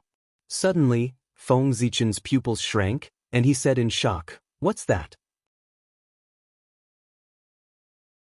In the abyss, a wisp of green light appeared, bobbing up and down in the pitch-black liquid, resisting the erosion of the fiendish qi with difficulty. What a treasure! Unfortunately, it's useless now. Feng Zichen shook his head regretfully. The liquid in the abyss was formed by the Chaos Fiend Celestial's fiendish qi. It could even erode Panga's pressure, which showed its power. This treasure couldn't be replenished after falling into it. Even if it could barely resist it now, how long could it last? Sooner or later, it would be destroyed by the fiendish qi. Just when Feng Zichen was feeling sorry for the treasure, a ray of light suddenly burst out from the boundary, scooping up the treasure and handing it to him. Looking at the treasure emitting green light in front of him, Feng Zichen didn't feel happy at all. Instead, he was a little scared. What was the purpose of sending a treasure to him for no apparent reason? Moreover, he had gained so many benefits recently that he was a little scared. First, he got the primordial star tree, then he found the Hongmeng heaven-measuring ruler. Obtaining any one of these items could be explained by luck. However, he got both of them at the same time, which couldn't be explained by luck. At first, he was blinded by the treasures and didn't think carefully. He thought that he got the treasures by chance.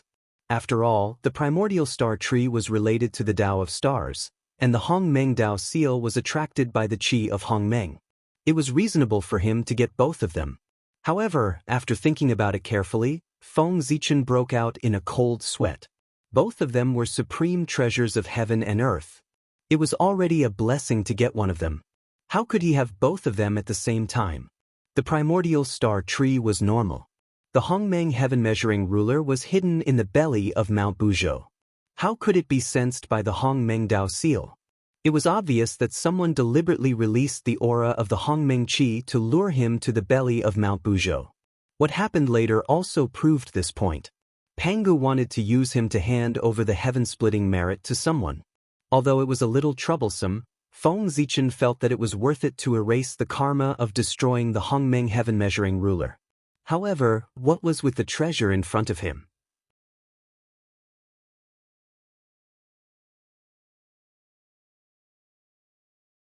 Chapter 54. Looking at the treasure in front of him, Feng Zichen hesitated for a moment. There was no love for no reason in this world. If he took this item, it would be another karma. He did not know how he would repay it in the future. He could not take this item. Seeing that Feng Zichen was indifferent, the treasure leaned in front of him. It seemed to be impatient and wanted to fall into his hands. Seeing this, Feng Zichen gritted his teeth and took the treasure. As the saying goes, if you don't take it, you will be punished. Now that Pangu had given this item to him, it was because he thought highly of Feng Zichen. It was better if he did not know how to appreciate favors. An existence like Pangu should be very broad-minded and would not care about his rejection. But what if he cared? Offending Pangu in the primordial world was chilling. Therefore, Feng Zichen did not dare to take the risk, no matter how small the chances were. He could only accept Pangu's gift obediently and bear the karma that he deserved. The treasure fell into his hand and turned into a green seed.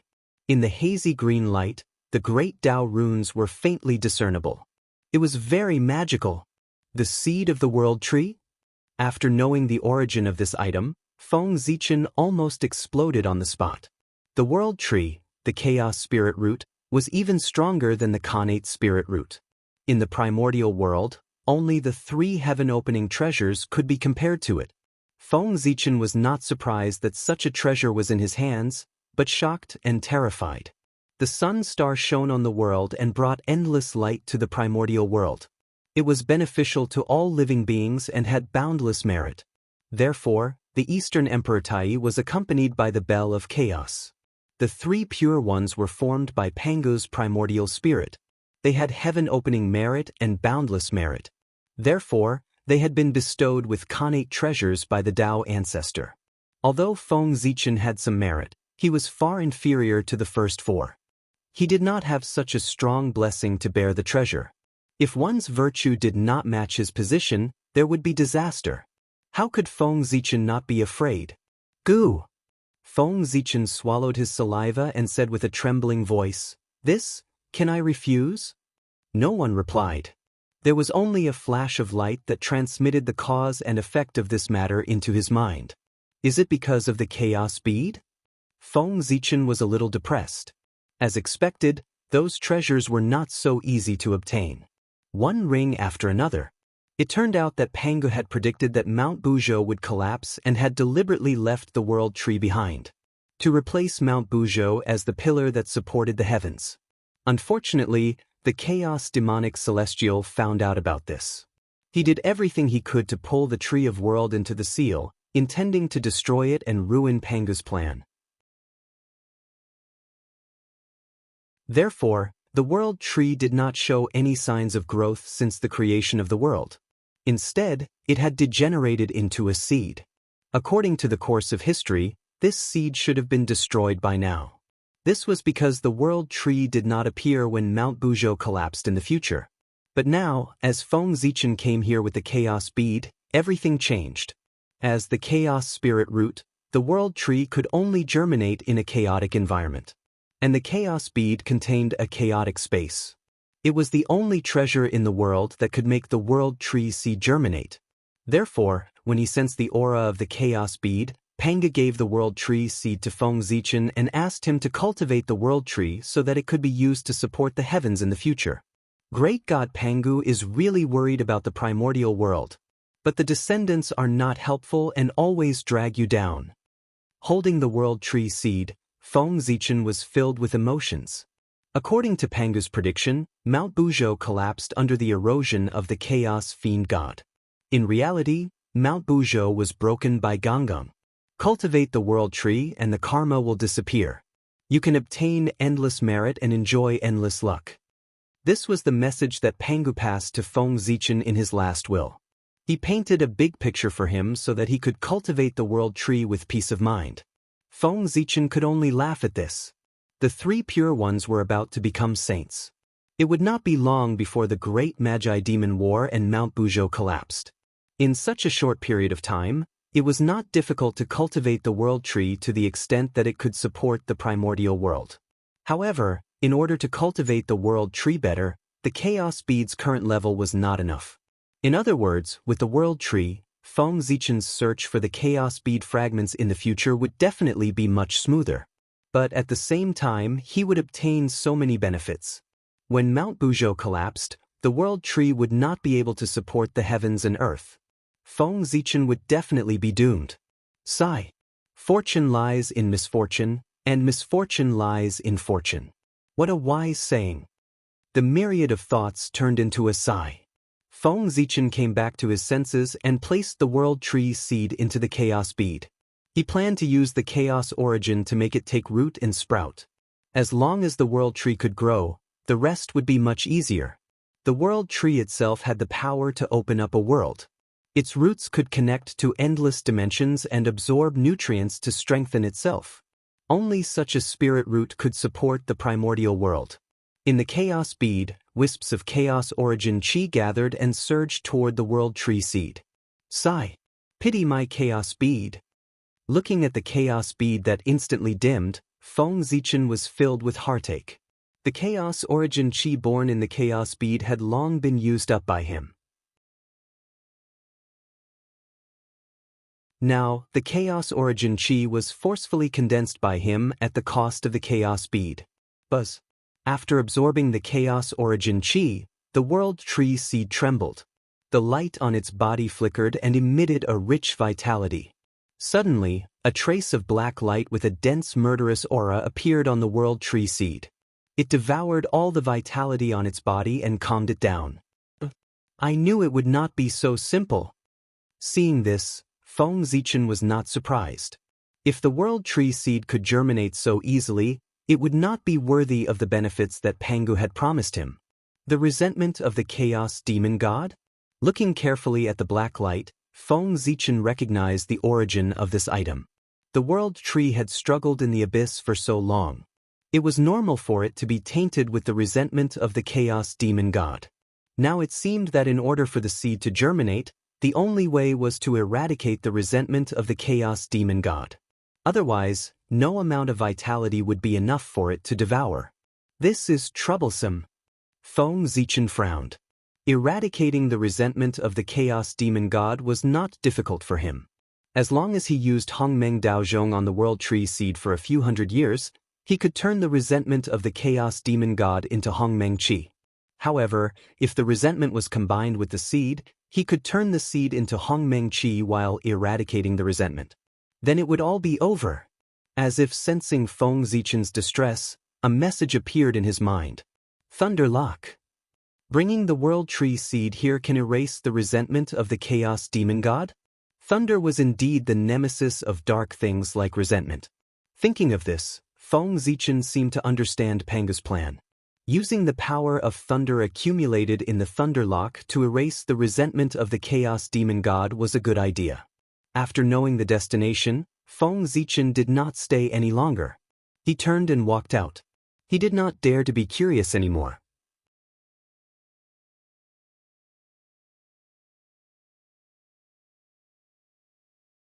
Chapter 55. The Thunder Lock was a place where lightning gathered. It was located in the south of the Eldritch Land and was extremely far away from Mount Buzhou. Therefore, Feng Zichen did not dare to delay after he left Mount Buzhou. He identified the direction and took a step forward. He crossed a distance of 100,000 miles and rushed towards the Thunder Lock land. This was the abyssal shrinking ground, a technique that could fold space.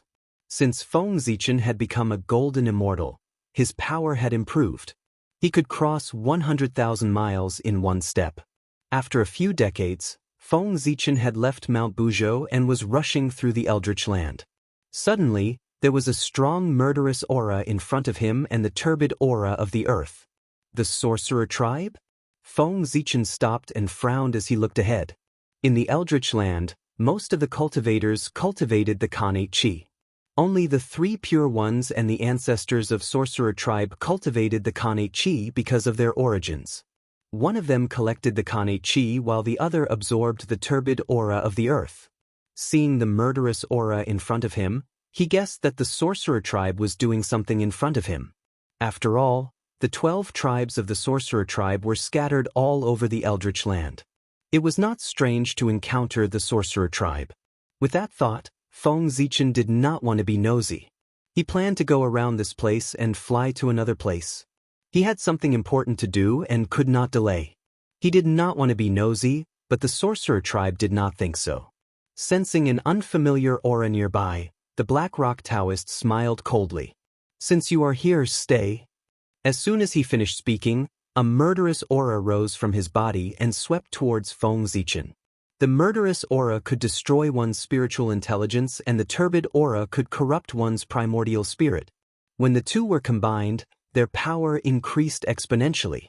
In an instant, it could melt one's primordial spirit and destroy one's primordial spirit. Feng Zichen did not dare to let the murderous aura get close to him.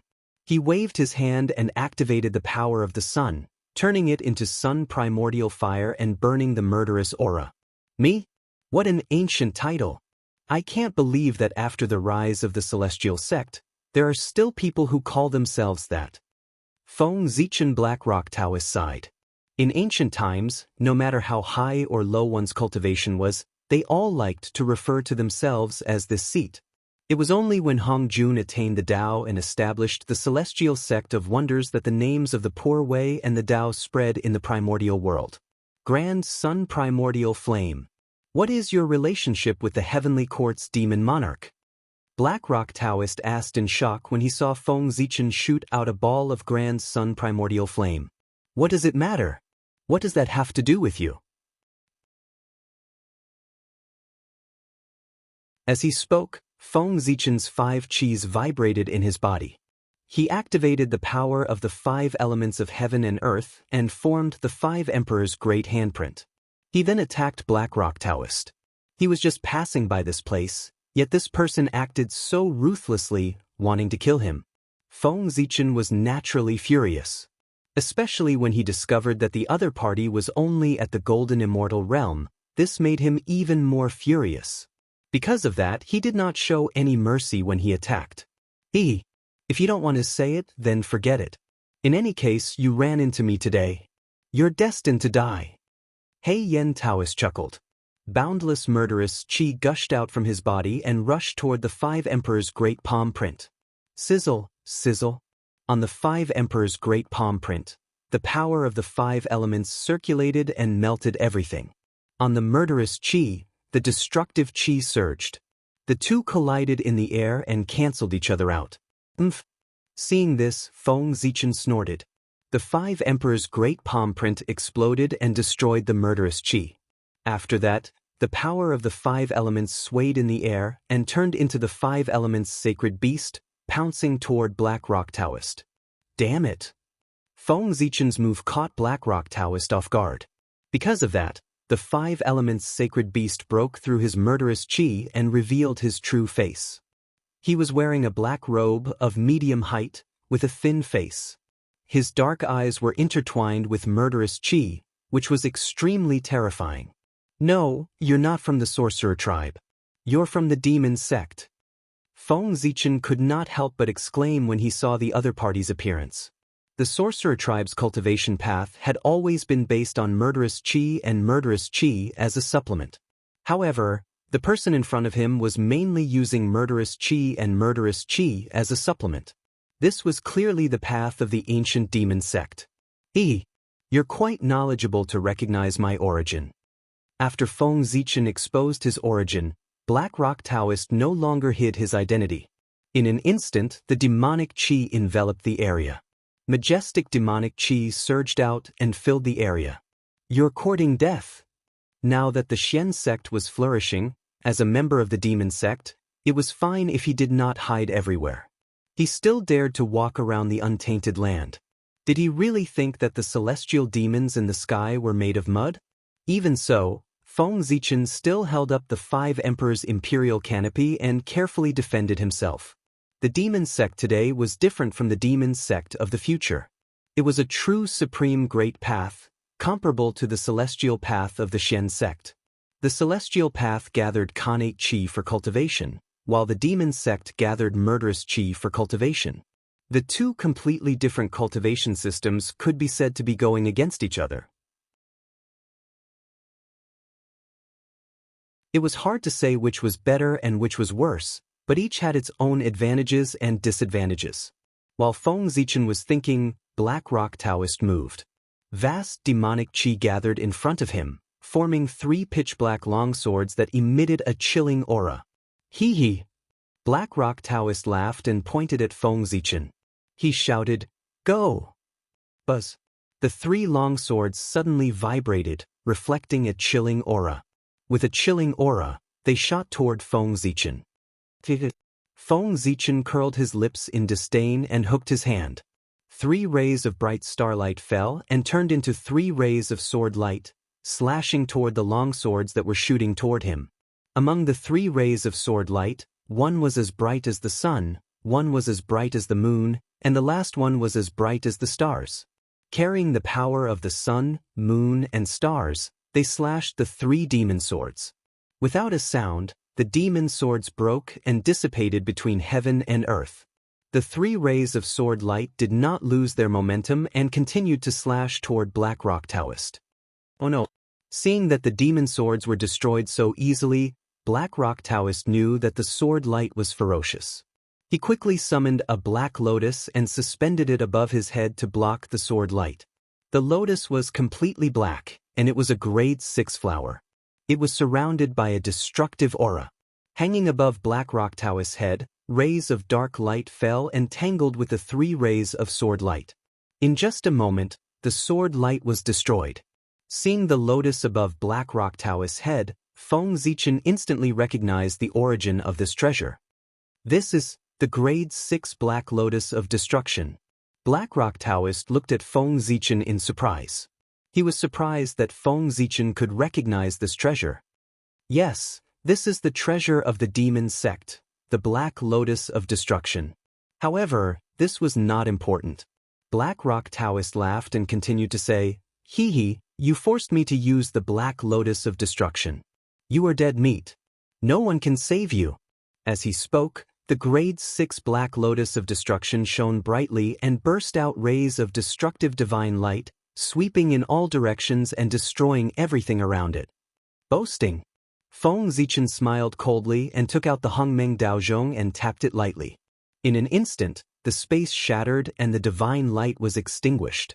Black Rock Taoist immediately turned into ashes. Only the grade 6 Black Lotus of Destruction was left, quietly suspended in the air. There is no door to fortune and misfortune, only the call of man. Looking at the place where Black Rock Taoist died, Feng Zichen shook his head and prepared to leave.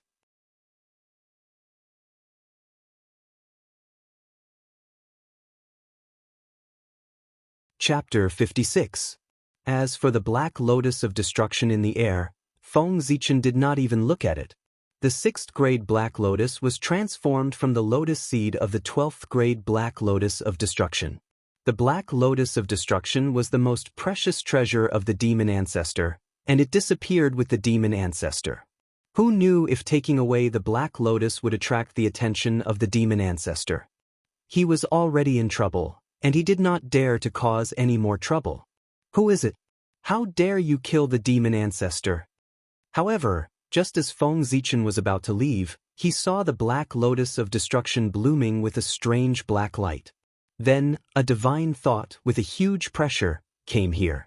Under this divine thought, the space was solidifying, and he was squeezed out of the void. At the same time, Feng Zichen also found that the qi of heaven and earth, which he could control with ease before, could no longer be mobilized. Sealing the space, suppressing the qi of heaven and earth. Is it Tai Jingxian? Knowing the horror of Tai Jingxian, Feng Zichen did not want to be entangled with him. With a thought, a 5-colored brilliance flowed out of his body and swept toward the Black Lotus of Destruction. It was the great magic that he had not used for a long time, the innate 5-colored divine light. As the 5-colored brilliance flowed, everything melted and returned to the origin. It swept across the 6th grade Black Lotus, and only a scream was heard. The divine thought was easily erased, and all the marks on the 6th grade Black Lotus were erased. In other words, after being brushed by the innate 5-element divine light, the 6th grade Black Lotus became an ownerless object. You're courting death. Suddenly, in the void, a turbid qi gathered and turned into a big hand, pinching Feng Zichen in it. Boom! In the giant hand, the 5-colored brilliance flowed endlessly and suddenly turned into 5 divine swords, piercing the giant hand. Then, with a twist of the divine swords, the giant hand shattered, turned into turbid qi and disappeared. F***C, you're crazy! In the 5-colored brilliance, Feng Zichen could not help but curse. This Tai Jingxian was simply poisonous. He was obviously nearby, but he had to do something superfluous and specifically sent his divine thought through the 6th grade Black Lotus. Wasn't that crazy? Couldn't he have just rushed over? Feng Zichen was depressed, but he did not know that Taoist Baleful Yin was even more depressed. As a member of the Devil Doctrine, it was already difficult for him to move in the untainted land, let alone a devil cultivator in the consummation of Tai. The slightest carelessness could attract the attention of the experts of the celestial sect of wonders and be casually killed. Even if Feng Zichen killed his men, he would not dare to show his face. He only dared to use the grade 6 Black Lotus to send down a strand of spiritual sense.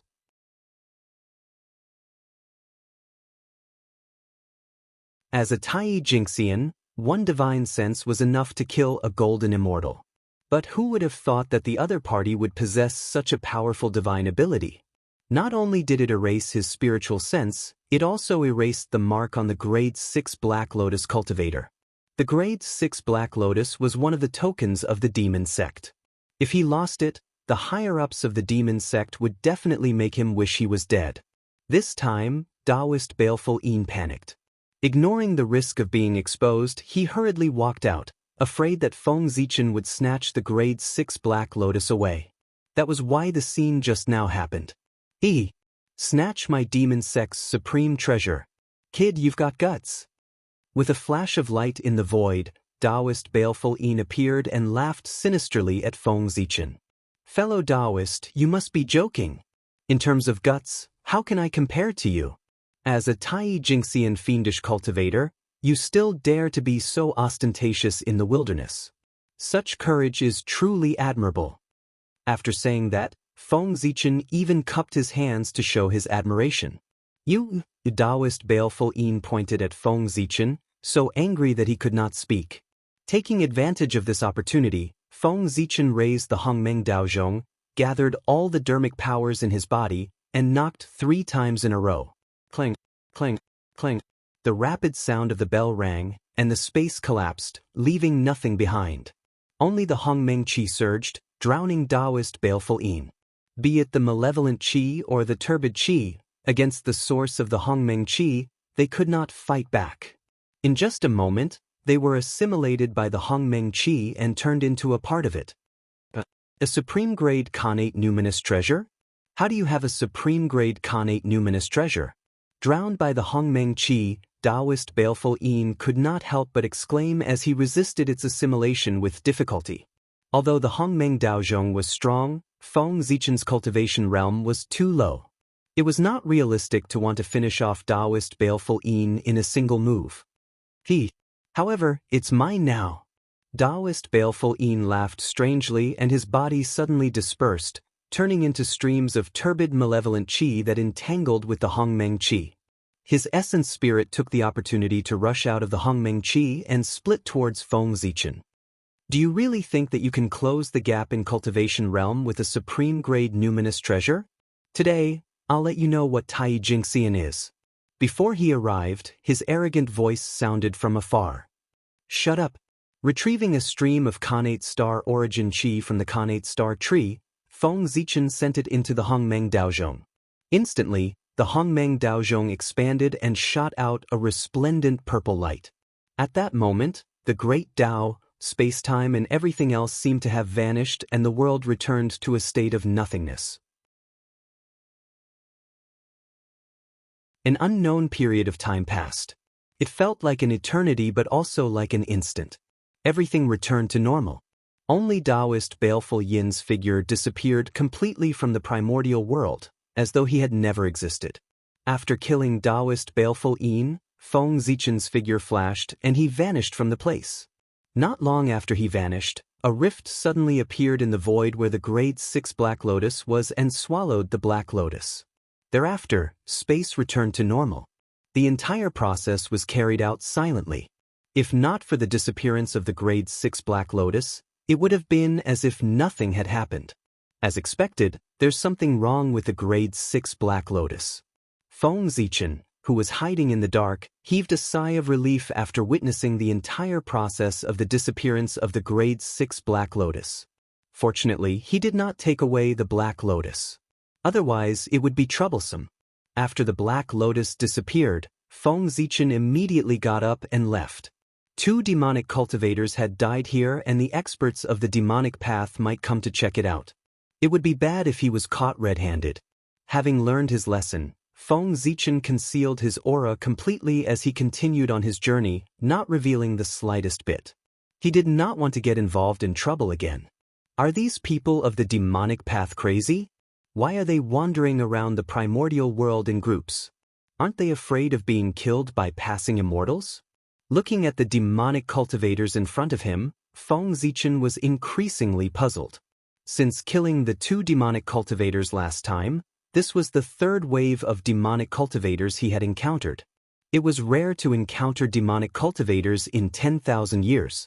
Feng Zichen had encountered 4 waves of demonic cultivators in just 100 years and even killed 2 of them.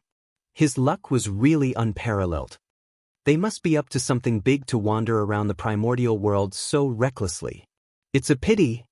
Shaking his head, Feng Zichen used the Earth Escape technique and planned to travel underground to avoid the demonic cultivators. Although he was curious about the purpose of the demonic cultivators, Feng Zichen also knew that he could not afford to provoke a group of demonic cultivators like this. It was more important to complete the task given by Pangu and revive the World Tree Seed.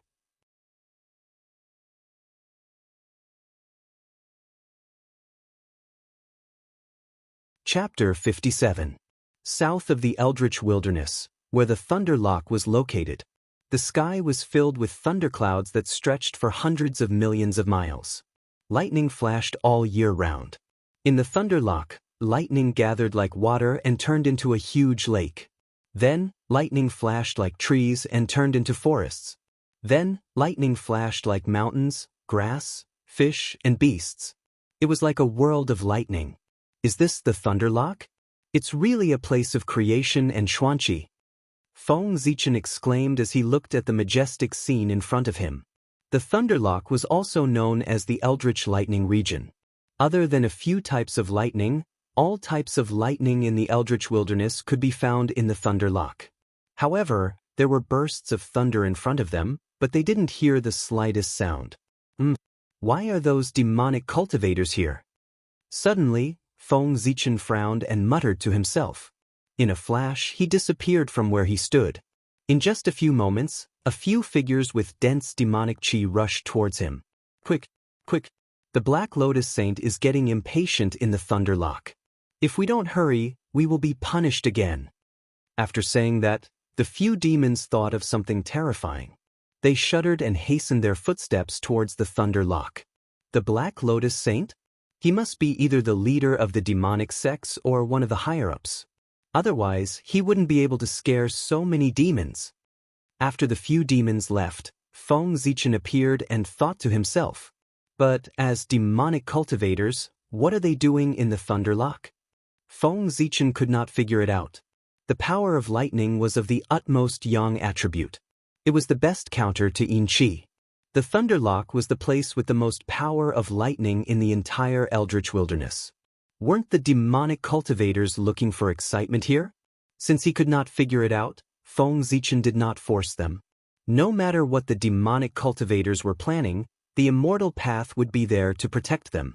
No matter what, it was not his place to worry. Feng Zichen moved and went around the Thunder Lock, flying into the distance. Although the Thunder Lock was boundless, it was almost impossible to meet any demonic cultivators. However, several demonic Dao cultivators had already entered this place. Just in case, it was better to enter from another place. A few days later, Feng Zichen estimated the distance and felt that it was far enough. He stopped and turned around to enter the lightning lake. Rumble! As soon as he stepped into the lightning lake, he heard the sound of thunder. It was so loud that it shook the heavens. Compared to the tranquility of the outside world, it was a completely different scene. Then, several bolts of divine lightning struck towards Feng Zichen. Instantly, he felt as if his entire body had been cleansed by lightning. His body, vital energy, blood, soul core, and true spirit were shaken, numb, and then calm. Comfortable. Feng Zichen steadied his mind after blocking the divine lightning that struck him again. He felt that what he was stepping on was not lightning, but solid ground that was supporting his body. Is this the first level of the Leisha? Feng Zichen looked around as he got used to the environment. He thought of the rumors about the Leisha. There were 9 levels in the Leisha. The first level corresponded to the Heaven Immortal, the second and third level corresponded to the Shen Immortal, the third, 4th, and 5th level corresponded to the Golden Immortal, and the 6th, 7th, and 8th level corresponded to the Tai Jingxian. As for the 9th level, only the Daluo Jingxian could enter it. According to the rumors, there was a Thunder Tribulation Dao fruit in the deepest part of the Leisha. If a Tai Jingxian could enter the deepest part of the Leisha, he could pluck the Dao fruit and refine it. He could refine the indestructible true spirit and become a Daluo. Unfortunately, in the Leisha, there were countless innate divine lightning that were extremely powerful. Even the Daluo Jingxian did not dare to enter the Leisha. He could only wander around the periphery, let alone the Tai Jingxian. Therefore, since the birth of the Leisha, no one had ever heard of anyone obtaining the Thunder Tribulation Dao fruit. Feng Zichen took a step forward. As he took a step forward, the water formed by the lightning surged, shaking the surroundings. As the water surged, countless lightning bolts covered the sky and drowned Feng Zichen. With a roar, Feng Zichen faced the torrential Leisha water head-on. With a thought, the acupuncture points all over his body shone brightly. Endless divine light gathered and formed a furnace above his head. The heaven and earth furnace trembled slightly and released a strong suction force that sucked the water of the Leisha into it. The water was refined into the pure yin-yang qi of creation and nourished his body.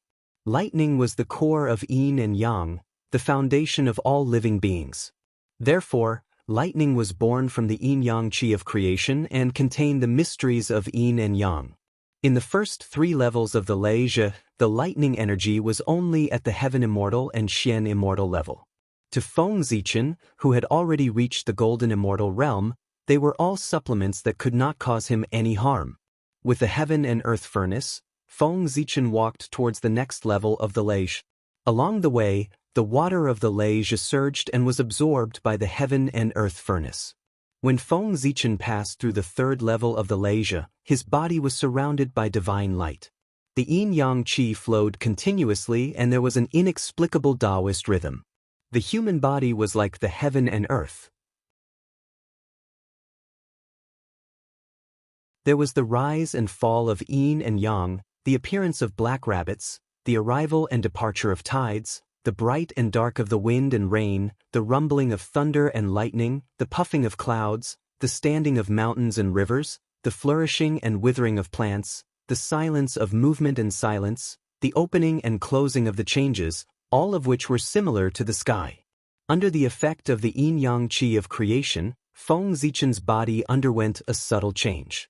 He merged with the heaven and earth and transformed into Pangu's Dao body. Bathing in lightning is both a risk and an opportunity. This saying is true. Feeling the changes in his body, Feng Zichen was very excited. Lightning could destroy all living beings and create all living beings. Destruction and creation coexisted. The Tao of yin and yang was contained in it. After experiencing the changes in his body, Feng Zichen channeled all his arcane energy and stepped into the 4th level of the Leisha. The innate lightning in the 4th level of the Leisha had reached the level of a Golden Immortal. He had to be careful. Hualala! The branches of a Leisha swayed and suddenly shone brightly, brushing towards him. At the same time, the leaves of the grass were like sharp swords, piercing towards him with the power of lightning. With a cold snort, the heaven and earth furnace above Feng Zichen's head shook violently. Layers of ripples appeared in the void, shattering the branches and grass into pieces and absorbing them into the furnace. In an instant, the surroundings were cleared. In the 4th level of the Leisha, the form of the lightning changed drastically, turning into mountains, rivers, and trees. If he didn't know that this was the Leisha, Feng Zichen would have thought that he was in some famous mountain. Sensing Feng Zichen's aura, the Leisha trees shone brightly, illuminating the heaven and earth. Their branches danced and swished towards him. Rumble! One after another, the Leisha mountains flew up. The mountains were steep and came crashing down on him. The flowers and grass on the ground also exploded at this time, turning into balls of lightning that rushed towards Feng Zichen. At this time, the 4th level of the Leisha exploded. Endless lightning surged and engulfed Feng Zichen. The heaven and earth furnace shook violently under the impact of the lightning. Cracks appeared on the furnace as if it would shatter in the next moment. If he was hit by these attacks, his divine soul would be destroyed in an instant.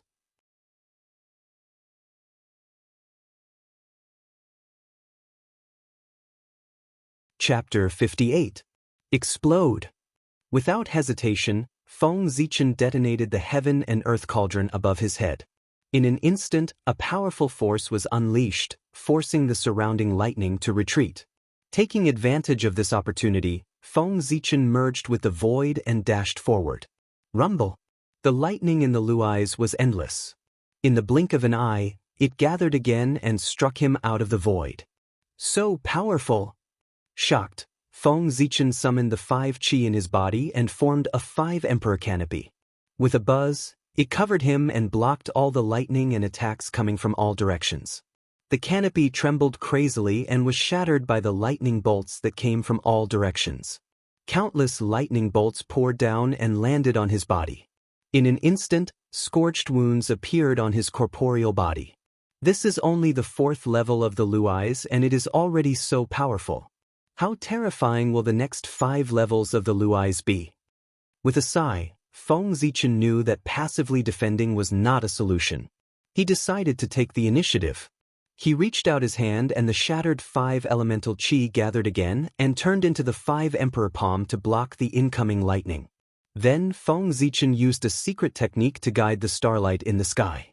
In an instant, 5 different colored starlight crossed the layers of space and arrived at the 5 emperor palm. With the support of the starlight, the 5 emperor palm's power increased tremendously. The 5 elemental sacred beasts followed and destroyed all the lightning around Feng Zichen. However, before Feng Zichen could heave a sigh of relief, as if enraged by his actions, more lightning gathered from the 4-layered luais and instantly shattered the 5 emperor's great palm print. Oh no! Seeing that the situation was not right, Feng Zichen immediately mobilized all the Dharma power in his body and used the stellar shift. In the next moment, time flowed backward and everything returned to normal. The lightning that attacked him retreated and the 5 emperor palm reappeared. Everything returned to how it was a moment ago. Huff, puff. Under the 5 emperor palm, Feng Zichen's face was pale and he was panting heavily. With his current strength, forcefully casting stellar transposition and reversing time had nearly drained all of his magic power. After a while, Feng Zichen recovered a little of his mana. With a thought, he turned the 5 emperor's palm print into the qi of the 5 elements and retracted it back into his body. After what had happened just now, Feng Zichen had already discovered that these lightning bolts would affect the entire body. Unless one could fight against the entire 4-layered luais, one could only passively defend and could not take the initiative to attack. Sure enough, as Feng Zichen withdrew the 5 emperor's palm imprint, the power of the lightning was greatly reduced. Although it still hurt, it was still within the limits of his body's endurance. Furthermore, the lightning struck his body. While causing harm to the body, the yin and yang creation qi that it carried would slowly change the body, causing the body to transform into the Pangadao body. When the lightning entered his body, he was both happy and worried. If he could withstand it, it would be a great fortune. If he couldn't, he would die and his Tao would vanish. However, I can't keep being struck by lightning like this. Looking at his naked body, Feng Zichen was a little depressed. Since the last time he rejected the North Star had taken away the 3 treasures of the North Star. Without the purple ribbon starry robe, Feng Zichen used starlight to weave a Dharma robe to cover his body. However, a Dharma robe of such quality could not withstand the violent lightning bolts. Under the bombardment of the lightning bolts, it had long been turned into ashes. Dazzling divine light burst out and covered Feng Zichen's body. At the same time, runes fluttered and formed the heaven and earth furnace in his body. After the heaven and earth furnace appeared, it immediately released a suction force, absorbing and refining the power of lightning in his body. It replenished his body and healed the injuries caused by the lightning bolts. Unfortunately, as Feng Zichen continued to go deeper, the power of the lightning bolts became stronger. The heaven and earth furnace's speed of refining the lightning bolts could not keep up with the speed of the lightning bolt's destruction. Scorch marks began to appear on his body. At this time, Feng Zichen did not panic. Instead, he activated the Hongmeng Daozhong and entered a state of enlightenment.